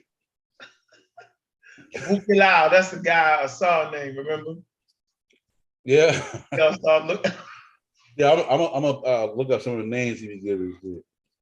Okay, man. So look, where we at? Okay, so Let me say that. Let me say this. Go ahead, jump in. You ain't seen them all day. Where you at? I love Tony Browder, man. I ain't gonna lie. So Corey had a little rant. So I'm gonna say this because I think, just to clear the air, we are not anti-African intellectuals. Nope. Right? Most of us have our so-called intellectual starting point with most of these people that we be talking about. Right? Mm-hmm. To Anthony Browder, matter of fact, I think I hand all my barbers in my barbershop, I think I gave all of them eventually a copy of God damn, what is it called? Shit. The Brother files, nigga. From the Browder files, right? Mhm. From the Browder files. All right. So I would say my parents, you're a little bit, you know, you younger than my parents. So you know what I mean? Back in the 70s and the 80s in Baltimore is a black city, right? So all of that Afrocentric shit, that shit was heavy down here. You dig what I'm saying? It was real heavy. All about black-owned bookstores and, you know, cultural centers and, you know, all of the black colleges down here had participation in bringing people like Tony Browder and them to the city, right? So I can remember, you know, Dr. Ben and them coming to Baltimore and their circuits, right? Back in the early 90s, right? Then I remember the way when Tony Browder and Naeem Akbar and all of them started to come through. My parents was very heavily into all of that. So I have all of Tony Browder books, right? My mother worked at the Baltimore Library, the Enoch Pratt Library. So a lot of these books wasn't in the library. So you had to go on Howard Street to this black bookstore before Everyone's Place. It was a black bookstore on Howard Street that we used to have to go to, and it was like a cultural center. Okay. And they used to have, so in my house, right? This was before people started putting Dr. Ben and them on VCR tapes, right? They used to have them on cassette tapes, right? And my father had a whole big, you know, they used to have this thing where you put all your cassette tapes in, right? And he would open it up and, you know, so if you're in the house with him on certain days, he playing lectures from Dr. Ben and them, right? On cassette tapes. This in the late 80s, you know what I mean? Early 90s. I don't know where the fuck the bookstore on Howard Street used to have them, right? And so I grew up listening to Dr. Ben and them. Like, my name is my real name. That's Sheffrin or Kafre. My father was back in that shit, that Egyptian shit back in the 70s. You dig what I'm saying? So for when people act like we're anti-African and anti-African intellectual, you know what I mean? We saying, yo, we gotta move forward, yo. That shit definitely helped us at a time. Now it's starting to be a hindrance, right? Now that shit, like, you wouldn't want your children to go into a college classroom, right? In 2022 with Tony Browder and them, the way that he explained history, you don't want your children to go into a college classroom with that as the basis of their historical understanding, right? Because they're gonna run into a buzzsaw. Now, in Africana studies, that's good. But if they step outside of Africana studies, right, then they're going to be in trouble taking Tony Browder and Dr. Ben and, you know, I'm just saying they're going to be in trouble. I don't believe in Africana studies. There's a lot of rigor in Africana studies. So I think that's... I said if they step outside of Africana studies. No, yeah, he wasn't saying there was a bunch of rigor in Africa. That's not what he was saying.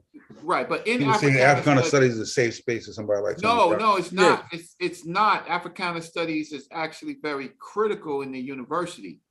What? Yeah, Africana studies is, you should look at the journals, look at Sage and look at the other journals. It's got a lot of rigor. Black studies, you have to footnote, you have to write papers. it's not easy programs to get necessarily through. You have to do a lot of reading. Wow. It's when it comes outside of the university into the community, the rigor is not there. But in Africana studies, a person be like, what's the dating of the tomb, right? What does this actually mean, right? What could it actually mean? Is there any co-text, meaning associated hieroglyphics in the text? Who is the tomb owner? I took Africana studies. Africana studies wasn't a walkthrough. I thought it was, but it wasn't a walkthrough. So for us, what happened, what he did with this is he drew a straight line from Egypt. So where did you get messed up at then, Reggie? What do you mean?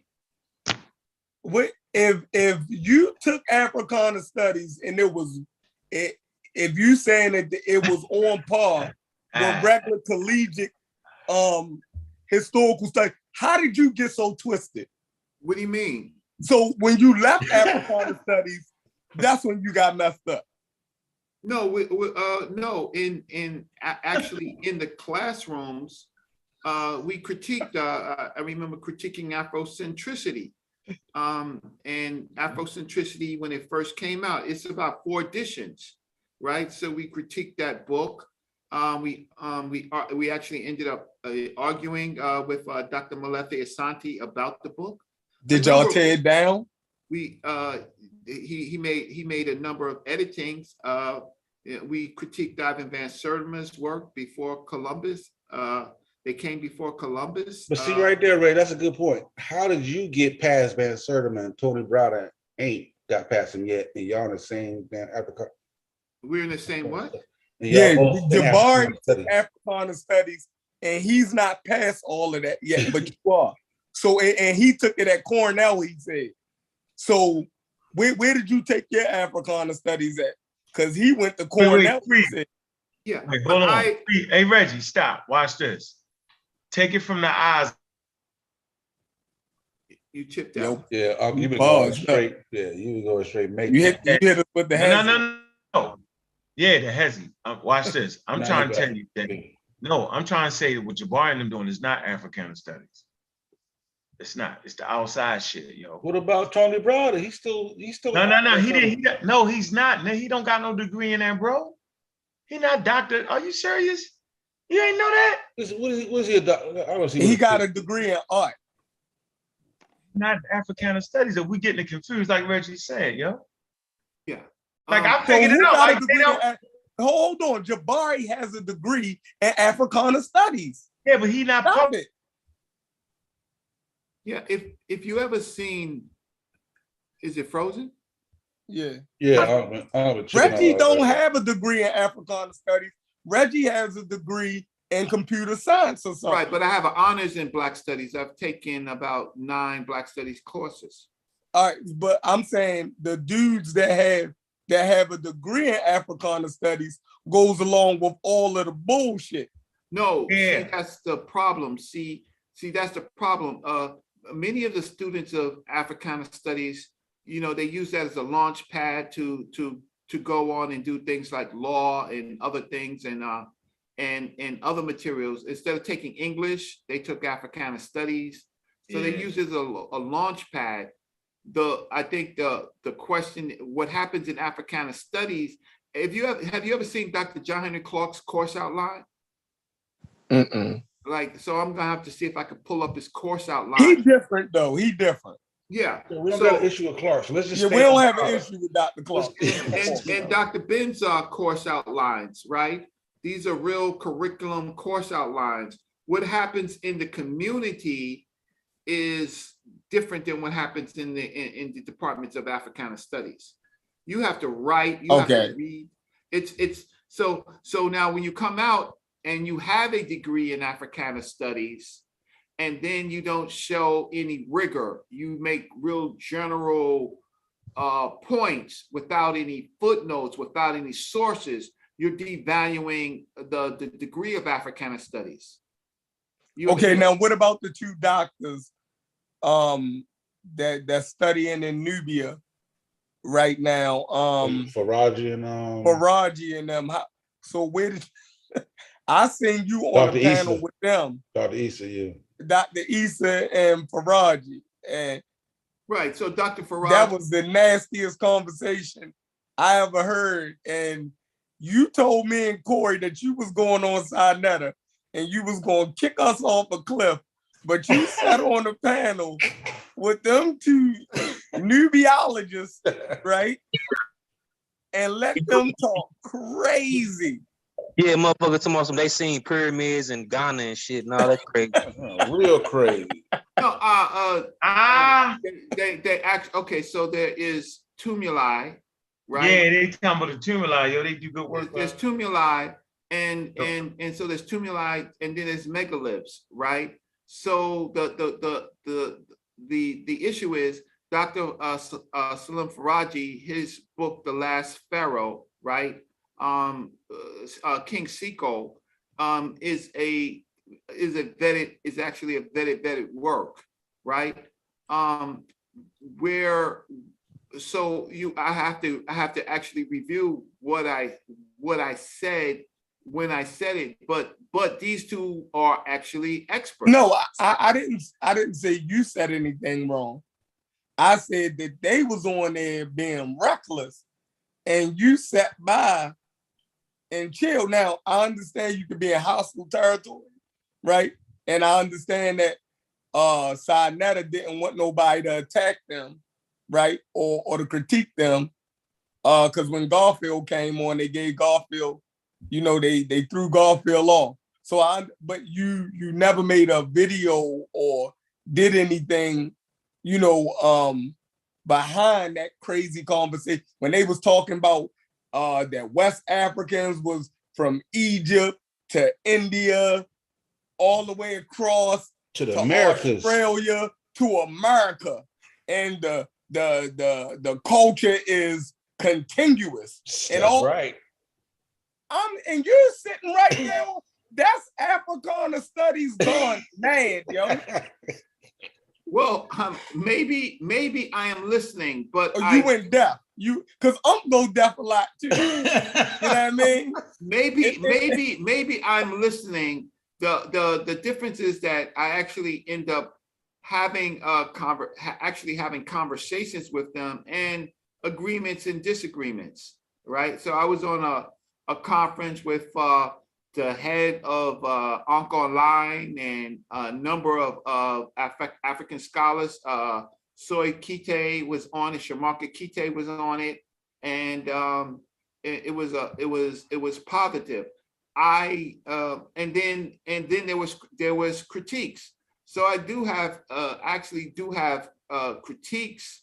I may not do it online directly, but I do definitely have critiques on. So I have to review it. Maybe we need to pull that up and just see it. Yeah, see, I never read none of their books, right? And they, I know one thing Sean say, read their works, but from what they said online, right?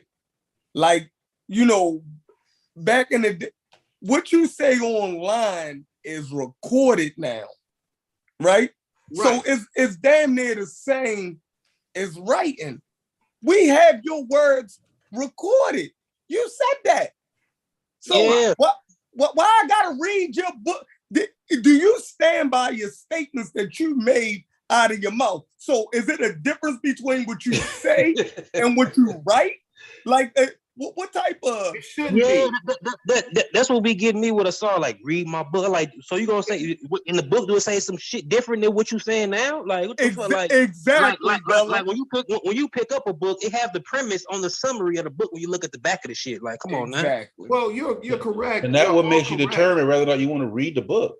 Yeah, but by the shit they say out there, I be turned off. Okay, so you're correct. What they say out their mouth should be the same in their work, and it's recorded, and they are PhDs. So that means they have some expertise, and if they are wrong, then you can open up a discussion with them on it.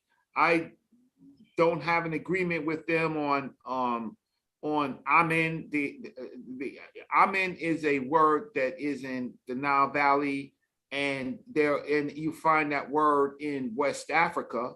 Is there a direct relationship? I don't think it's a direct relationship, but they think it's a direct relationship, and they are arguing. Dr. Cambone took them to task, and they're writing a. Where did they get their PhDs from? And that's what I'm saying too. Like, we're being real general about PhD, because like we're taking a PhD and generally applying like this nigga's got expertise in all the shit. That don't mean nothing. Dr. Richard King wrote a pseudo-ass book about melanin, and he's a PhD. Don't mean nothing. Yeah, but I'm saying he can have a PhD in physical ed. Sure did, though. And that don't mean we should take it. Yeah, you so know what I'm saying? You can say he's an expert because he's talking about migrations. You feel me? Dr. Jahi Issa has a PhD. Not ready, bro.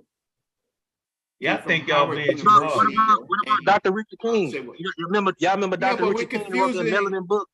Yeah, but we're confusing. So if there's some points that they particularly said, then we need to analyze it and see if they can draw a straight line. How did they draw the line?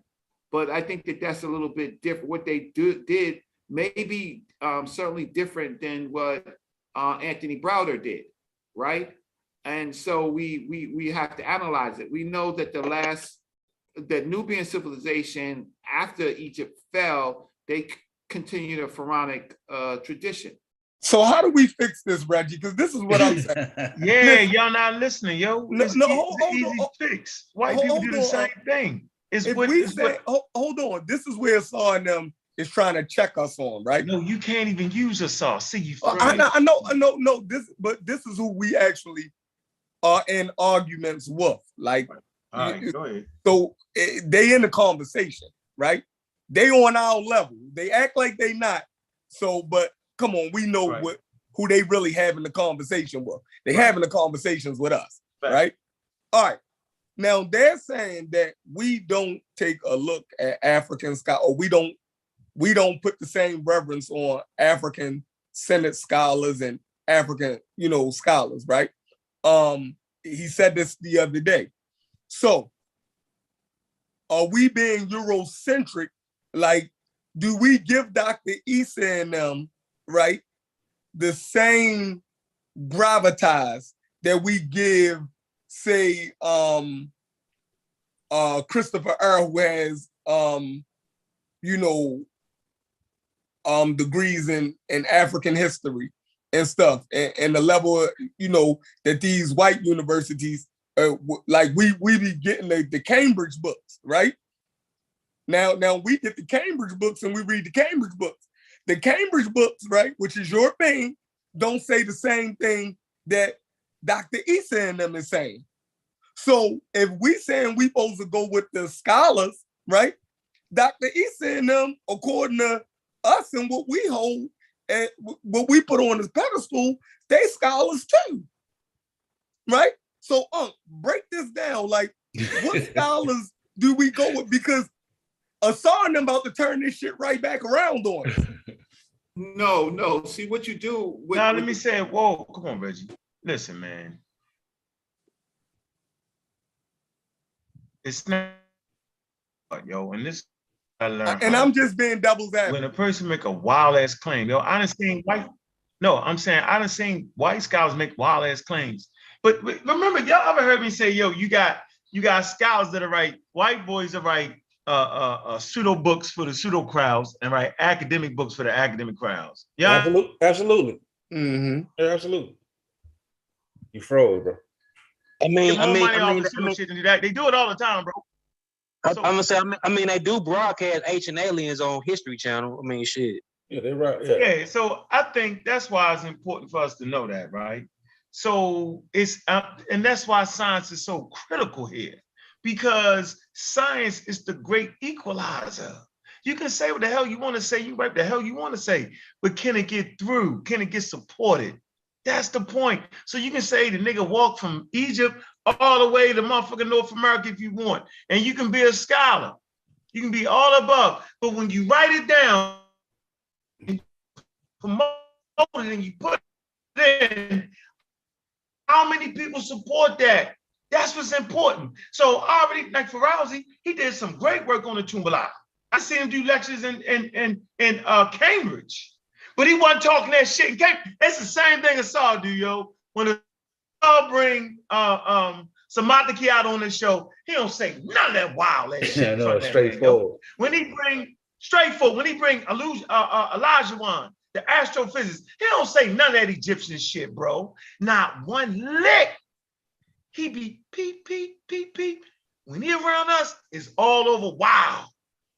Right? So I've been figured out what the thing was. Seen the white boys do that. Don't be dismayed, right? Look at their scholarly work that's published. The same old will apply. Look, man, what have y'all published that's going through, right? What have y'all made for the community? You got books for the community where everybody buy this shit, and then you got scholarly work. Broader don't got no scholarly work. Broader got community work. We call it ghetto scholarship, right? Ghetto. Mm-hmm. Yeah, when you pick up a broader book, it smells like incense and shit. Like it's African festivals. Right, yo, it's not a scholarly work, yo. And broader's not. Broader is like me and you. Like, trust me, dog. Like, come on, man. He closer to the situation. So imagine if he was a liar, then he could lie. He could say, you know, just my dig. I'm a dig. He could do y'all like that, and y'all would believe that shit. Because he's actually there helping that lady out on a dig, but it's not his dig. He's not published no papers on it, and he can lie and do. The internet. Y'all be barbecue chicken if he said that. If he came out saying that, y'all barbecue chicken. Niggas is already barbecue chicken. We start talking about the West African delinquent singer. Like, knock it off. You know what I'm saying? So that's the answer to the question, Chef Fennell.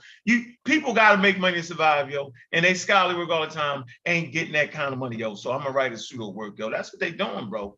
Oh, no. No, What no. you That's mean? just, I give you one. All right. That's just, so you're saying Assad is writing some pseudo books just for right. Money He don't value, believe in what he's saying. Then he got some scholarly work. No, he's not writing scholarly work. Y'all keep thinking the nigga's an expert writing scholarly. Y'all keep saying that shit. So you're saying he's writing pseudo just because it's he's writing for the community. He's not writing up, man. Come on. No, but is he writing it just because it sells, or does he really believe this shit? No, he's writing it for us, yo. He ain't writing for academic, yo. He got y'all thinking that shit, yo. Y'all paying to it. Hold up, that don't. You know what? I'm gonna let you have it. I don't. You know what? I'll let him have it too. Okay. You don't want to go on that No, level. he think I don't want to have it. Listen, nope, y'all not gonna leave me in the room where I'm the crazy man running around. Yeah, because I'm trying to tell y'all that Assad has faked y'all out. He has faked y'all out, bro. He got you thinking he writing on a scholarly level. He faked y'all out. He ain't faked me out. Yeah, that's the difference, bro. Yeah, I think it's two different things. I think that whatever these scholars write, first they have to try to publish it in a journal. Very few of them write just books, right? Because they in their departments they have to publish a perish. So they try to publish it in through a publisher, academic publisher, right? Now their presentations, they may play to an audience. I think almost all scholars do, except for Dr. John Henry Clark. I never seen him play to any audience. Dr. Ben crack a lot of jokes and stuff like that. But a lot of them, because guess what? They're under scrutiny. They could get kicked out of their departments for written material that is not well done. For presentations, they have what you call academic freedom, and they enjoy a certain amount of, let's say academic freedom, right? And they enjoy that. Now, if the things that you said that they said, then one day on the Pseudo Killers, we need to actually pull it up and see if any of it has any reality or rigor. But Anthony Browder is in a different class than they are, right? And so the presentation that Anthony Browder had, I have a lot of questions that that wasn't that needs to be answered. What tomb? What dynasty? What all these graphemes in the ancient Egyptian dictionary? Can they be sourced? Right? This whole migration from ancient Egypt to West Africa through Mali, is that a correct migration? Did it go, did portable art, if you want to use that term, did portable art leave the Nile Valley, or was it already something before the Nile Valley that got pushed into North Africa through the gold weights and came down to West Africa through the river systems? So there's a lot of questions. I think that a group like the Pseudo Killers could handle some of the hard work in trying to classify it, but this is definitely different than some work of Assad and the rest of those people. It's a different type of work. I don't see how, Reggie, if somebody tells me that Africans spread from the continent of Africa and took their culture continuous from Africa all the way to Australia and America, like, I don't even need to do no research on that to know you're wrong on that. I wouldn't like, agree. you got hunter-gatherers, you got at 50,000 years, you got hunter-gatherers still in Australia. They ain't got no pen and paper. Right, but who's saying that? Can I say this real quick? Said that. And two, the dude. Can you pull it up? He said it on Sun Letter. He said that's what he said. That's why he used the pyramid. He said the pyramid. That's why the pyramids in North America and the pyramids in Egypt. I wouldn't agree with that. You remember when you came on the show last time, I said something to you about that. That's what, remember, Uncle was like, Sosa, Reggie trying to play it safe. He not trying to mess. You know, I said the same thing last time. That's crazy. Yeah, because they do some good work. I didn't see it. Yeah, but like, if you say that to me, right? Now, how can you expect me to buy to buy any work or read any material? Like you lost a customer with that. Because I done seen them. Yeah, because I done seen European scholars do the same thing. So I'm getting the same. So then we got to give Credo Mutua the same respect. Hey, so can I say this real quick? No, he went straight aliens, yo. He's not even in academia. He does a good work. Go ahead, Gullah. My bad. I was gonna say too, man. I looked at that Josh and Assad video again, like over. Like Josh was really giving it to him. Like if you really look at it, like a lot of motherfuckers just going with Assad because they was riding with Assad, but if you listen to it, even like Assad doing the video, he was like kind of distorting Joshua when he was talking. Like he had never muted his mic, you know what I'm saying? It was echoing and shit. Then like when they had a actual evidence up or what they were showing up, the mic would be the volume be lower than what Assad volume is and shit. So there's a whole lot of disingenuous shit going on too at the same time. Hey Gullah, watch the one that Josh did, the Insabiti when oh my God. If you look at our video, we was beating this shit up. Like, look at the video when we actually broke down in Bowley's book. Like, man, in that Insabit when Josh broke down that Insabiti book, that's 4 years ago. The conversation should be over. I'm gonna put that on my watch list. I'll direct everybody to that video. Matter of fact, I'm gonna put the link in the chat and watch it on your own time, yo. Yeah. The Emboli video was hard too, though. Tweeted the Emboli's work. It was crucial. I was like, so I mean, at some point, maybe the Pseudo Killers can move to actually critiquing and writing and doing reviews. No, man, we ain't writing. Wait. But that is the way. I understand, but that is the way. That's the way experts do it, Reggie. The experts can already. The experts can already. Stop it, Reggie. Yeah, but I write. I mean, y'all don't got no respect for me. A little. Yeah, we ain't saying you can't, Reggie. I'm saying that's something you're gonna do. Everybody. That's what you want to do. You gotta love. You can't expect. Yeah, I don't. You know what I don't understand, yo? I almost start that seem like it's like a bailout system. Whereas though, nigga, you gotta write and respond. Nigga, I'm a regular dude reading books. I don't gotta write shit. The subject matter has been written on forever. But you just right. I'm trying to show the game they play, right? As a novice, if I want to write, I can write, right? And I don't have to write because I'm not a scholar to write on shit. I'm not an expert. It's my job to take people to the expert writing. Baby, overgrow that shit like that.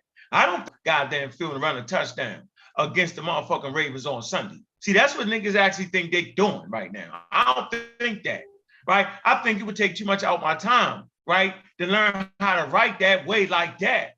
The work I'm producing for the community. I ain't saying it's expert shit. I'm using the experts when I write my shit. We seen what Reggie said Acting about like it's none right. above, no.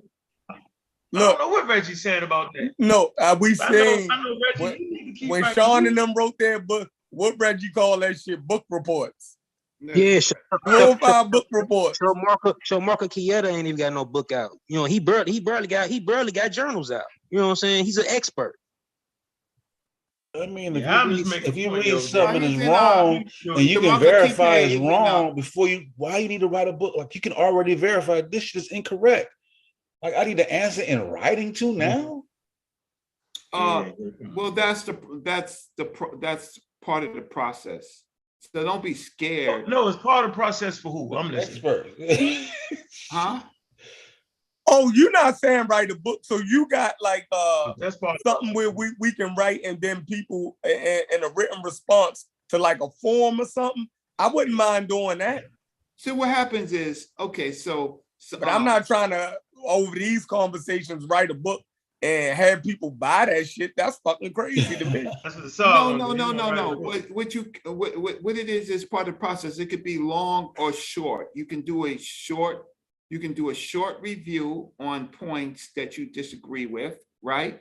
And what happens is the public can see it in that particular form. Like what what's the name dude? Naya? What's his name? Smash. Yeah. I read one of his on what he be writing on WordPress. On WordPress. And everybody like a journalist blog. Yeah. WordPress. Yeah. WordPress. Right. So yeah, so a WordPress he blog, got articles on there. Yeah. Yeah, not all of us are can write. Writing is painful and it does take a lot of time, but after a while you get the That's not the point, Reggie. That's not what I do. No, I'm not talking about I'd rather go sit on my lane and put some damn straw in my goddamn mouth and laugh at y'all Negro opinions. Yeah, I buy the books. I don't write them. Shit. Right. I like reading books, bro. I buy them. Right. I like directing people to the scholarly work. I'm not writing a scholar. Well, you know what I find what you do, Ankh? Scholarly work, dude. This is what I find that you do. Like I'm saying, my everyday old regular people. I'm writing, but I'm not writing about the shit niggas want me to write about. Right. So what I found what your method is you're not going to critique anybody, right, necessarily in writing. What you're going to do is you're going to write an overview, right, that handles people, right? So when you wrote your chronology just handles people. Like I'm not going to argue with you, read my chronology, right? And that is a form of handling people. You handle people. Yeah, I agree. Yeah. So sometimes you don't write, like some people you don't like me chasing down a Saw and looking at all his points out of his 3-4 books and his forthcoming book and his forthcoming book. I'm not going to do that. The fact of the matter is someone like Timo Cyrus or anybody who critiqued Joshua, anybody that could just put down essential points, right? Like Sumerian has not been reconstructed, right? Ancient Egypt has not been reconstructed, right? These are the methods, right? And that's and pretty much and say what the information is out there, and then might say a line like pseudo scholars or fringe scholars do this and thus, right? But this is the method that you should go by. This is the accepted methods. So sometimes you can write, you don't have to critique and engage them. You can write something for the people because people do read. Not everybody can do it, but some of the people here are very, very bright. Hey, Reggie, so Obanga, right? Mhm. He proposed the Negro Egyptian. Mhm. How did the linguistic community receive his hypothesis?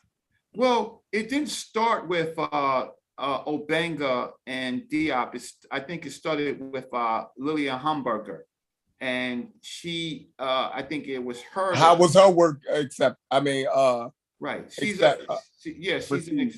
She's an accepted linguist, right? No, I'm not. How was her work received, Reggie? Yeah, how was her work? The Tap Negro dance, right? How was that received? Obanga is the linguist, accepted linguist. Like, yeah, I think that they picked up on. I think that they picked up later on Lillian Hamburger because there was a lot of racism in the field when she was writing, right? Like, this is completely crazy, and so then what they do is then they have scholars review her writing, but Obanga and Diop picked up on it and took it further. How was it received, Reg? Yeah, come on, Reg.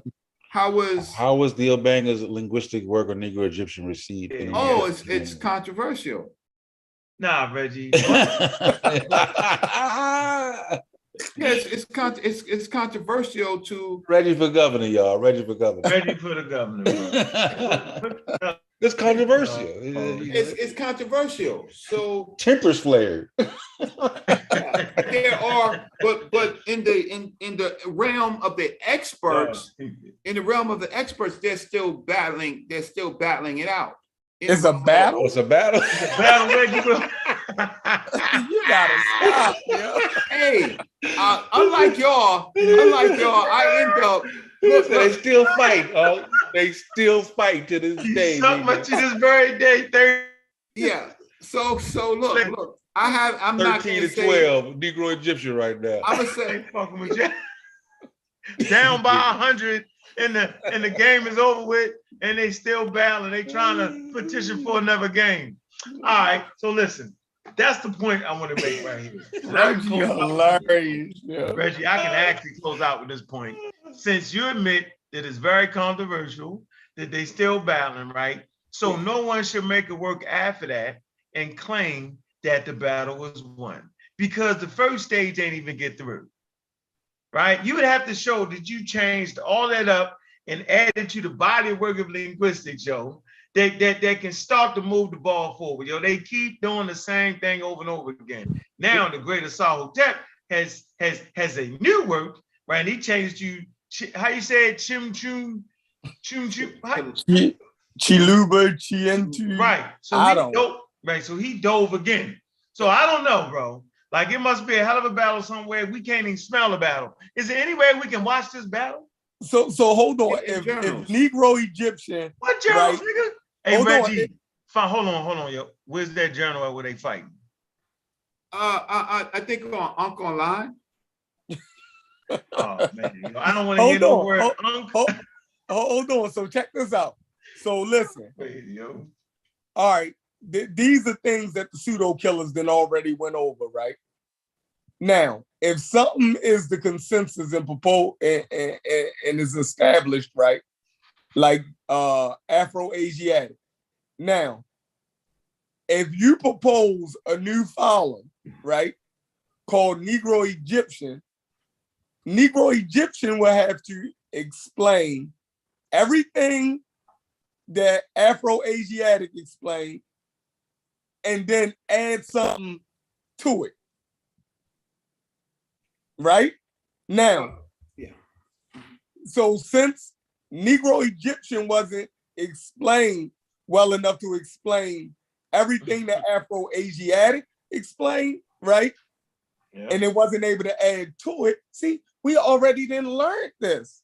Yeah. See, a new theory had to replace the old theory has to explain everything that the old theory explained and then add something to it. Negro Egyptian was not thorough enough to explain everything that Afro-Asiatic was able to explain and cover the distance that Afro-Asiatic was able to cover, right? So right there, it don't even make the mark right there, right? So then if Assad is coming after that, Emboli, not Assad, Emboli. You keep saying Assad, yo. No, Assad got a new name. Yeah, we don't believe that. We not even see you feeding into it. No, he said it. No, he said it. It's on record. Yeah, he's saying it, yo. We not listening to that no more, yo. We ain't going. No, yo, you letting them get away with it. You can't. Really? Yes. No, because you can ignore it. I'm saying I'm not letting Johnny Rockaway act like he playing the NFL when he ain't even in the draft. He keep putting him in the game. Yeah, you can ignore it. Yeah, he ain't even in the game. You know, he did a couple good things on in encyclopedias writing. I like a lot of his work, but that subject right there, yo, we not gonna play that. I'm done with it. Hold on. So you're not saying what you saying? It's not clear. I'm saying that it ain't even worth looking at that nonsense. That's what I'm saying. Like, I'm not gonna play that. That's what I'm saying. It's a bunch of nonsense going on. I thought the scouting report said he might go in the first round. He likes Steve Seagal in this, bro. He got Steve Seagal move. The scouting report said he might go the first round like lottery pick. Yeah, he might go, nigga. But he ain't get told yet, nigga. And how they said the whole family is waiting and watching TV. Chuck Norris is. Chuck Norris, bro. Chuck Norris. Yeah, So you saying, okay, so Emboli came up, he reintroduced Man, Bowley ain't even in the game, yo. We keep acting like Emboli in the game. What game is Emboli in, yo? We tripping. If Bowley is in a Saw game, yo, Saw sourced him. Nobody else sourced him. Yeah, like, I think Reggie. They said Emboli was a walk-on. Reggie, are you trying? No, I think Reggie, you gonna sit here and act like people is critiquing Emboli work. That's what you're gonna do to me right now. You're gonna stay and tell me that you didn't. I'll tell you what, this is what I'm gonna charge you with. Stand on it, Reggie. Say it. Let him say it. Elder, how much extra money do you need for you to look into Emboli work and figure out how many people's really citing that? Because I know your day is busy, yo. We're gonna make sure you straight with that right here live. We're gonna make sure. Sir, don't say Reggie. Listen, Reggie, I'm not listening to you right now. I don't have the time. I'm writing my book. Reggie, and Reggie, I should have ain't sold a damn writing my copy. book. Your book ain't sold a goddamn copy yet, nigga. No, I'm writing my book. I'm trying to give you some upfront money. Listen to me. I want you to find out through your channels, right? Listen to me. How many people actually take that work serious, yo? And their name better not start out with Unc Tepera, somebody. I'm not listening. Uncle Line is an established send that to me journal. right now. I would like to read that. Where's that at, Reggie? The place that would be best to. You said the Uncle Line. Uncle Line and you read it? Ghana University. You read that critique? And what university? Ghana University. That's where Dr. Cambone is on. But I think Bowley's work is at. Yeah, but I think that's where he's a professor. What did Cambone say about that work? He says he's got much more work to do. He's he used transliterations and he doesn't have sound values, and so it doesn't seem. Can we read this? Because I would just like to read it to the audience one day, Reggie. Can we do a show on that? Hold up, Reggie. Why are you playing, Reggie? See you playing, Reggie. You hiding your hand. Actually, they're still fighting, They're still fighting. Netanyahu actually has more direct relationships with Dr. Cambone. He would be your best source for that. I am not going to. Netanyahu said the Negro Egyptian is real, yo. I can't agree with Netanyahu on that, yo. I'm not doing that, yo. He said what? He stands on Negro Egyptian. Stands on Negro Egyptian, yo. I'm not doing none of that. Yeah, he said Bantu ain't real or Afro-Asian. Yeah, he said they fairy tales. I'm not doing none of that. But then he dressed up like he worked at Luxor at the casino in Vegas and shit. Yeah, I think. Yeah, I don't look. I think that you should talk to Netanyahu directly about that. But I think that he has much more connections in that area, and that's not my area at all. I don't. Even though I'm doing a book on the origin of writing, I'm not doing the origin of languages. I'm doing the origin of writing. So I don't. Linguistics is. I'm not interested in that per se directly. I'm interested in the origin of writing, which is more of a historical. And for the record, I'm a fan of some of Assad Hotep's work, yo. Huh? Say what? I'm a fan of. I'm surprised Assad said I ain't read none of his work. You know, I read the Bacala Tribe of North America. I like that work. Right? He goes in detail of where he thinks the origin of the word Africa comes from. Like I read that work, yo. Like, you know what I'm saying? I read the chapter on science, the origin of the word science. Did he bring something different? I'm just surprised. Did he bring something different to the origin of the word Africa as opposed to what's out there? No, it was pretty good. He was talking about the inter-African trade and all that, and I can support that with documentation that the Nubians did have an inter-African trade. Nobody hides that. That's big boy work. That's a big boy statement right there. I can look that up, right? That's not, you know what I mean? He said it was like a I can't even think of the word he used. You know what I'm saying? Now he might be overemphasizing. But he was like a confederation. He said, "Oh, you know that's when I know Assad." Yeah, I mean, it's stretching a little bit, but I got his damn point, and it supported the Nubians did have. That's why the Nubians were so damn rich. That's why they was on par with Egypt because they had African trading partners. That's why they was what they was because they had the inter-African trade. Shit, that ain't no secret. Anybody know that, right? They traded in the Red Sea, right? India. That's not a secret, right? So, but my point is, I can support that. And for him to say I ain't read none of his work, man, that's all right. Now I'm on your ass. Now you got the smoke you wanted, since I ain't read none of your shit. I just don't read the bullshit, right? I don't waste my time on shit that I know. You know what I'm saying? Like, I'm not doing that. I'm just, y'all can do it. Y'all can go ahead and ride with the thing where only a Saw name show up and Jean Colin Bowley name show up. That's it. Y'all can do it. I'm waiting, Reggie. Where's that? Where's that at? I'm waiting. I'm just want to see it. You send it to me?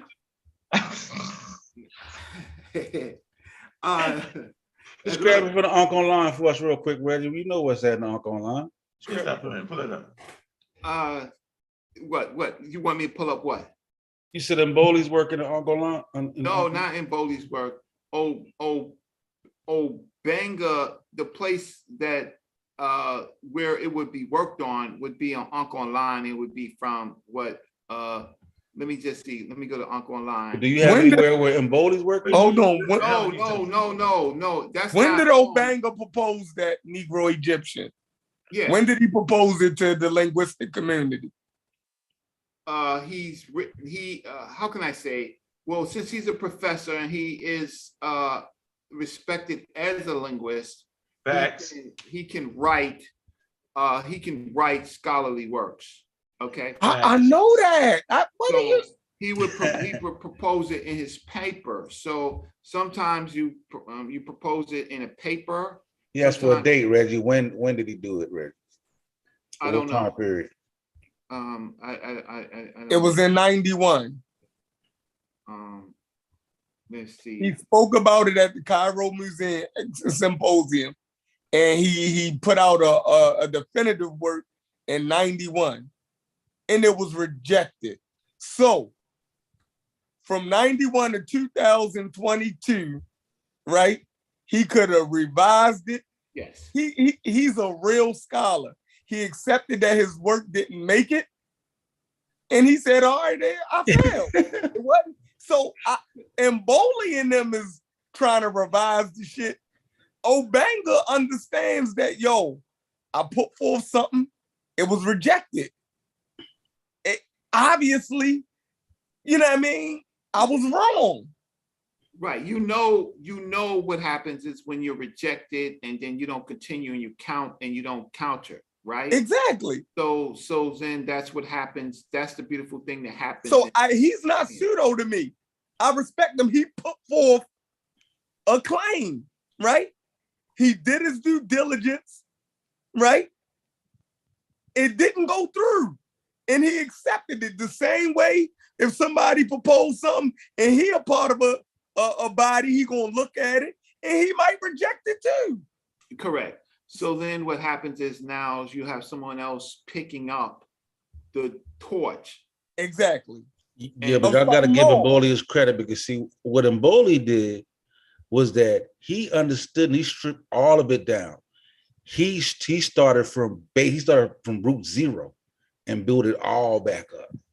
Yeah, That's an Assad quote. but using his language, right? Whatever the main language that, first off, Diop used his language, what was Wolof, but he didn't go too deep into it. Obanga used his language and he went further than Diop did, right? And then Mboli, but it's all in the same vein. hinged on a faulty premise, right?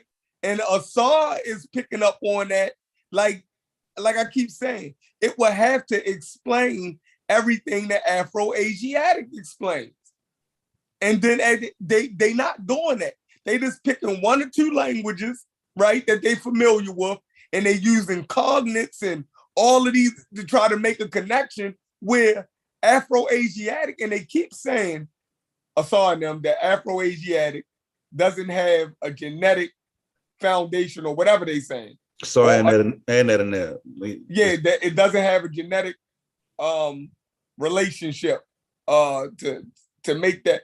But we didn't read source after source where people have been showing the Dakhanov, who is a Russian. He was making a connection back in the 60s, right? The genetic connections. All the way up to Christopher Art. And you don't even have to take Christopher Art because he's not a linguist, right? But he showed connections. But it's been scholars starting from the 60s, linguists, all the way back in the 60s, who was matter of fact, I think the first scholar that made genetic relationships started back in the 1800s. Christopher Art is a language as of 2011 and 2012. Look it up on his wiki. He's a historical linguist. Oh, okay. Well, then, there it is. There it is. So when so one of the problems is that, okay, so if Mboli is no longer doing the work, or he's in the process of doing work and we don't know, it's still his work picking up from Dr. Theophilo Benga, which if you say that it's not accepted, and Mboli is having some difficulties because of him using Egyptian transliterations, none of the work can really be done unless the ancient Egyptian is reconstructed. So Assad is seemingly picking up the work, but what he's doing is curious. He's just picking words that that seem to be very, very marketable, like Kemet. He'll just pick a word, and this doesn't work until you have thousands of words reconstructed. And he picks a word, and now today it's Kemet, and tomorrow it might be something else, and attaches whatever he does. And I don't have time to be talking about him, but I think that you've done the work of actually tracking it down. So I'm definitely proud of y'all that the community took the time to track it all down and has made an opinion. And maybe somebody in Team Osiris can write the opinion, and I think that people would like to read it, and it may move up. It may find itself in something respected. I think it's already been written. The what? The genetic relationship with Afro-Asiatic. The work has already been done. Oh no, I'm talking about the critique of Negro Egyptian. Oh, Negro, yeah. Yeah, I'm not talking about. Yeah, I think like if the experts don't even want to deal with it, I don't even think. Well, why would I even? Okay, but it's still floating around. All this stuff is still floating around in our community. We're spending a lot of time spent an enormous amount of time dealing with Assad and the rest of them in their methodology. You know, I mean, when Assad came and lectured at ASCAC, right? It just didn't fly. Dr. Beatty just says he said Sarge said that man cheated him. He stole half an hour of his time. That's why you don't rock with Beatty like Mario Beatty like that. He's supposed to have more time, and he took his time and gave it to I was there. I presented on the same stage at the same time. So did he take Assad's time now? No, it was basically a short presentation. You can do it with your abstract. Your abstract, you don't even have to present all your points. Your abstract will tell you if it's going to go forward or not, right? He said he was supposed to get more time on Mario Beatty. He didn't write or present a proper abstract. He just started and saying ridiculous things like linguistics is like E is equal to MC squared. It's like quantum physics. That was basically his presentation. I think it's on Baba TV. We need to get that. I put it up on Baba TV, and he's coming. And let me just see if I can find it on Baba TV so I can show it to y'all. But so like you got to present a proper abstract with your methodology, right? And he didn't do that, and so he just talked, and he just talked, and let's see. So there's Dr. Mario Beatty, and then anyway, man, listen, man. I want y'all to know y'all listen to Pseudo Killers at the Movies on Sunday. This is what we do. We review videos and all the trash talking that was happening in the conscious community. Make sure y'all tune in every Sunday. I think we'll be going live at about 7 o'clock. After y'all eat y'all dinner, we will be doing that. All right, Reggie, why you got that video? That's a good video right there. Why you got that up? I got it up. You can't play that on here. Why not? Okay, go for it. Let's see. How long is it? Hey everybody, I'm back with more somewhat controversial topic. Yeah, you gotta say you gotta let it know we're giving a critique of the video, fair use. Yeah, because he might just, just. So what we gotta say? Go ahead. Introduce it. I ain't got to figure it out yet. Right? I ain't got to figure it out. What you want me to say? Yeah, I was gonna experiment on our channel, but they were saying like I'm gonna put a copyright what's the name up? Yeah, you got to think about fair use. Yeah, you got to. You got to give. And then why not? Go ahead. Yeah, you got to show. You got to promote a reaction video. You can just say it's a reaction video. Yeah, and you got to show the. You got to let them know who it is. Like you can't take credit for it. Like whoever that is, you got to give them their. All right, this is Lane King. Hey, Unc, I seen you in his chat 8 months ago. You was already on it. They always think I'm late though. See, never late. This is Lane King. Y'all check him out. He's addressing one of the same questions that we're addressing. So let's get into it. Yeah, but I think you can play it for a minute and you gotta stop and talk about it. You know what I'm saying? I don't think you can just run straight through. Yeah, but if they kill you. Hey everybody, I'm back with more somewhat controversial topics. But first, I'm going to say something about science. Linguistics is a science, and I think the most important thing in a science is to always be questioning it, especially on the cutting edge. It's super important that there's something coming against consensus almost at every moment. On the other side of that coin, I'd like to say, if what you're arguing to be true has already been proven wrong, then it's time to move on. The world is round. So the argument in question, which I mentioned in my recent video about African linguistics, that was essentially... Go ahead, Sosa. No, because there's something sound like a lot that we agree with so far. Yeah, the same thing we be saying. Yeah. So, okay, so that's a good point. And he made that point, and that point was very, very clear. If your argument has already been defeated, then what you doing? And it talks about the consensus is always challenged. So people need to stop lying and act like that's not what's happening. See, we act like that's not what's happening. Why is and our community don't? Why is our community trying to use it against us?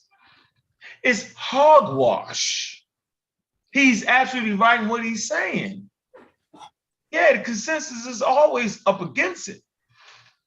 We can disagree to that. I mean, I ain't tripping, right? Nope. I'm saying, well, I'm not making this up.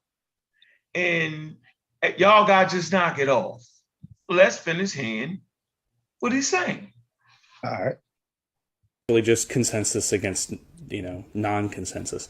It was a big claim, and I'm going to break it down in this video, but let me just lay out the first part of what this person said, and we're not going to dig into everything that this person said, just this initial claim, because it's interesting.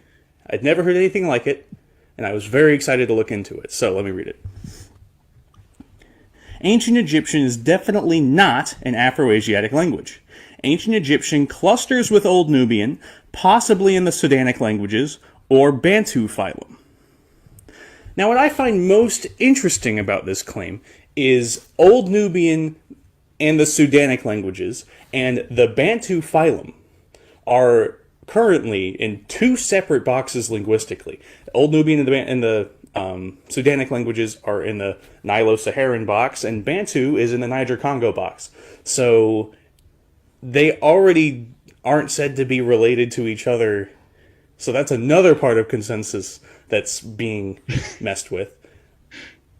And so what y'all think about that? So like that's what a SAR student in that thing. It gotta be. So y'all heard what he just said. They're in two different boxes. So now you got to get it. You got to defeat that consensus. Exactly. Mm-hmm. All right. Now listen. This is Sunday night. Yeah, I'm saying at the movies with the pseudo killers. Now we watching it. Is he making that up? He's kind of giving it to you very clear on what's going on. That way, as y'all do whatever y'all think y'all doing, y'all make sure y'all defeat that first part, get it out that box. But the consensus is that that's where it's at. That means you had to move that out of there first, right? First. Shit. Move it out. Get it right. Okay. All right, here we go. Go ahead, Chef. And these two claims are going to be very different to approach. So the Old Nubian / Sudanic claim is a very specific thing, a very specific language, Old Nubian. We're not even going to talk about when it existed, where it existed in relation to ancient Egyptian. That we're going to ignore all that. We're just going to act like these languages exist in a vacuum for this video because that's all that's necessary. Anyway, this is specific. The Bantu phylum is a very broad. 400 to 600 languages are in the Bantu phylum. So I'm going to have to approach them very differently. Pause. Listen to how he's using the word phylum. Bantu is not a phylum. Do y'all agree? Man, what did he say? You gotta go back. Run it back. According to what they say. Yeah, he's using the word phylum along with Bantu, the Bantu language family, right? Bantu would be in the Niger-Congo phylum. Mm-hmm. But he's calling Bantu a phylum, right? Now, Assad and them would dive all over him right now for that point, right? Yeah, that's because Bantu is a phylum within the phylum. Explain that. You know, Niger Congo got different branches. So them branches are phylums too. You know what I'm saying? You got the branches represent different language families within that family. So Niger Congo is the macro family. That's the phylum. Yeah. But you can have subphylums, you know what I'm saying? Like phylums within phylums, the branches. You can use them interchangeably. So you can sometimes use phylum interchangeably with family. Yeah, you can. I even got a book. Josh got a book. You know what I'm saying? He even showed it. Like when we had the conversation, he was showing me stuff in the back chat. It was a linguistic book, historical linguistic book, where it say phylum and family can be used interchangeably. Yeah, see, I know that, but I'm saying they dived on everybody before with that point. I'm just saying, like that I'm just pointing out the things that they try to hone down on to get you away from the real conversation. You know what I mean? If you say certain things, they're gonna hone in on it and they're gonna say, you don't even know what you're talking about. You know what I mean? So, all right, so I'll stand. Call that, Chef? Huh? Chef, what do you call that when a person try to make a point about something that's not even relevant to the real conversation? A red herring. Oh. And they get you chasing down the red herring. Straw man. A straw man, yeah. Wow. And now you fighting that. Wow. And yeah, boy, and you off the real. You know what I mean? You off the real topic right now because it's hot for them and with the real topic. You feel me? So they get you off of that motherfucker for as long as possible. You know what I mean? So, all right, here we go. All right, good. Differently. For the Old Nubian, I'm going to look at specific words and how they may or may not be related to each other, as well as grammar. So if they're in a cluster, they should share common vocabulary on regular things that every language should have words for. For the Bantu claim, I'm going to talk about just basically grammar and patterns across that phylum to see if it would fit into that phylum as we know it today. And of course, I'm also going to compare ancient Egyptian to what's known about the Afro-Asiatic language family and how it does and does not fit, or would not fit. I'm trying to approach this very moderately, very open-mindedly. I'm not trying to say from the outset that this is wrong. I'm trying to pick apart whether or not it's wrong or right, and whether or not consensus is wrong or right. So to kick things off with the Old Nubian side, I'm going to lay out these 6 words on the screen, and I'll read them to you. Okay, so the word for daughter in Old Nubian is as, and the word for daughter in Egyptian is sat. The word for water in Old Nubian is aman, and the word for water in Egyptian is mem. The word for hand in Old Nubian is I. The word for hand in Egyptian is a. The word for cows in Old Nubian is tugu. The word for cows in Egyptian is hesat. The word for 3 in Old Nubian is tusko. The word for 3 in Egyptian is hamta. That's how I'm going to say that. And finally, the word for I in Old Nubian is man, and the word for I in Egyptian is irat. And I'm going to have a link in the description to the sources that I use to find those vocabularies, because sources matter in this a lot. This concludes to me as it would be very difficult to say that Egyptian and Old Nubian are related. They have completely different phonemes in the word for 3. They have completely different words for cow, and that should be very, understandably traceable. You know what I mean? In my opinion. The only one that really gets me is aman and mem for water. That's pretty convincing. I and a and as and sat. I mean, those are already short words, just like mem, and aman, but it's easy for 2 short words to be the same. And as we look into the longer words, it's completely different. And I didn't do any research into the etymologies of these because... All right, so do it sound like he's being fair, Sosa? Yeah, definitely. Sound like he's being fair. And he's laying out the different claims, so they want to go back over it and I don't know if he's being fair because he selected, like for Cal, he selected Assad. I don't know if he's selected more terms. So I'm not so sure of his knowledge of all of the vocabulary. I see his. What other words? What other words for cow? Like, give me an example. And Old Nubian, yeah.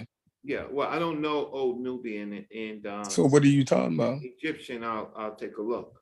I'll take a look to see what other terms, but for cow. So give me a second. But okay. But you would lay out all the possible terms, right?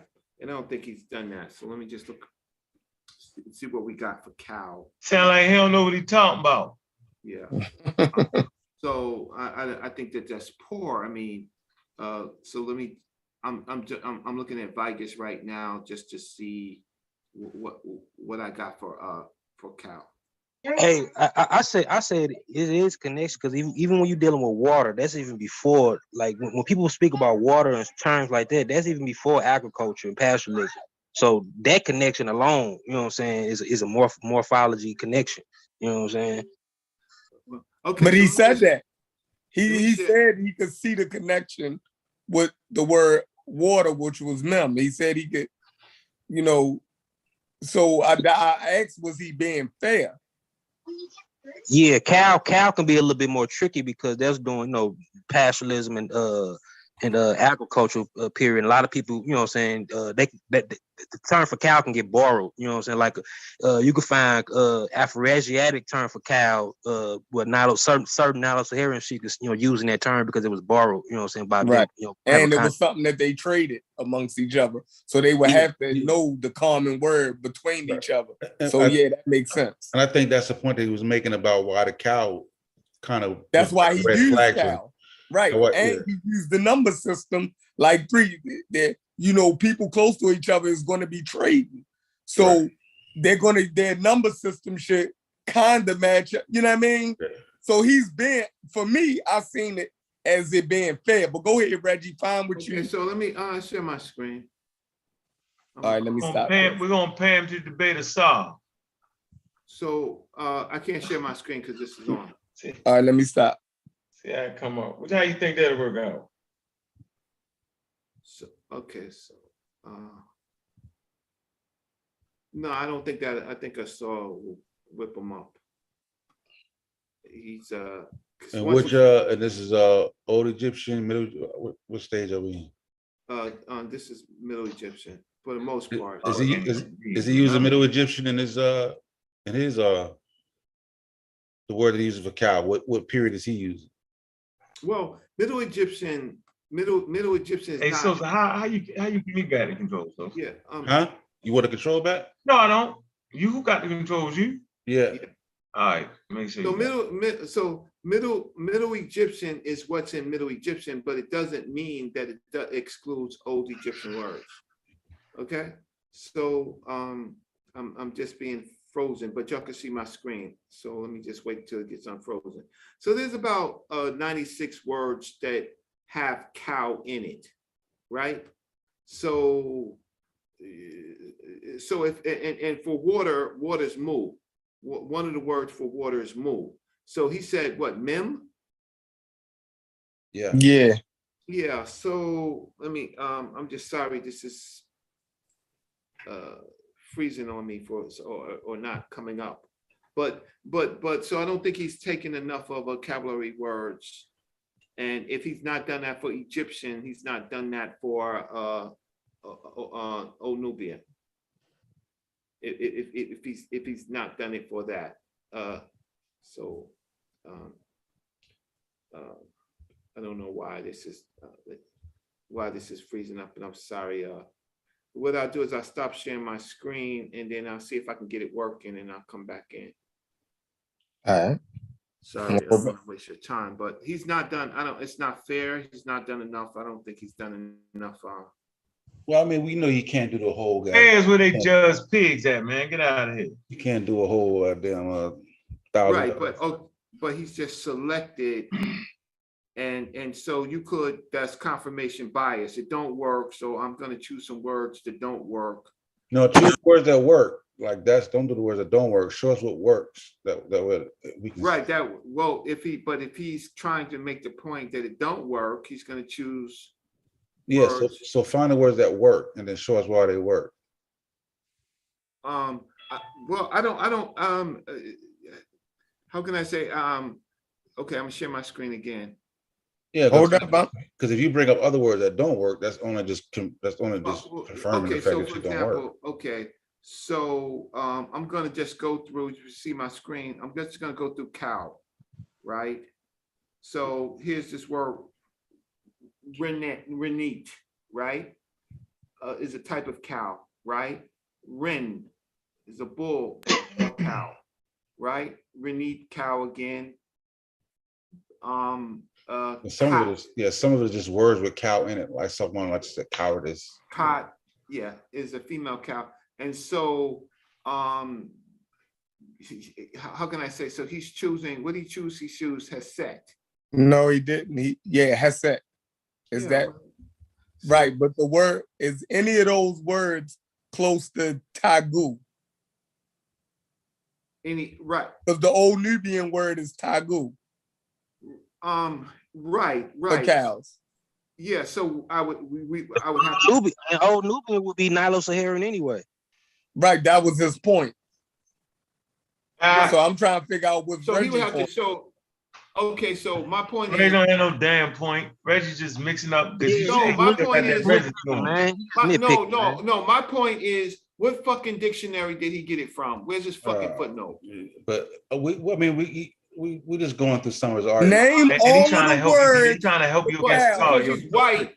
Because name all of the See, words. here we go do the white. Oh, Reggie, see how you go, Reggie? No, because y'all missed that. My whole point of it is he white. What the hell to do with it? I didn't. I'm looking at Haset, Hassaret, the cow goddess of ancient Egypt. Oh, the reason why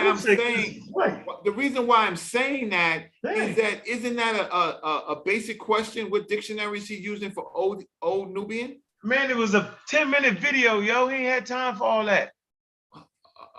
I don't. You act like he was writing All right, but if you just think that you could just have 3 words. But when I'm looking at Hessa, and it's saying it's like Heseret. Her name has the same root word for milk, Hessa, which is also the beer of Hesed. So like, right. So I would say that he would have put up more possible terms. None of those words is close to the old Nubian word, though. All of the stuff that you showing, none of those words is close to the old. He's comparing it to old Nubian. So show me an Egyptian word for cow that's close to the. I'm saying that Nubian word. Assad will beat the brakes off of him. He would say, "Where's the IPA? Right? Where's the dictionary? What dictionaries he's using?" Man, stop it. I don't believe that. Think he'll confuse that man half the time. Like he do us. That's what I think. Okay, the so, same way Reggie confusing us. Okay, so I has Hezmet. So I do have, but it's not Hezmet. It's really Kesmet. It's really Kesmet right here. It's not Hezmet. It's Kesmet. What cow? Yeah, cow right what here. do that got to do with the Egypt is a hell of a drug. This is the word that he used. Nah, Egypt is a hell of a drug. Right, but this is the word that he used. He used this word, not me. Heseret. Right. I just looked at Heseret. I can put it up again. Yeah, let me stop my screen. It's Heset. Heset. Hesat. Hesahet. Heseret. You sound like Reggie now. Yeah, and I just tell you, it came from the root word for milk, Hessa. Right. So you ain't know that, Reggie? I don't know all the words. I do that. Egyptian. I gotta look shit up. What you talking about? Yeah, go ahead and hear you say it, Reggie. Hey. Yeah, I'm in that new net cat. Hey. Yeah. Reddy's a white boy. His antennas went up immediately. The first thing he said, "This is a white boy." He's a white boy. There's a white person there. Where did the white person come from? Yeah, that's the Afrocentrism. The Afrocentrism antenna. Oh man, y'all put all Europeans in the same category. These niggas are lying and stealing. Do I have a British accent? No. Do I have a Irish? No. How am I white boy? No, he's saying you said that was a white boy. Yeah. Oh my God. No, I said that he's. Yeah, Hassad. The word that he used right there, already, Hassad. That's what they got. Hassad. Hassad, right, right. But what I'm just trying to say is that why did he pick that word? Why did he pick Hassad? Even if you replace it with Heseret. Cow. But there are other cow words. Okay, that's why I said, do any of those words sound like the old Nubian word? Right. Well, I didn't go through all of it. I'm just saying that there are a number of Egyptian words for cow. If you can't find none, you said types of cow, Reggie. Yeah, like bull cow, yeah, female, yeah. You was tripping, Reggie. Oh boy, y'all are. You got there try to let that your card, yo. We taking your card, yo. Yeah, he tried to do Anthony Brown on us. No, I'm not. I'm basically saying, why did he pick that one word, or there are other words? So I don't think. So are you on the fence with old Nubian not being Nilo-Saharan? No, I'm not on the fence. I'm just looking at the method. Where's the method? He just picked. If those two languages, if Nilo-Saharan and if Old Nubian and Egyptian are in two different language columns, right? If you're saying that they might not be in the same language file, that they might be in the same, what are you saying? Right, well, because if you're saying they're not in the same file, then they should not match up no matter what you get. Yeah, I'm not so sure what I am saying. Oh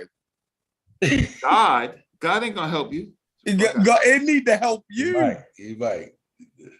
Well, Egypt like dope, bro. That shit crazy. Yeah, okay, so watch this. Basically, wait. Let me say this. Let me say this.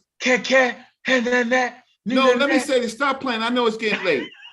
Hassad is not cow. It's a cow goddess. Hassad is a cow goddess. So he. Boy, man, you got me confused, man. I ain't messing with y'all. So you saying that the Egyptian word for cow is not Hassad? No, it means cow goddess. Let's look that up.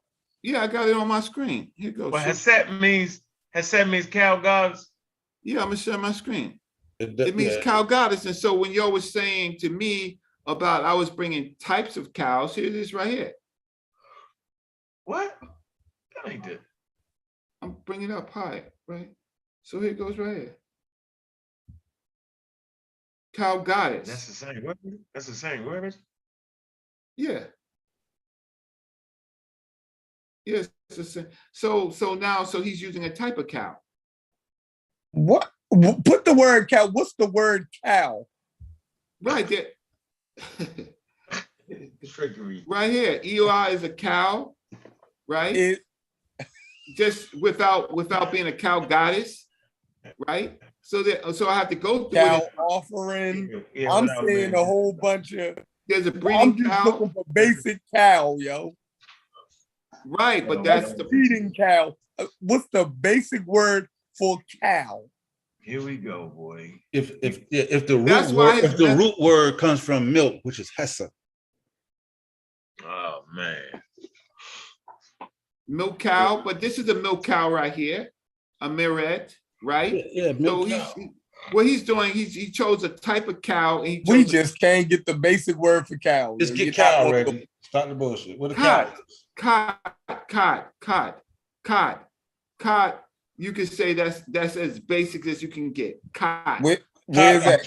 Bull is cot. Cot and bull is cot, and cot is the female version. So it would be a cow. What? Ka means bull, right?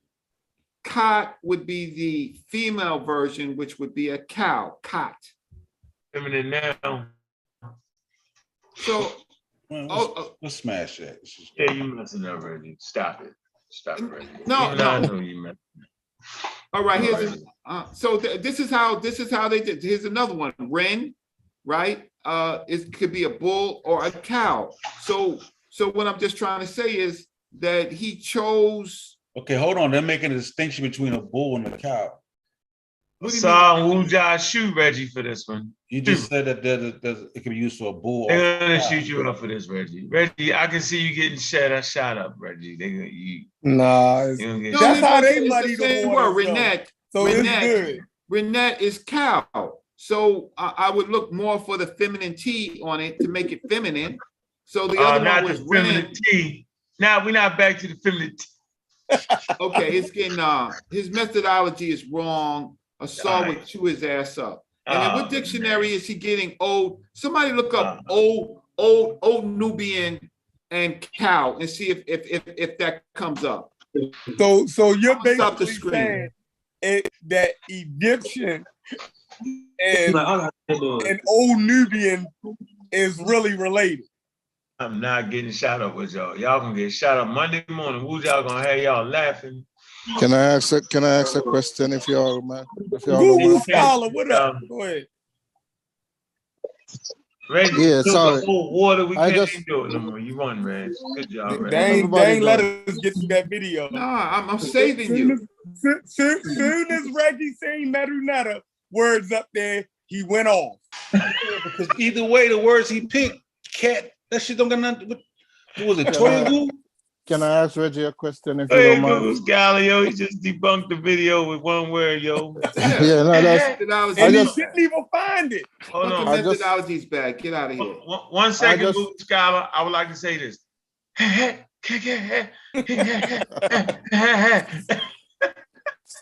just want to ask Reggie why he's still using the 2012 version of the Vargas dictionary since they have a 2018 version now. In this particular, for the purpose of it was for me just to show that there were different versions of cow. So I could use the 28 version. I can use the Dixon dictionary. I can use a number of dictionaries. My point was simply to show I could use the Budge dictionary. But those were different words for cow. Those were just different descriptions of cow. We're in the wormhole, ladies and gentlemen. We're in the black hole now. That you know it. We're all confused. We don't know what the hell we're talking about now. Thanks to Reggie. Like a cow with a hat on, a cow with a jacket on. Yeah, don't. I'm. Hey, Chef, that ain't even the point, yo. He threw us. He definitely threw us. Yeah, because I'm trying to save you. Yeah, he already won. He won already. We're trying to help you. You trying to save you. We trying to keep us off your ass. Damn. No, your name is Ankh. So it's I'm in that Nununet Kekeke hey, right? So there's Ankh and there's Ankh, right? There's Ankh. Uncle Cat. Yeah, all I did was put the feminine T on the word. Feminine T, yo. What was that argument, yo? What was the feminine T argument? What was that? Huh? Remember that whole feminine T argument? Yeah, that was with Ned and Nev and busting Assad's ass because he left out the feminine T, the grammar rule. Hey, Chef, you gotta save us from ourselves, yo, on this topic. Yo, save us, yo. I can't. Don't use that. Is he a PhD? No, why does somebody nigga sorry to PhD. See, that's don't use that guy. Don't use him. A PhD. Nigga never ain't a PhD now. So this is where the shit get crazy at, bro. This is where the shit get real crazy at right now. All in check. See, y'all shouldn't have did it. Here we go. The man is a PhD. Good God. Forgive me. Hold on, I like to say this. Forgive me, the great Assad. Forgive me, Mujah. Get them on that. I ain't got nothing. I don't know what's going on. Nah, I just heard a little bit from this white boy. I'll take this white boy. Hey, line it up. Sean and Chavis. I have no idea what they talking about right now. Hey, line it up. I'm actually gonna bet on Lane Assad. King versus Assad. Y'all didn't even let him get his whole argument out. Hold on. Chef, hold on. Sounds for sure. I have no idea what they talking about. Shit. Shava, I don't know what they tell me, man. Hey, man, I'm out of this portion of the show. But see, that's why we can't do good work, yo. Because we go all over the place. But what is Old Nubian, Chef? For no What are we talking reason. about? Dongala? What is it? What are we talking about now? What is Old? What is Old Nubia? Is which Old Nubian language? is Old Nubian is Chef, they put us. You see what he did, Chef? We in a hole, bro. Right. This is nuts. Where we at? No, it's simple. What? He wasn't telling about that, Reggie. He ain't got no footnotes. He ain't got shit. Reggie, that's not even It's a damn video already. He did said his links. He did say there was links in the description. Yo, I'm rocking with Tony Browder on Good job, Reggie. on Get I Made. And got me over here crying, man. Yeah, he ain't even letting a white boy. He ain't. Hey, Sosa. Damn, we're gonna be on a science with Hold on, I got it right here. Old Nubian, Reggie. Okay, let me see. Old Nubian. Is Old it Nubian. Dongala? No, Old Nubian. Share your screen. No, hold on. I'm on my phone. Old Nubian is an extinct Nubian language, attested in writing from the 8th to the 15th century AD. It is ancestral to modern day Nubian and closely related to Dongala.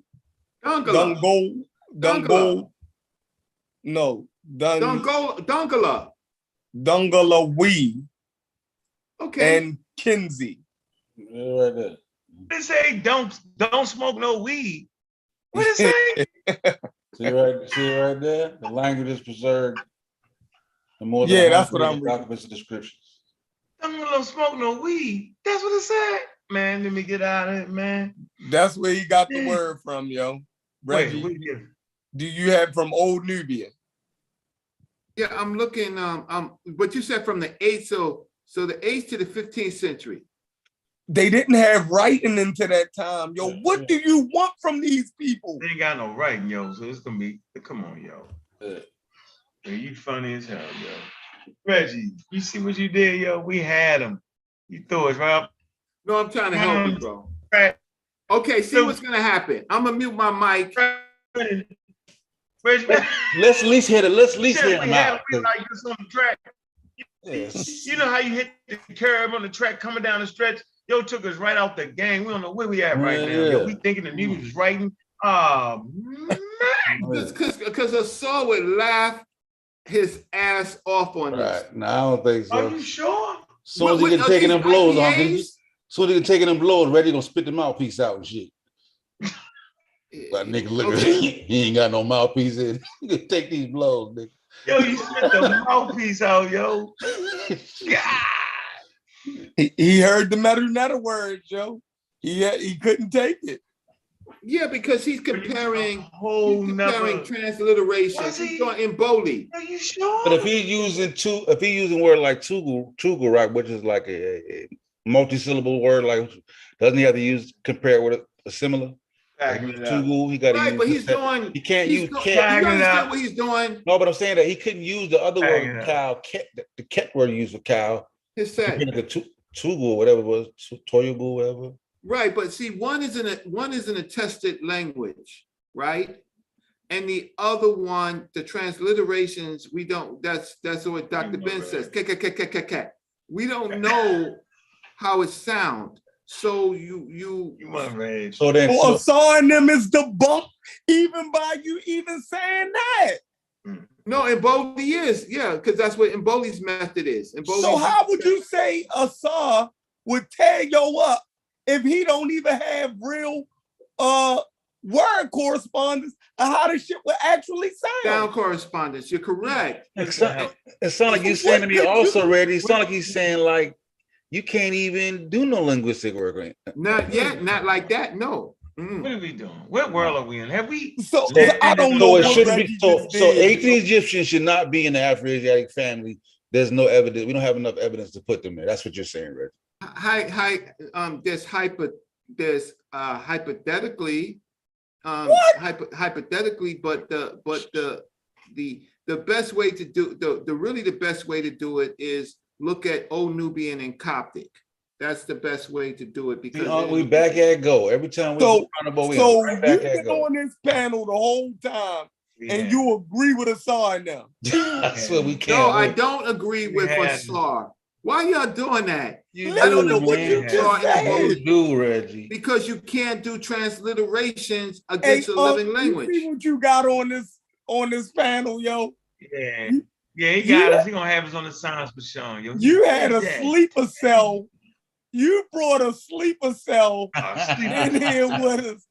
Like, No, Assad's wrong. Assad's wrong, and the How is and he the guy wrong? and the guy, I don't know his name, so I would call him whatever his name is. Yeah, when he saw that white boy, that sleeper cell woke up and like boom, ching, boing. Like, No, sir. No, sir. Can't allow it. Can't allow a lighter skinned guy to me. No, can't do it. Bro, yo, you funny. No, man. I want to see. I told you, I want to see the dictionary. I want to see some You from footnotes. 1967 with that argument, yo. Like, you guys, stop it. Stop it. I think got me in tears, yo. I get it, yo. Like, James Small, I'm gonna throw you out the tribe, yo. I get it, yo. Okay. Yeah, I get it. Be very careful about comparing living languages to dead languages that are not reconstructed. We don't know how they sound, right? Saw them do it every day. Right, but sawing them is wrong. Hey, 100 miles an hour, yo, and running, yo. They do it every day. Okay, so I'm just letting y'all know it's 11:39, and I've been on 5 hours. I'm just saying that would not be a good example to do a comparison, even though I do not agree with Assad. But I think that his whole methodology is wrong. So anyway, good night. Sorry, Unc, I do what I always do, cause some problems. Chef, try to get used to me. I'm glad Corey's not on here. Who else is on? Sosa, peace, and Gullah, peace. Brother Reggie is old. I'm tapping out. Okay. Yeah, you tired as hell, yo, because you was good for the first couple hours. Yeah, you need to take a nap. Yeah. But I saved you. Trust me. If on a living language, you should have the sound correspondences and how they break it down. Hey Reggie, can I show you something before we go from an expert? Yeah. That you might agree with? Hold on. Yeah. Let me share my screen. I kind of wanted to see where the video was going though. I'm gonna finish it. Peace. This is hold on. This is Roger Blanche. Hold on. Y'all see it? Yeah, we see it. This is Roger Blanche. I'm brightening up my screen a little bit. It's kind of dim. There we go. Yeah, this is Roger Blanche, Africa in the last 12,000 years. If you go down here, he talking about the Afro-Asiatic language family. He talk about Amadic and Cushitic. And damn, go back up. Oh yeah, here you go. We talk about Amadic and Cushitic, and he said right here, Cushitic language. He said Cushitic language family is largely in Ethiopia, and Amadic is also almost entirely in the southwest of the country. Amadic is the most divergent branch. Damn, the fuck on my damn screen. Okay, here we go. Okay, Amadic is the most divergent branch of Afro-Asiatic, and for this reason, is considered a primary split. Map 9 shows the distribution of Amadic language today. The linguistic evidence suggests strongly that the split between Amadic and Cushitic was between foragers and veggie-culturalists and livestock producers. Words for honey, insect can be reconstruction in Proto-Amadic, Bender 1988 and Blanche 2007. Whereas words for livestock cannot. Blanch 2008. The order striking aspect of Afroasiatic lexicon is the reconstruction of the terms for cattle.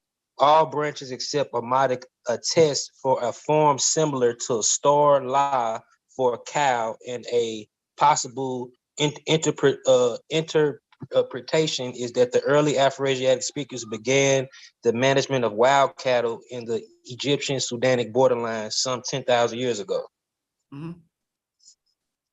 So it's saying that they have a similar word. Yeah. Yeah, And Afro-Asiatic. That's how you know Nilo-Saharan is not related to it, because they got different words for the basics. If all these people started off at the same time, right, with the same proto-language, then their basic words and word structures would be similar. Especially when it comes to cow. Especially when it comes to something that's essential, right? Like a goddamn cow. Especially, that was dude's whole point. Water too. Yeah. That was dude's whole point, Reggie. And you just went crazy. No, I didn't go. See, I didn't go crazy here. I didn't go crazy here. I just went with the short examples that he gave. And then Assad is a fucking cow goddess, right? So a cow goddess. So a type of cow, right? And so he picked one. I'm not so sure of the other ones if there was a better pick. There might have been a, but he picked that. He picked Assad, right? So that was just my point. And I mean, but I think the whole point of the root word is hessa for milk. So you figure the cow is derived from the root, right? The hessa. So it will still be along that line, whether it's a set or right, but yeah, but he didn't make the point yet. I think we jumped the gun. We should actually let him make the point he's making, and then you can. Still not Togu, Choyugu. Yeah, either way you shake it, but Hesed might need more of a milk than a milk cow. So he this boy crazy. It made so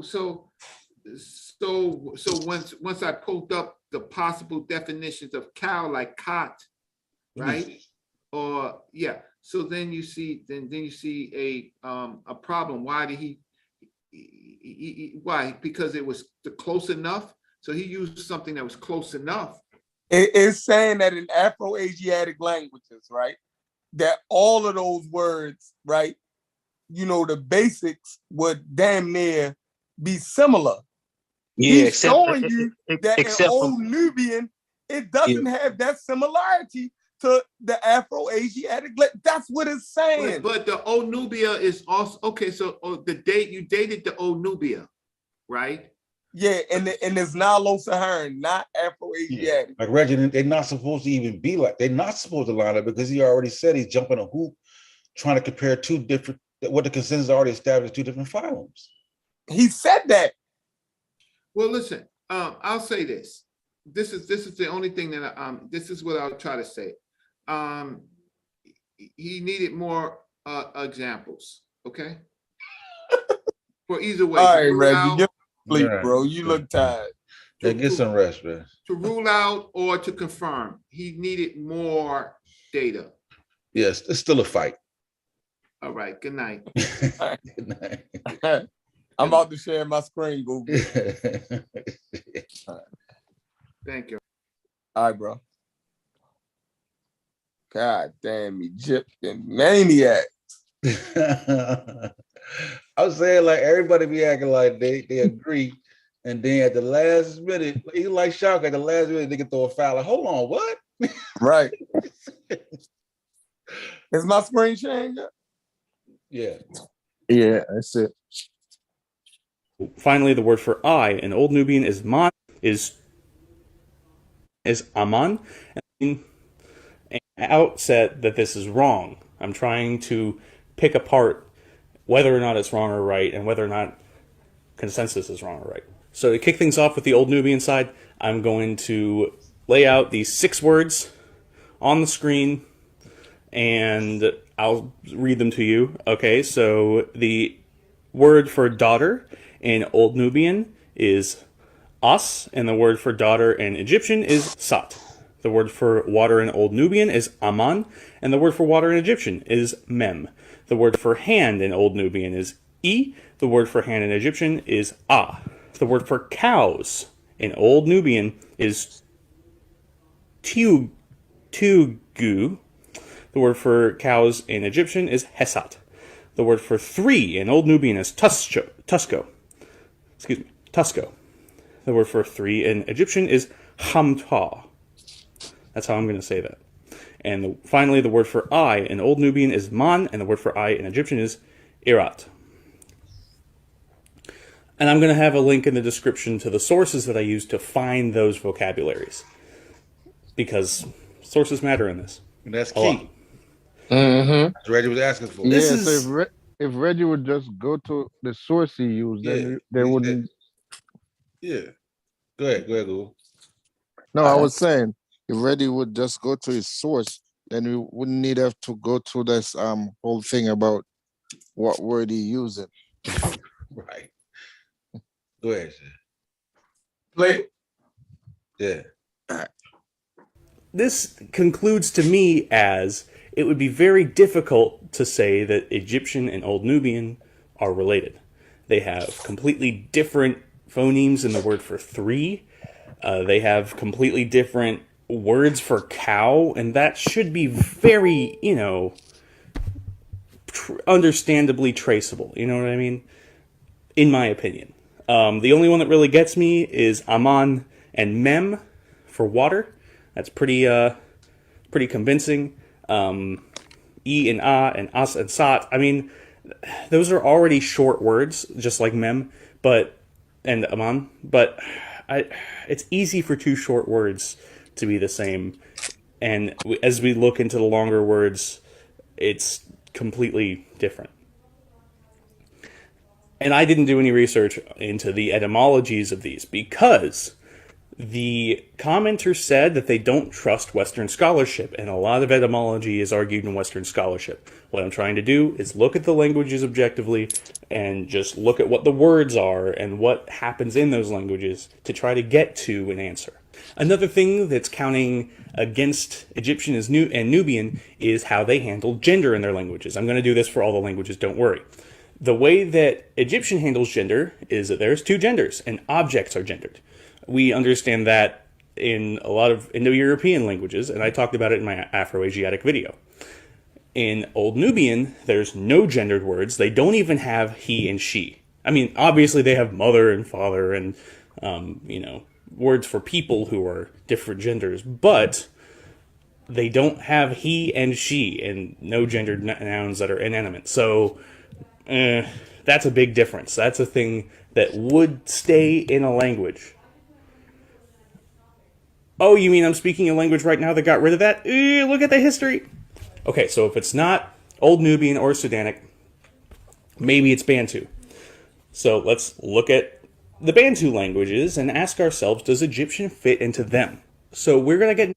All right, so right there, he already done ruled out Nile Valley and Old Nubian. yeah.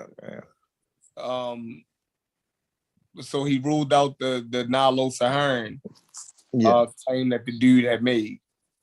So now he's moving over to the Bantu, the Niger. Yeah. All right. There's something called phonotactics. Phonotactics is the patterns of sounds in languages, basically. In Bantu languages, almost every single word in every single Bantu language follows a consonant vowel, consonant vowel, consonant vowel pattern.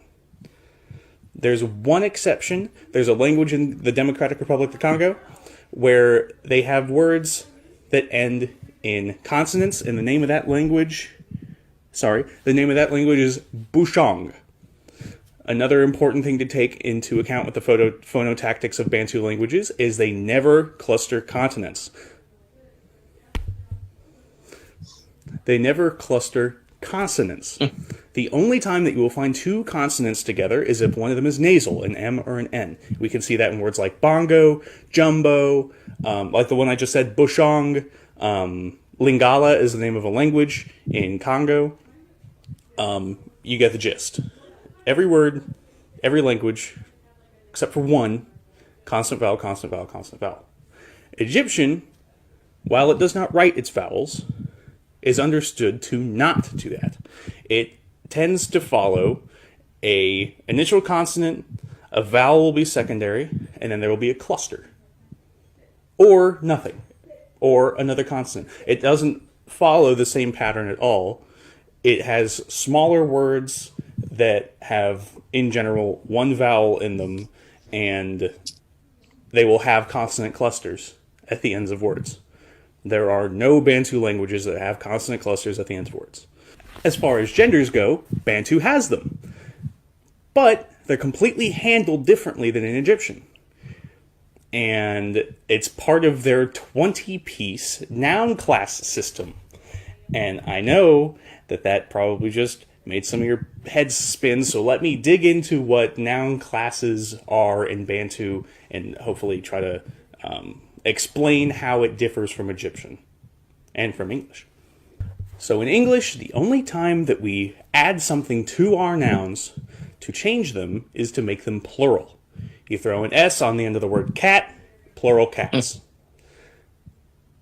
What you don't know about that cat is what gender it is. And you can tell that in Egyptian. In Egyptian, they change for plurality as well as gender. Just like in Spanish or French. In Bantu, it gets even more complex than that.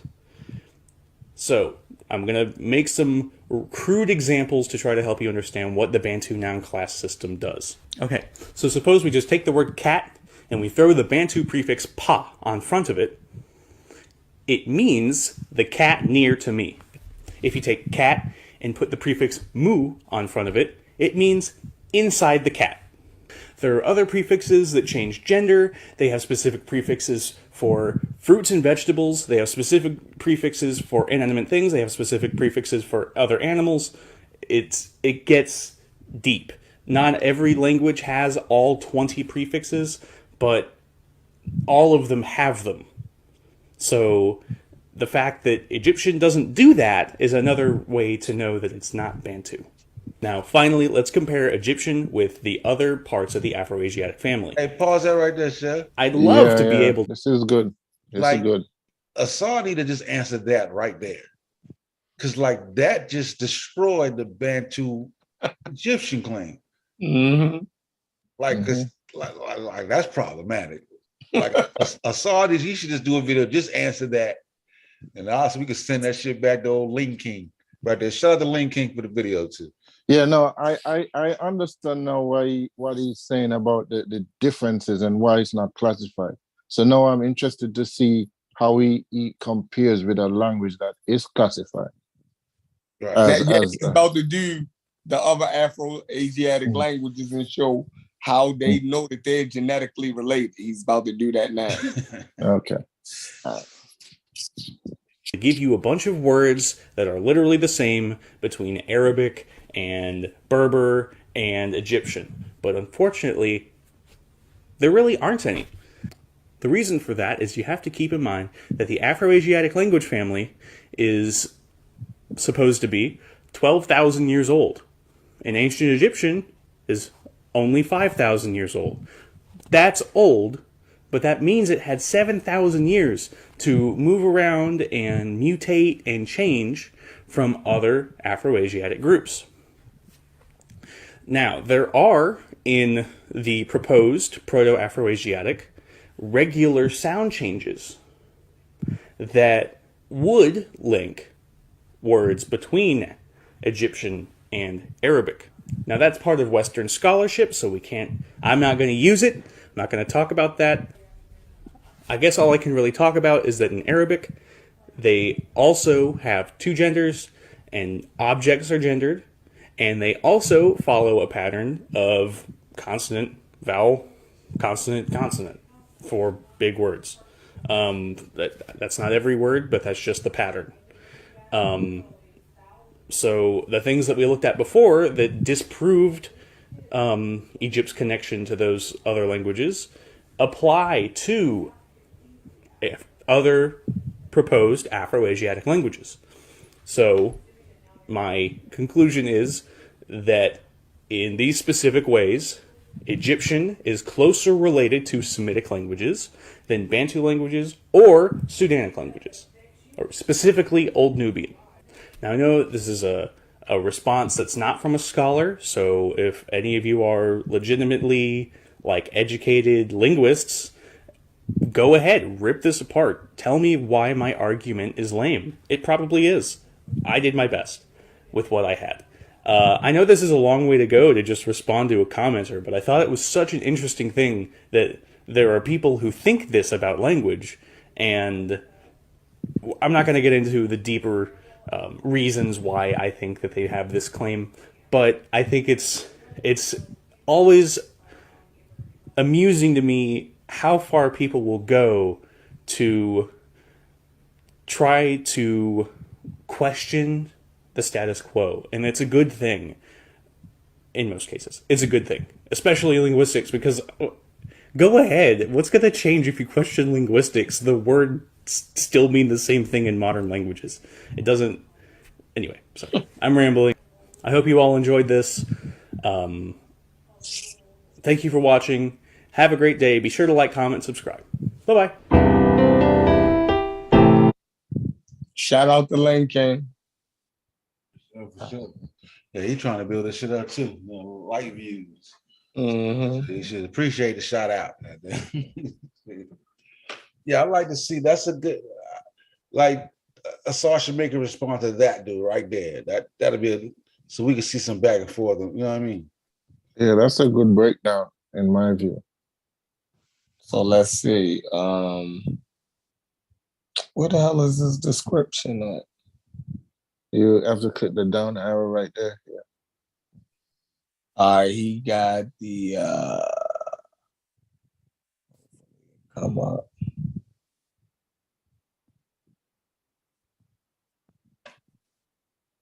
Okay, this is what he used for the Egyptian. Damn, Reggie gone. So he's using Gardner. I don't know if Reggie would be I don't know if they like Gardner's dictionary. And for the Old Nubian, he's using,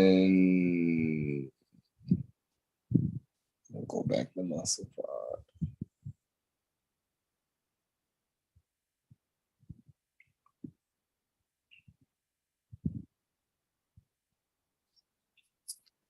It's a monograph. So I guess he just pulled words, found, looked for the same words in, Nubian, Old Nubian. Come on, y'all, this shit.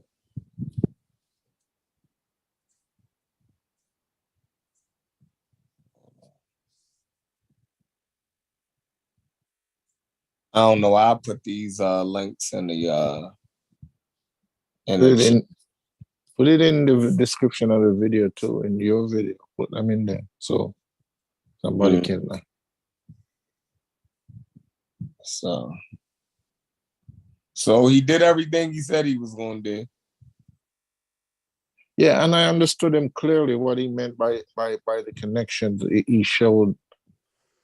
I mean, it's only a small sample, but I get the point, right? He showed why they say that those two languages would not be related, and then he explained at the end why they say that the language in the Afro-Asiatic would be related. But I guess I don't know enough to co-sign what he's saying, but I understood him clearly what he's saying. And so now it would be on them to refute what he's saying. Mm-hmm. Right. Because like he was basically unknowingly, by that example, destroying any link to the Bantu and Egyptian. Mm-hmm. Mm-hmm. Yeah, that's a fact. So that Egyptian Wolof connection, that's looking crazy right now. The Chiluba. That's crazy. Chiluba. Chiluba.com. I don't know what the hell. It's just a crazy community we in, I'm telling y'all. Hey, look, them folk after him in Egypt. So how crazy can it be? Yeah, they think he about to start a Nubian uprising. Hey, he up there paranoid as hell and shit. Got these folks. He don't even know if it's true, but he tell it like it's true. You know what I'm saying? Like he just seeing shit and he paranoid. He don't know what's going on. Shit. Yeah, the Nubian uprising. Look, in Jamaica, nigga, when you leave the resort, like they won't even let you bring somebody from the outside to the resort. Like for protection, because they feel like if something go wrong, it's on us. Like it could be it could rob you, you know what I'm saying? So man, you know, goddamn foreign country, these folks goddamn trying to make sure you get home safe. Yeah, them damn resorts don't play that. Yeah. They don't play that, but Assad makes these connections. And like I said, I think Team Osiris, Joshua King did a hell of a job with his breakdown or his critique of Assad's book in Sabiti. I gotta see that video. You gotta watch it, man. It was fire. Like, I think, you know, Assad should have addressed that. I feel like Unc and them should have addressed it at that time, you know, as a collective. That would have went better off instead of them beefing with each other. You know, the real conversation that could have been had wasn't had. You dig what I'm saying? Between, you know, the same way this conversation gonna go. It's gonna go off the rail, and you know, it's gonna get nasty and ugly. Yeah, and that was back during that damn the African agency stage. Remember that? The Africans should have agency, or just beating us up. Man, Unc been arguing about that shit all week. African Because I'm like, agency. Unc, I don't even understand what you're saying. Who's stopping Africans from having like, what are you? I don't even understand what you're saying. Okay, to be like, they got the right, yo. They got like the nobody right. never said they had a right. What are you talking about? Where's you getting this crazy argument from? African God. Damn. It's the same thing Reggie just did to us, right? Yeah. He attacked the dude just because he was white. Right. He disagreed with him just because he was white, yo. Right. We seen that shit in real time, yo. He had no legitimate disagreement, yo. It came out at the end. Who is this white guy?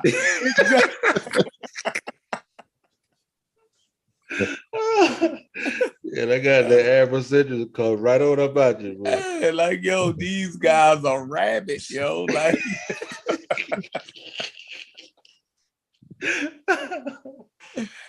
these guys are rabid racists and don't realize it, yo. Hey, then I said, Reddy said, I'm gonna find other words that don't match. I said, no, find the ones that do. You know, right? Like, no, I'm gonna find all the other words that don't match with this shit. No, that only proves the point. Right. Man. Yeah, because he's trying to make it as fair as possible. So he's trying to choose the word that are close as possible to make the comparison to show why it don't matter. Yeah, and words that would be in the proto language, right? Yeah. They all started off from a similar root. Like, you know, these people gonna leave and move to other places with their basic vocabulary intact, right? Just you know, if a language starts in this place and people move, you know, you go all around the United States, right? People have different accents, they pronounce things differently, but when you look at it, it's the same fucking words, just pronounced different. All over the English world, we see this stuff, right? We see this all over the English world, speaking world. So just like for Jamaicans, for us, we have to listen to y'all more closely, right? Yeah. But when we look, okay, you're saying the same thing. Like I grew up around Jamaicans and their parents would call, us pygmies, right? But then when you learn what a pygmy is a small person. But we don't use pygmy in American vernacular, you know what I mean? But Jamaicans use that. The pygmy is making a lot of noise. Like, what the fuck is a pygmy? You feel me? From the Then English, a pygmy is a small person. You know what I mean? That's what they call kids, right? Or youth. Or youth, you know what I mean? Like, like he'll call a child a youth. Youth them. I mean, you don't come here. Like, yeah, so but it's still basic English. If you listen, you feel me? It's basic English. You can look these words up. You know what I mean? and what you have to do too is you have to look at the you can't really highlight the differences because there's going to be difference. That's why it's not the same language. So there are going to be differences. You have to look at the similarities and compare and see how they would come from a similar root, right? Or the same root. Right. Yes. And especially with numbers, like he showed, and like the numbers, right? Those words, should be pretty similar. If you move, your number system is basically going damn near stay intact. Yeah. Right? From the original root, you know what I mean? You just ain't gonna go and make up a whole new numerical system like that. Yeah, exactly. Yeah, and like he was saying, the simple words would be most likely be more close, right? Like the bigger words, the more complex words, those are likely to change because when people say bigger words, they tend to get, like if you ever play the game of whispers, if you say a simple statement, it's more likely to stay intact than if you say a longer statement. So I understand that part too. Yeah, that's a fact. But see, they hate when we make it this simple, y'all. Right? This is going to be the argument next week, right? Is the simplicity that we attacked it. Well, that's how you approach things. Before you make them complex, you see if you could understand it as simply as possible.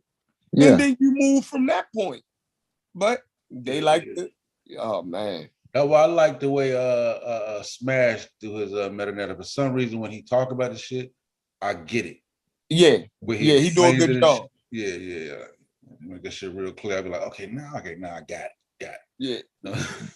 He do the shit in real time. Yeah. He gonna show you, you know what I mean, where he getting it from, right?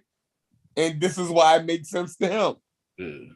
This is what the experts say right here. This is their source. Look, I'm going in their dictionary. So he do it all. It's none of his, rarely is he ever using his own interpretation. You dig what I'm saying? He bringing it straight out of the what's the name. Yeah. You know what I mean? So that should be good. That shit, Wu-Jai, he give you his own take on some shit, and you got to believe him. And you looking at the definition right in your face, like, yo, but it don't say. Hey, Wu-Jai gaslight. Wu-Jai had me fucked up with the Egyptian did believe afterlife. That nigga had me looking. I'm like, hold on, bro. Why you keep looking at this? All these motherfuckers saying the same shit. Only one nigga different. I'm like, I'm done. Like, you got me looking. I'm trying to confirm what he says and shit. Everybody telling me different. I'm like, man. He tried to tell us that they didn't believe this. What? Like, why wouldn't they believe their religion? Like, what? That makes no sense. No. It makes no sense. In a way, it's apologetics, right? Yeah, definitely. I mean, amulets and shit. Right. Yeah, I kind of hate that. See, when they say they worship, they don't really mean worship like we mean worship in today's day. No, I can't do it sometimes. Yeah, like we made religion up. Yeah. Right. AD time and shit. Yeah. Like Africans don't have amulets and shit now. Like They believe got I powers. come in. Yeah, like they knew germ theory and shit. These Right. motherfuckers getting sick out here dying and shit. Sheffrin, Google Scholar, so. I'm on here now. Stupid. What's that? Yes, I know nothing that's happening. A voice in a disc. A voice in when you're not satisfied. What that word? When Yeah, you go to complain. dissatisfaction. Yes, when you go to complain. I'm complaining because today Concrete Quarry let somebody off the hook and Sheffrin allowed it. I probably wasn't here. Yes, you was there. You was there when Who ain't get? Corey went for like 30 minutes. Who ain't get? No, you was there when somebody's pseudoism was brought up. What pseudoism? Somebody being a pseudo was brought up by Concrete Quarry. Who? Oh, And Dr. Ben. Yes. And it was let off the hook. Let me mute my Without any mic. explanation. And you were there, so I needed to explain why you let the man off the hook. Because I can't keep arguing with them about that. Like that it's religious to them at this point. They have all of the same documents. Reggie and them know that the man lied on his goddamn resume about his education and everything. If they say, look, they know all this. Reggie even, so if they know it, why am I gonna keep arguing with them about it? Yeah, that shit started from an argument in the back chat that went live on some shit like, hit the button, nigga. Bitch, you won't hit the button, nigga, hit the button. You know what I'm saying? Time we hit the button, that Uncle Reggie. Shit, man. They get to that goddamn Dr. Ben apologetic. See, in the 60s, he may not be, you know what I'm saying? Yeah, they said it because of racism, he couldn't really go to school or whatever. Look, that's the man lied, yo. Dr. Martin Luther King, same age as him, and they went to school and shit. So, like, it made no sense to me. You feel me? So Thurgood Marshall and them could go to school, but Dr. Ben couldn't. Like, makes no sense. Hey, you know what I feel ashamed of though when I forget for being in this community? The one thing I kind of feel ashamed about is like they really had me like when I saw like Henry Louis Gates or Cornel West. My mom you thought they was coon? These coon ass niggas. Like I wasn't even trying to hear what they were saying. Like these motherfuckers. I was hooked. I was like, oh, I feel so embarrassed. Even still there to say that shit, but the real accredited scholars that's black. We man. act like they are nothing. They trying to stick to they trying to go to the experts. We like, nigga, we got Dr. Ben, nigga. Dr. Ben will lay waste to Cornel West. Yeah. And man, get the hell out of here. What's the other dude, the old dude? Leonard, nigga, we got Leonard Jeffries, nigga, Dr. Ben. Who the fuck is Cornel West and Henry Louis Gates Jr.? Cornel West, a serious scholar, is no joke. Oh man, is he serious? Man. Oh man. Yeah, Louis Gates teach at Princeton. I think Princeton or Harvard. Yeah, he won at Princeton or Harvard. Like y'all, they turn their nose up at a motherfucker like that. That's crazy. But you know, they've been fighting. They've been at the forefront of fighting Afrocentrism. That's why there was so much tension and shit. It was like, yo, y'all remixing shit. You know what I'm saying? Like, yeah. Yeah, we gotta get back to the real scholars, man. Louis Gates had a documentary on PBS, Many Rivers to Cross. Yeah, I've seen it. Real good documentary. Real good. Real good documentary. Real good. And we're going to disrespect that man as black people. He got a few good documentaries, like a few of them. He did one on African Kingdom. Yeah, and he got one on Reconstruction. Oh shit, hard as hell. Like, yeah. And he got one on. I don't know. I think that was not somebody else, Spanish Florida, but he got one on doing like slavery, like in Brazil. That's Many Rivers to Cross. That's one? Oh shit. That's Many Rivers. He went to Brazil, he went to Haiti, he went to Jamaica, he went to Africa. He showed, he went to Mexico, he showed black people how they arrived there, Right. As a result of slavery, he went to. Hey, and he had the nigga in Africa telling like how cruel the Africans were getting them niggas. No, like, and he had descendants of the black people who sold other black people into slavery. Yeah, he had the niggas saying like, yo, they would take their heads, cut a board out of a tree, and put and walk them niggas in a line with like a tree log with their heads poked through it. Yeah. Sometimes they nail their mouth shut. Like I was like, God damn. Shit. That's a hell of a lot. So when I hear people talking about slavery didn't happen, the people in Africa, the descendants of the slave. I will no longer have that conversation, stupid. Yeah, that's a pointless. No longer talking to somebody who thinks slavery ain't happening. Like, I can't. All right.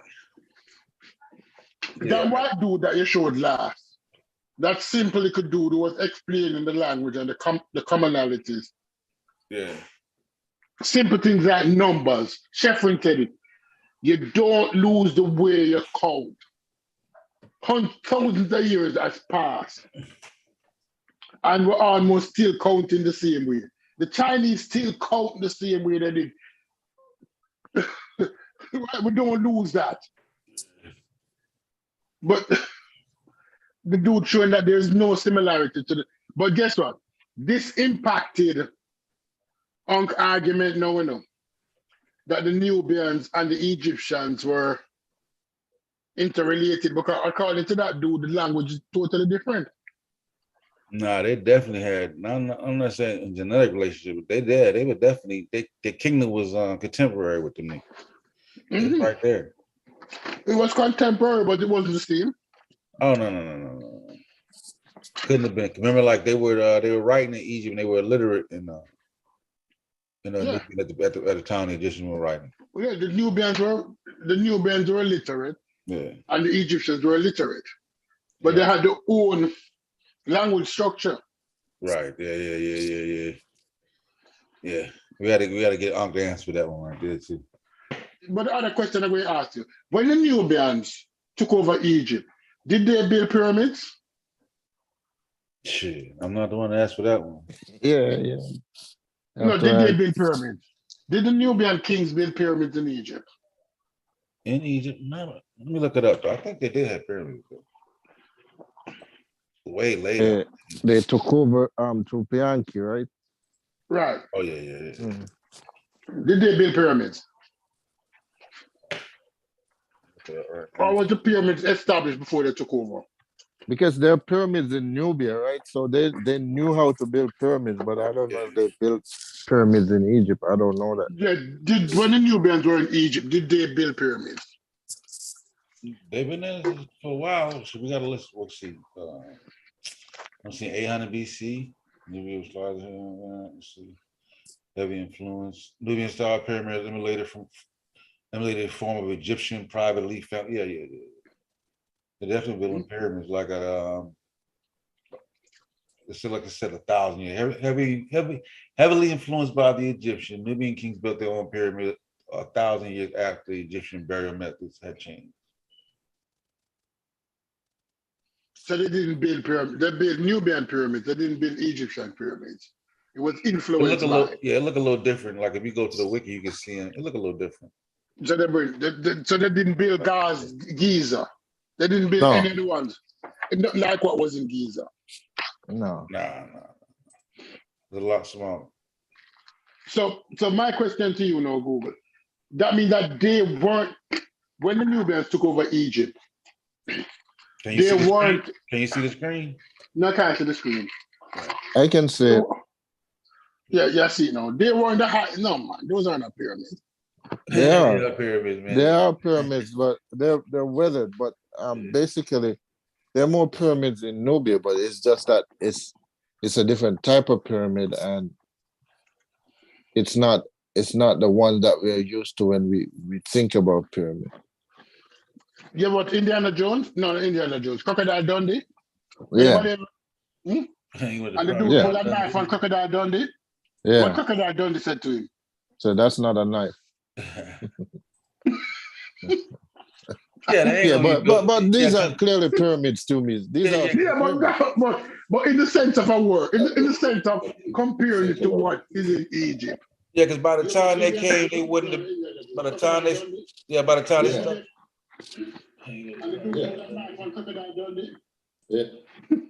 Yeah, you got to mute. Somebody got to. Let me. Yeah, I was saying by the time they got to building pyramids, though, they had probably ought to realize it's not that feasible to go to start building gigantic pyramids again. That shit took a lot of manpower, a long time, a lot of manpower.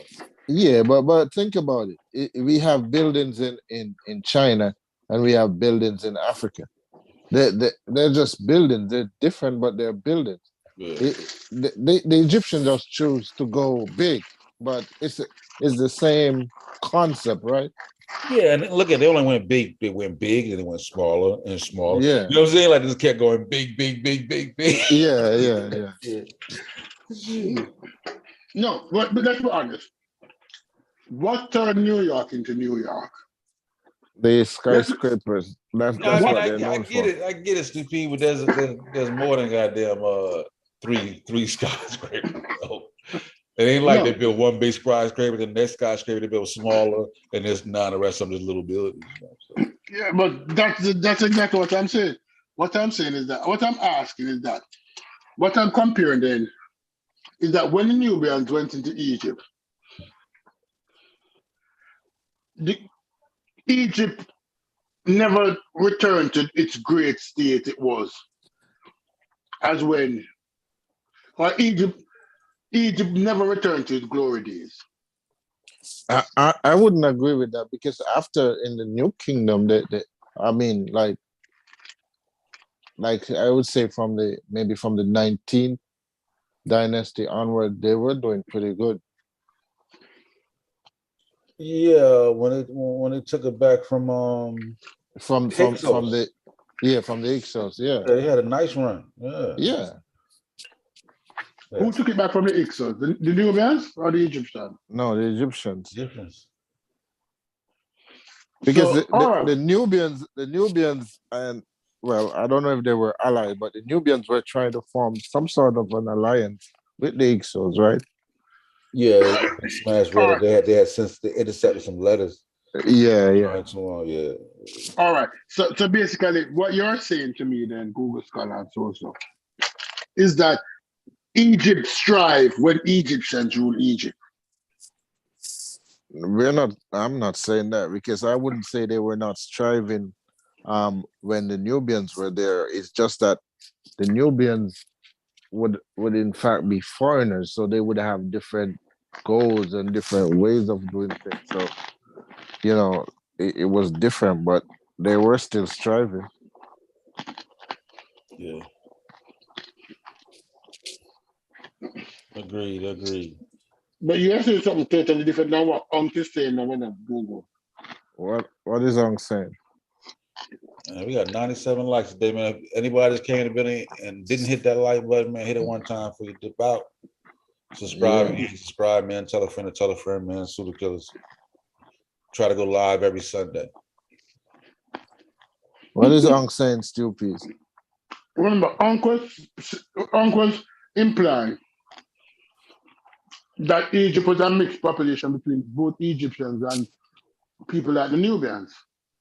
It was a mixed population. Well, it was, but it was the Nubians were there, but it wasn't their land. It wasn't their country, but they were part of the population structure. Yeah, and I'm sure, we know that they rose to some high-ranking levels, but that's not to speak for goddamn 30% of Nubians. You know what I mean? Yeah.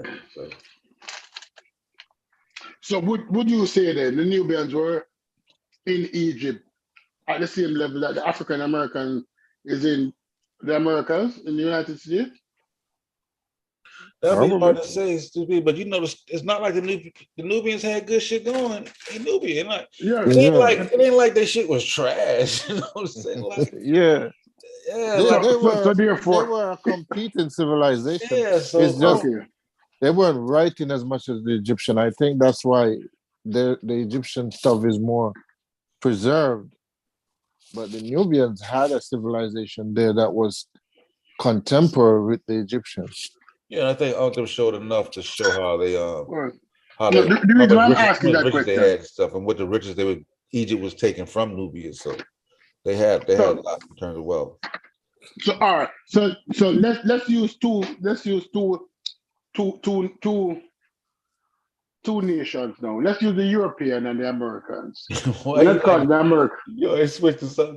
Hey, can I say No, something? I was Go gonna say, ahead. like the different regimes and Nubians was different. Like Nubian is just a loaded term. It ain't really such thing as a Nubian. It's just it's different. Yeah, different Sudanian people and shit. It ain't like a monolith. Like during the 25th dynasty, that'll be really called the Napatian. You know what I'm saying? People, the Napatian kingdom, and then like the earlier, during the 18th dynasty, they were dealing with the people of Kerma. You know what I'm saying? These were like different dynasties, different regimes in themselves. Even though they was like different type of Cushitic people mixed up with like Nilo-Saharians too. You know what I'm saying? Yeah, for sure. Make a point, Sleepy. Put your chips down. Oh, so you don't mute. Yeah. I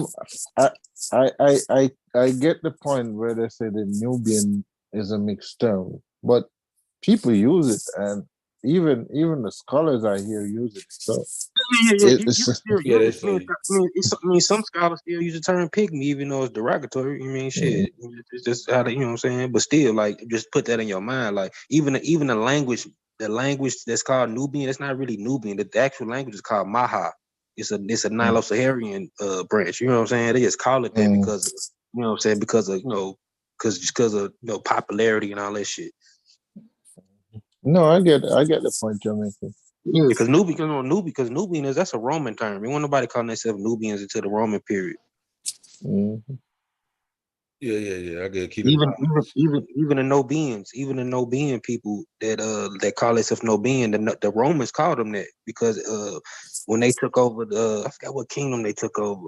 The Romans took over, but the military, they teamed up with the Romans, and then they kind of they was Romanized, so they accepted whatever the Romans called them. So they was okay, we the Nobians or the Nobians or the Noba or whatever they was calling themselves. Nova. Yeah, but they was still under they was like flunkies for the Romans anyway. So Where it gets a little confusing for me, well, maybe not confusing, but where I see a lot of people try to make the waters muddy is the distinction between Nubian and Kush. They just really trying to describe Northeast Sudanic languages. You know what I'm saying? Basically, which is the Nilo-Saharian branch. You know what I'm saying? Some of them dudes was mixed up with Kush, like the Nubian C group. Nubian C group ain't Nilo-Saharians at all. Them Kushites. You know what I'm saying? Them motherfuckers more related to Egyptians and shit. Okay. So the Kushites would be closer to the Egyptians, is what you're saying? Yeah. And I'm talking about the land of Kush. The land of Kush is what the Egyptians call, you know what I'm saying? It's just a general term that the Egyptians call, you know what I'm saying, some of the Nubians lands or whatever. It wasn't even really a Kush kingdom, you know what I'm saying? That's Kerma, you know what I'm saying? But like when I'm talking about Cushitic, I'm talking about like the Cushitic language family, like the Nubian C group would have been like them Bija type people. You know what I'm saying? Another Afro-Asiatic group. And Cushitic is Afro-Asiatic, right? Yeah, the language. You know what I'm saying? Cushitic with a C. That's what I'm asking. If it would be under Afro-Asiatic phylum. And so in terms of Nubia, what we label Nubia, within that, them different sects, you're saying that there may be some Nubians who have the Afro-Asiatic tongue, and others that don't. It would have been mixed. You know what I'm saying? Especially that's why they so confused with the word, like the language, like trying to figure out, so what language family belong, because like there's not a lot of them saying it's a Nilo-Saharan language with Afro-Asiatic borrowed words. You know what I'm saying? But like the Nubian C group, them dudes weren't Nilo-Saharan at all. Them dudes was Cushitic people. Like they was the Bija, like they're the Proto-Bija people. All right, well that makes sense, and that explains the whole Nubia paradigm, how they would be so close, be contemporary. So some of them would have affinity, and then others because of different sects that just do not. Yeah, like upper Sudan, like them motherfuckers would have been way more Nilo-Saharan type. You know what I'm saying? But we get up to like lower Nubia, lower Sudan and shit. Them motherfuckers like mixed with Cushitic groups and Nilo-Saharians. You know what I'm saying? They more watered down. Like, you know what I'm saying? They wasn't like, they ain't as like people think the typical Nubians is Nilo-Saharan dude. No, like when the people that was like in them dynasty, them kings and shit, them niggas was mixed as hell. Like them niggas, you know, look like Ali Selassie and them and shit, but you know, but still had Nilo-Saharan affinities because they was mixed up. So let me ask you a specific question. Like, say for example, a group like the Magi, they would be Cushitic, right? Yeah, in terms of their language. In terms of they the would have been language. Cushitic. Yeah, they would have been Cushitic. They would have been some type of Bija, you know what I'm saying, a branch of some type of Bija type people. Because you had different Bija, you know what I'm saying, people.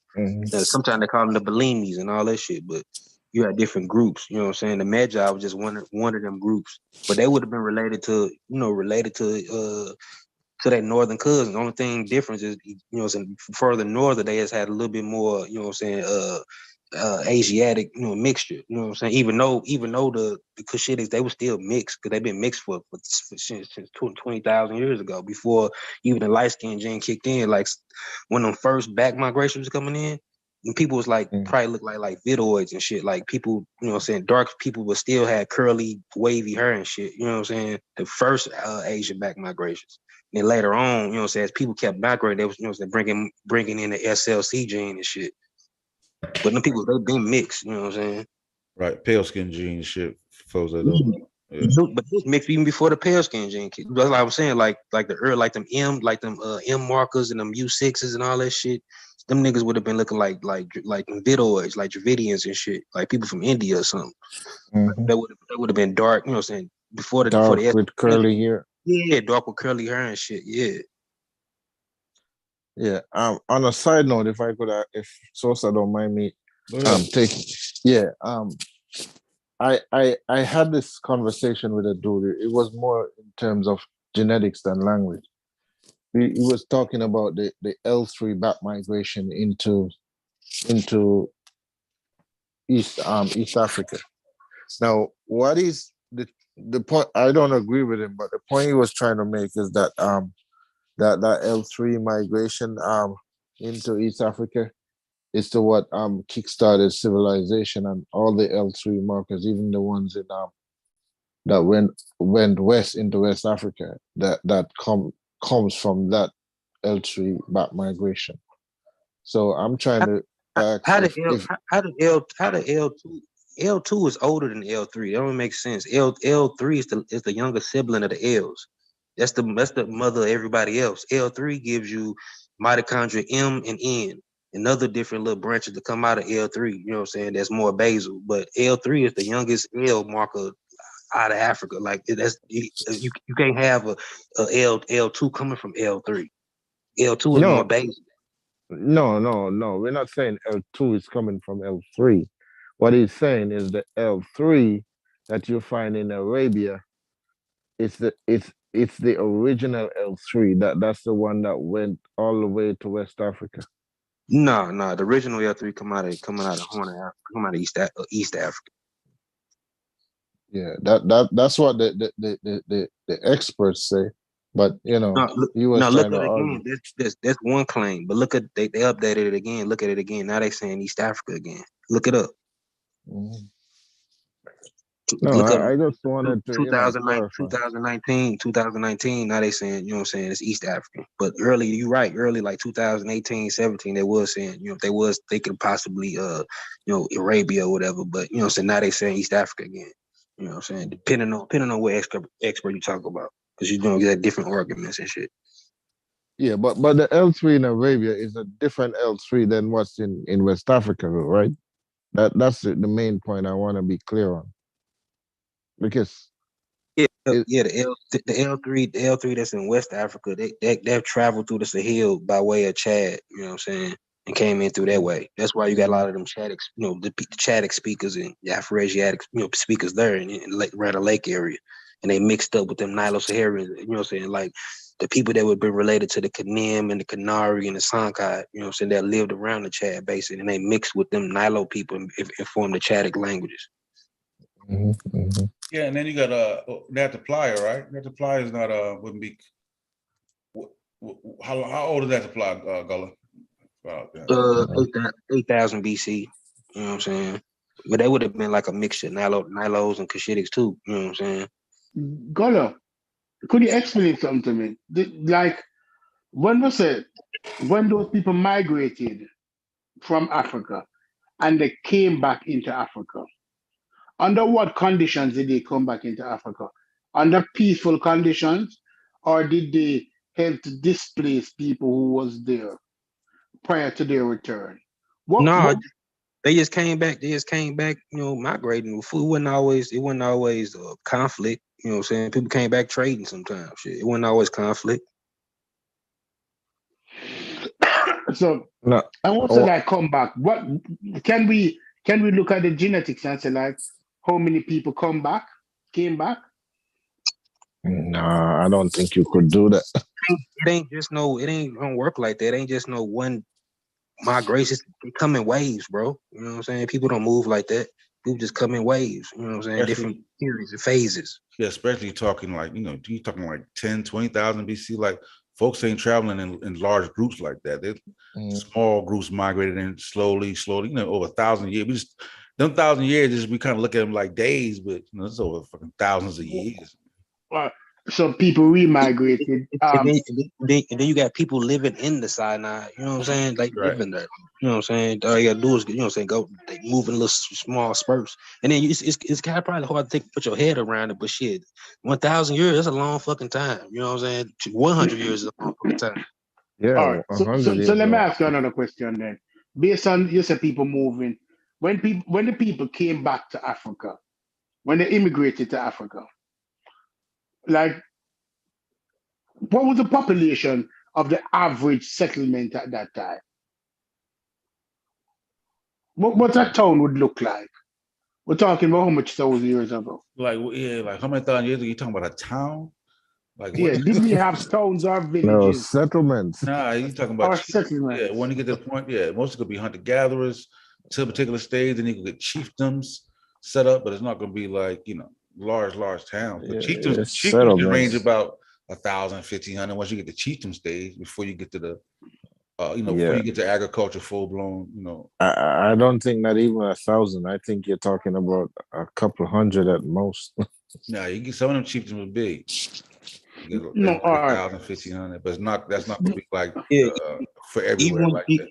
Even when you're dealing with Tasseti, you know what I'm saying, before Egypt, it was just different little chiefdoms, little sacred kingdoms that fighting with each other and shit. You know what I'm saying? Whoever gonna be the biggest, the biggest settlement or the biggest people, or the biggest people or lineage or whatever. You know what I'm saying? When was agriculture reintroduced back to introduced? Because when there's agriculture was developing Mesopotamia, right? No. So you got it's different places as I understand it. And then when you dealing with that type of agriculture, it come in phases too. Like you got what Christopher Eric called agricultural beginnings. You know what I'm saying? When you did have like a hunter-gatherer stage with the proto-Afroasiatic speakers coming out of the southern Red Sea area. You know what I'm saying? I remember. I said I remember Sosa did a study on this, so he should be able to give some light on it. And when they would say, and even the Christopher Eric though, remember Christopher Eric was saying like he could find some of these things linguistically, but they don't really have the archaeology to back up. Some of the claims that he made. But they got the Near East is like 10, 11,000 years ago. Yeah, that's agricultural proper, but them people would have brought that technique and that grain collecting type of technique to Africa with the Natufians. That's why they say they found that ancestral Armatic type component in the Natufians, because those North Uritic people, when they branched off from the Armatic group, from the proto-Afroasiatic group, them people would have brought that type of custom, to the people that was already there in the Levant. You know what I'm saying? Them J markers and them G's and all that shit, them E markers, them E3B's. What time period? When you say that, please, like when you say this around 14,000 or 13,000 years ago. You know what I'm saying? These hunter-gatherers, these grain collecting hunter-gatherers coming into the Levant from the Sinai and shit. You know what I'm saying? That's way back. That's way back. When you look at cattle though, right? Where do they put cattle at though? Because you know, when you You said start what? getting agriculture and domestication, you can need the domestication. But you got to be careful with the cattle. You know, you got indigenous African cows too. They call Taurus Boris. You know what I'm Yeah, saying? but remember it was the last study though, placed them motherfuckers genetically in the Near East. Yeah, but you got to be careful because cows move on their own. Cows move on their own. Of You know what I'm saying? course, You got but cows that move. You got wild cattle that moved on their own, just like buffaloes do and all that shit. And then you had the cows that was moved or moved by humans. You know what I'm saying? but they were It's a saying difference. some of that, and that's why they were saying some of the confusion came at because those Yeah. wild cows got out and mated with some of the domestic cows got out and mated with some of the wild cattle, so they had some of the same things. Yeah, like that hump cow come from Asia more recently, but that Boris Taurus, the humpless cow, those, you know what I'm saying, more indigenous, like they've been in Africa a longer time, you know what I'm saying, even before like a pre Neolithic time period. Yeah, You know what I'm saying? I And some of them cows in the Eastern Sahara, they was like kind of tamed and, you know what I'm saying, not quite domesticated, but kind of tamed by the certain Nile Saharan groups on their own, you know what I'm saying? Then like when the Afro-Asiatics started doing it more, you know, some more intricately, you know what I'm saying, they kind of follow suit with their style of doing it. You know what I'm saying? But they all, you know, so Nile Saharans kind of had their own approach, you know what I'm saying, to it too. Even with us in West Africa, we was like we was dealing with like wild Barbary sheep. Them wild, they're a little too wild on West Africa. But so what about the there was something in there about like China and the Indus Valley. What about there? What time period are we looking at? They're a little later. They more benefited from the spread. Yeah, that's later. Yeah, that's later. And then too, the indigenous humpless cow that's in Africa are more related to them cows you see on the paintings of the walls in Southern Europe and shit that the motherfucking even some of the Minoans and all them motherfuckers had. They were similar to them cows. And then like the cows you see now in Africa, a lot of them are hybrids. You know what I'm saying? That's why certain cows, like some of the Fulani cows, they're a mixture of the indigenous cow and the Zebu cow, you know, which came in a little later from Asia and shit. So like some of them cows that you see that's in like Cameroon, or even like the ones that you see like the Zulu have, they you know what I'm saying, they can more they not that immune to the tsetse fly, but they can handle it more better than certain other cows can. You know what I'm saying? That's why you got certain Bantu people with the cows that went in, you know what I'm saying, they went in through South Africa and shit. So bottom line is, because I need to get this straight, because a lot of time when I hear people talk on this topic, it's never clear. So basically, what I'm hearing is that it's a possibility that it could have started in Africa or it could have started in Asia, but it's not conclusive. You talking about agriculture? Yeah. It started in different places because you put even the basic dynamic of agriculture is get grain gathering. You know what I'm saying? Grain gathering. You know what I'm saying? People went out of Africa with that all over the place. But they don't really consider that the agricultural part because even but I'm getting. I know that, but I'm saying, but you got to kind of clear because you know what I'm saying, because even though that's the early form that jump started the actual process though, because like even what Christopher Arity was saying, like what it wasn't until those Sudani people encountered those Eurasian speakers people, yeah, right? And that's what I'm talking about. They took the grains back, but they wasn't able to work it the same way they didn't because of different environment. No, they came with a different. They can't, but that's what I'm saying. I'm getting to that. I'm saying like even like I'm talking about even before then, like humans, like hunter gatherers, period. Like when you look at the shit that we formed, this shit like from corn, like even with the Native Americans, like from corn, rice, motherfucking wheat, barley, teff. Yeah, because the first gonna be like wheat, barley. No, listen. All these, even sorghum, pearl millet, all of that shit, like, you know what I'm saying? All of that shit, like humans was always probably bound to do agriculture no matter what, it's because your whole circumstance of collecting them seeds and shit. But all them type of species of different grains and wheats and shit are all different grasses, even corn. All the motherfuckers they related in the same family. Like so humans, humans. The difference. Ain't done. Let me finish. Humans are savanna apes, right? So so we all in the grasslands. They're like mostly where we travel and shit. So, you know what I'm saying, no matter where we're at, even during the agriculture, like the hunter-gathering phase, we was, kind of dealing with, you know what I'm saying, different type of grasses anyways. But yeah, but when it got to Levant, you know what I'm saying, it did, became more intensive because the circumstances the motherfucker was in, they brought it back into Africa. Right, and and because of that area, that's called the Fertile Crescent, and there's an area that goes up into North Africa that gives it a different. So most of those species that are not wild, you find a particular area in North Africa going all the way back in the Fertile Crescent, right? Because that's what gave the West Africa, Sub-Saharan Africa more difficulty. And because of the plant life and the shit that grows there were wild, and some of the shit still remain wild to this day. So they weren't able to work the land the same way that the other people did because they had an advantage based on geography. Yeah. It depends on where you're at too, because like when you get to like more northwest West Africa, you're dealing with grains, you're dealing with pearl millet, you're dealing with rice. You know what I'm saying? And then when you're dealing with like when you get to like more the wood savanna forest areas on the edge of the forest where the Khan and the Yoruba and the Igbo motherfuckers live, so you get more yams, you get more you get some savanna crops, so like black eyed peas and shit like that, but you don't get like the rices and the pearl millet and shit more. So that shit get traded in. But even with yams don't need seeds to grow. You can grow yams by the stem. You just plot that motherfucker and it'll grow. Yeah, for sure. But the consensus do stick agriculture in the Near East though. You said what? The consensus does stick agriculture though, beginnings in the Near East. Yeah. You know when we get like how we you call it proper, yeah. So we call it that we get things, Yeah, that's what I want to be clear, because generally when we have these conversations, a lot of time I don't know what people be talking about sometimes.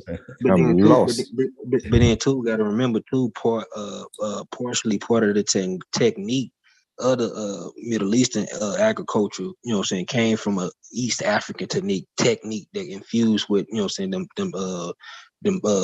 Neolithic pottery B&A people, that came out of the Zagros and all that shit. Like that shit, it amalgamated into that. And then they got brought back into the continent. And it got introduced back to other Afroasiatic speakers first, and then to other groups later. Right. Because they were seeing like the spread of it, because like over in Asia and Europe, they had all the hunter-gatherer lifestyle that pretty much went out there first, because farming was spreading at such a rapid pace. So either those hunter-gatherers got wiped out, or they joined they got with the program. Yeah, and then too in Asia you had different hunter-gatherers dealing with like they niche was with different certain things.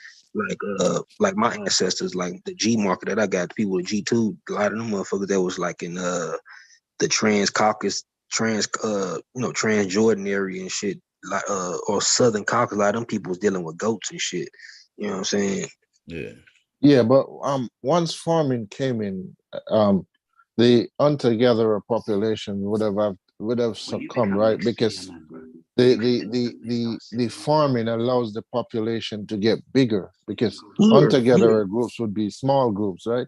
Yeah, but with the case of Afroasiatic speakers, like people like the Natufians, all them people, like they migrated back into North Africa, they would have been introduced to the hunter-gatherers that was already kind of similar to their culture anyway. They were like, oh shit, this a better way. You know what I'm saying? They would have been other Afroasiatic speakers first, you know what I'm saying? Because they already got common grounds, you know what I'm saying, with each other. Yeah, that civilization base will allow you to stay.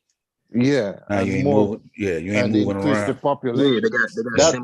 And you got the means to, now you can say, you know what, I can devote these people into working on writing, because now I have the means. You see what I'm saying? Now I got the means to support that. You don't got to be out looking for food. You know what I mean? Yeah. That's why you find in especially in the Levant, you find the city states, right? They start to pop up because now people can sustain large populations by farming. Yeah. Right. And I mean, you can support a specialty class and shit. Yeah. Right. Yeah. Painters. But you know what I'm saying? And Yeah. split up. Yeah. People can now specialize. Everybody don't have to go on because you know. Yeah. Right. Right. Shit, for sure. Yeah. But damn, it's about 1 o'clock in the morning, man. I will wrap it up unless y'all got another piece y'all want to say. Any question, Lucas, before we go out? No, that's good. I want to. I'm trying to follow the conversation in terms of the linguistics, you know, but it's hard because I'm gonna be honest. I don't want to be calling anybody names, so it look like I'm taking a side. But whenever I listen to Wuja and them, it's hard to follow what they're trying to say. I know. It is. That's why I say, like, even when I listen to Wuja, I teach the Metanetta, like some people probably receive it better through him, but it's like when Smash do it, like I get it. You know what I'm saying? He just has a way of explaining it in a way that I get it real quick. You get in the debt by 1,000 cuts. Yeah, you know, all right. You see that video that we just watched earlier? It was just clear and concise and to the point, and I get what he's trying to say. Yeah. So it's like even if you don't agree with him, you understand exactly what he's saying. Google Scholar, what are you saying? What are you saying? Are you saying that the Caucasian is a better teacher than the black man? That's what you're implying? I'm not implying that. What I'm saying is, when I listen to them on this topic, on this subject, I'm not clear as to what they're saying. I'm not, because it's not like they just come out and articulate their position like the dude in the video did. I mean, once he came out and started, I just followed and I understood everything he was saying. I'm not even saying he's right, but I understand clearly what he's saying. Right. That's what I'm saying too, because you start understanding, okay, this is why they got the personal pronouns. These people use any personal, you know what I'm saying? So you break it down. Like, oh, okay, yeah, all right, yeah. It makes sense. You know what I mean? You can follow. Yeah. That's what I'm saying. Assad should make a response to just that clip. Clearly. Even how we explain consonant, vowel, consonant, vowel was easy to understand. Yeah. And I get it. When you refer to the Bantu actually languages. I actually learned something when he said the way they use it is that to find out if a language is related, right? You look at the simple words first, because the simple words are easier to preserve over time, right? The longer words more likely to get changed. Yeah, and main words to cattle. Yeah. So I understand him clearly, but it's just that when I listen to them, it's a whole like going around talking around the issue, but never actually saying. No, the hiding. It's too. What I learned is that the simplest explanation is always the best explanation. Yeah. And many persons what the C word I'm looking? Convolute the thing. You convolute the thing. So, So what happens is that the only person that understands what is going on is the person who's trying to explain it. Yeah. That's a bad teacher. Yeah, sometimes you go too long. You go too long, it becomes more convoluted.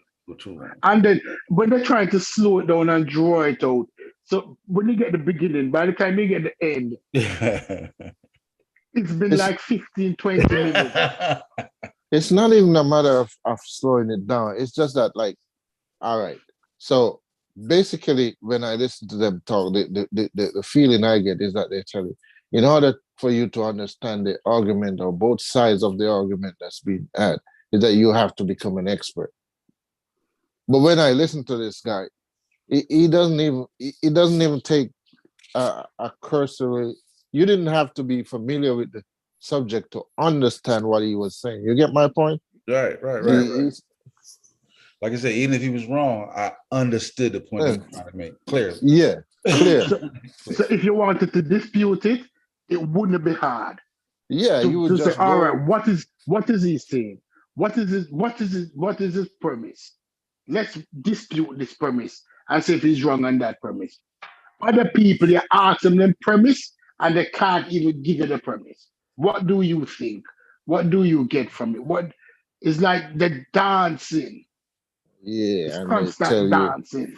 they tell you need to study more and you have to understand this. And I said, okay, I'm not even trying to say, I'm not trying to be a linguist or anything. Just it's not really that much of an interest to me, to be honest. But you know, I think I got a pretty good understanding of most things. You understand? And if I don't understand it, I read it a couple of times. I will get it, but it just seems so complicated. I mean, you would think that it's brain surgery how they when they break it down. I don't think it's that complex. Yeah. But yo, I want to say peace to Google Scholar and Stu Peace, man. I appreciate y'all, brothers. Peace, man. Big up to everybody. Big up. Man, Big thanks up. Let's for hope you having have me a on. show next week Sunday. I need to see. I we need to might see do the final. we might do Monday Night Madness. I don't know. I think Chef might do Monday Night Madness tomorrow. I need to see a conclusion to this thing. Yeah, we me need too. a conclusion to this thing. Good luck, man.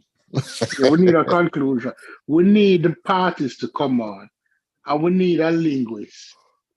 Even if I forgot put some money together to get a PhD to give us 2 hours of him time. I already offered that, Stu Peace. I tell them, listen, anytime they want to do it, they count me in for a donation.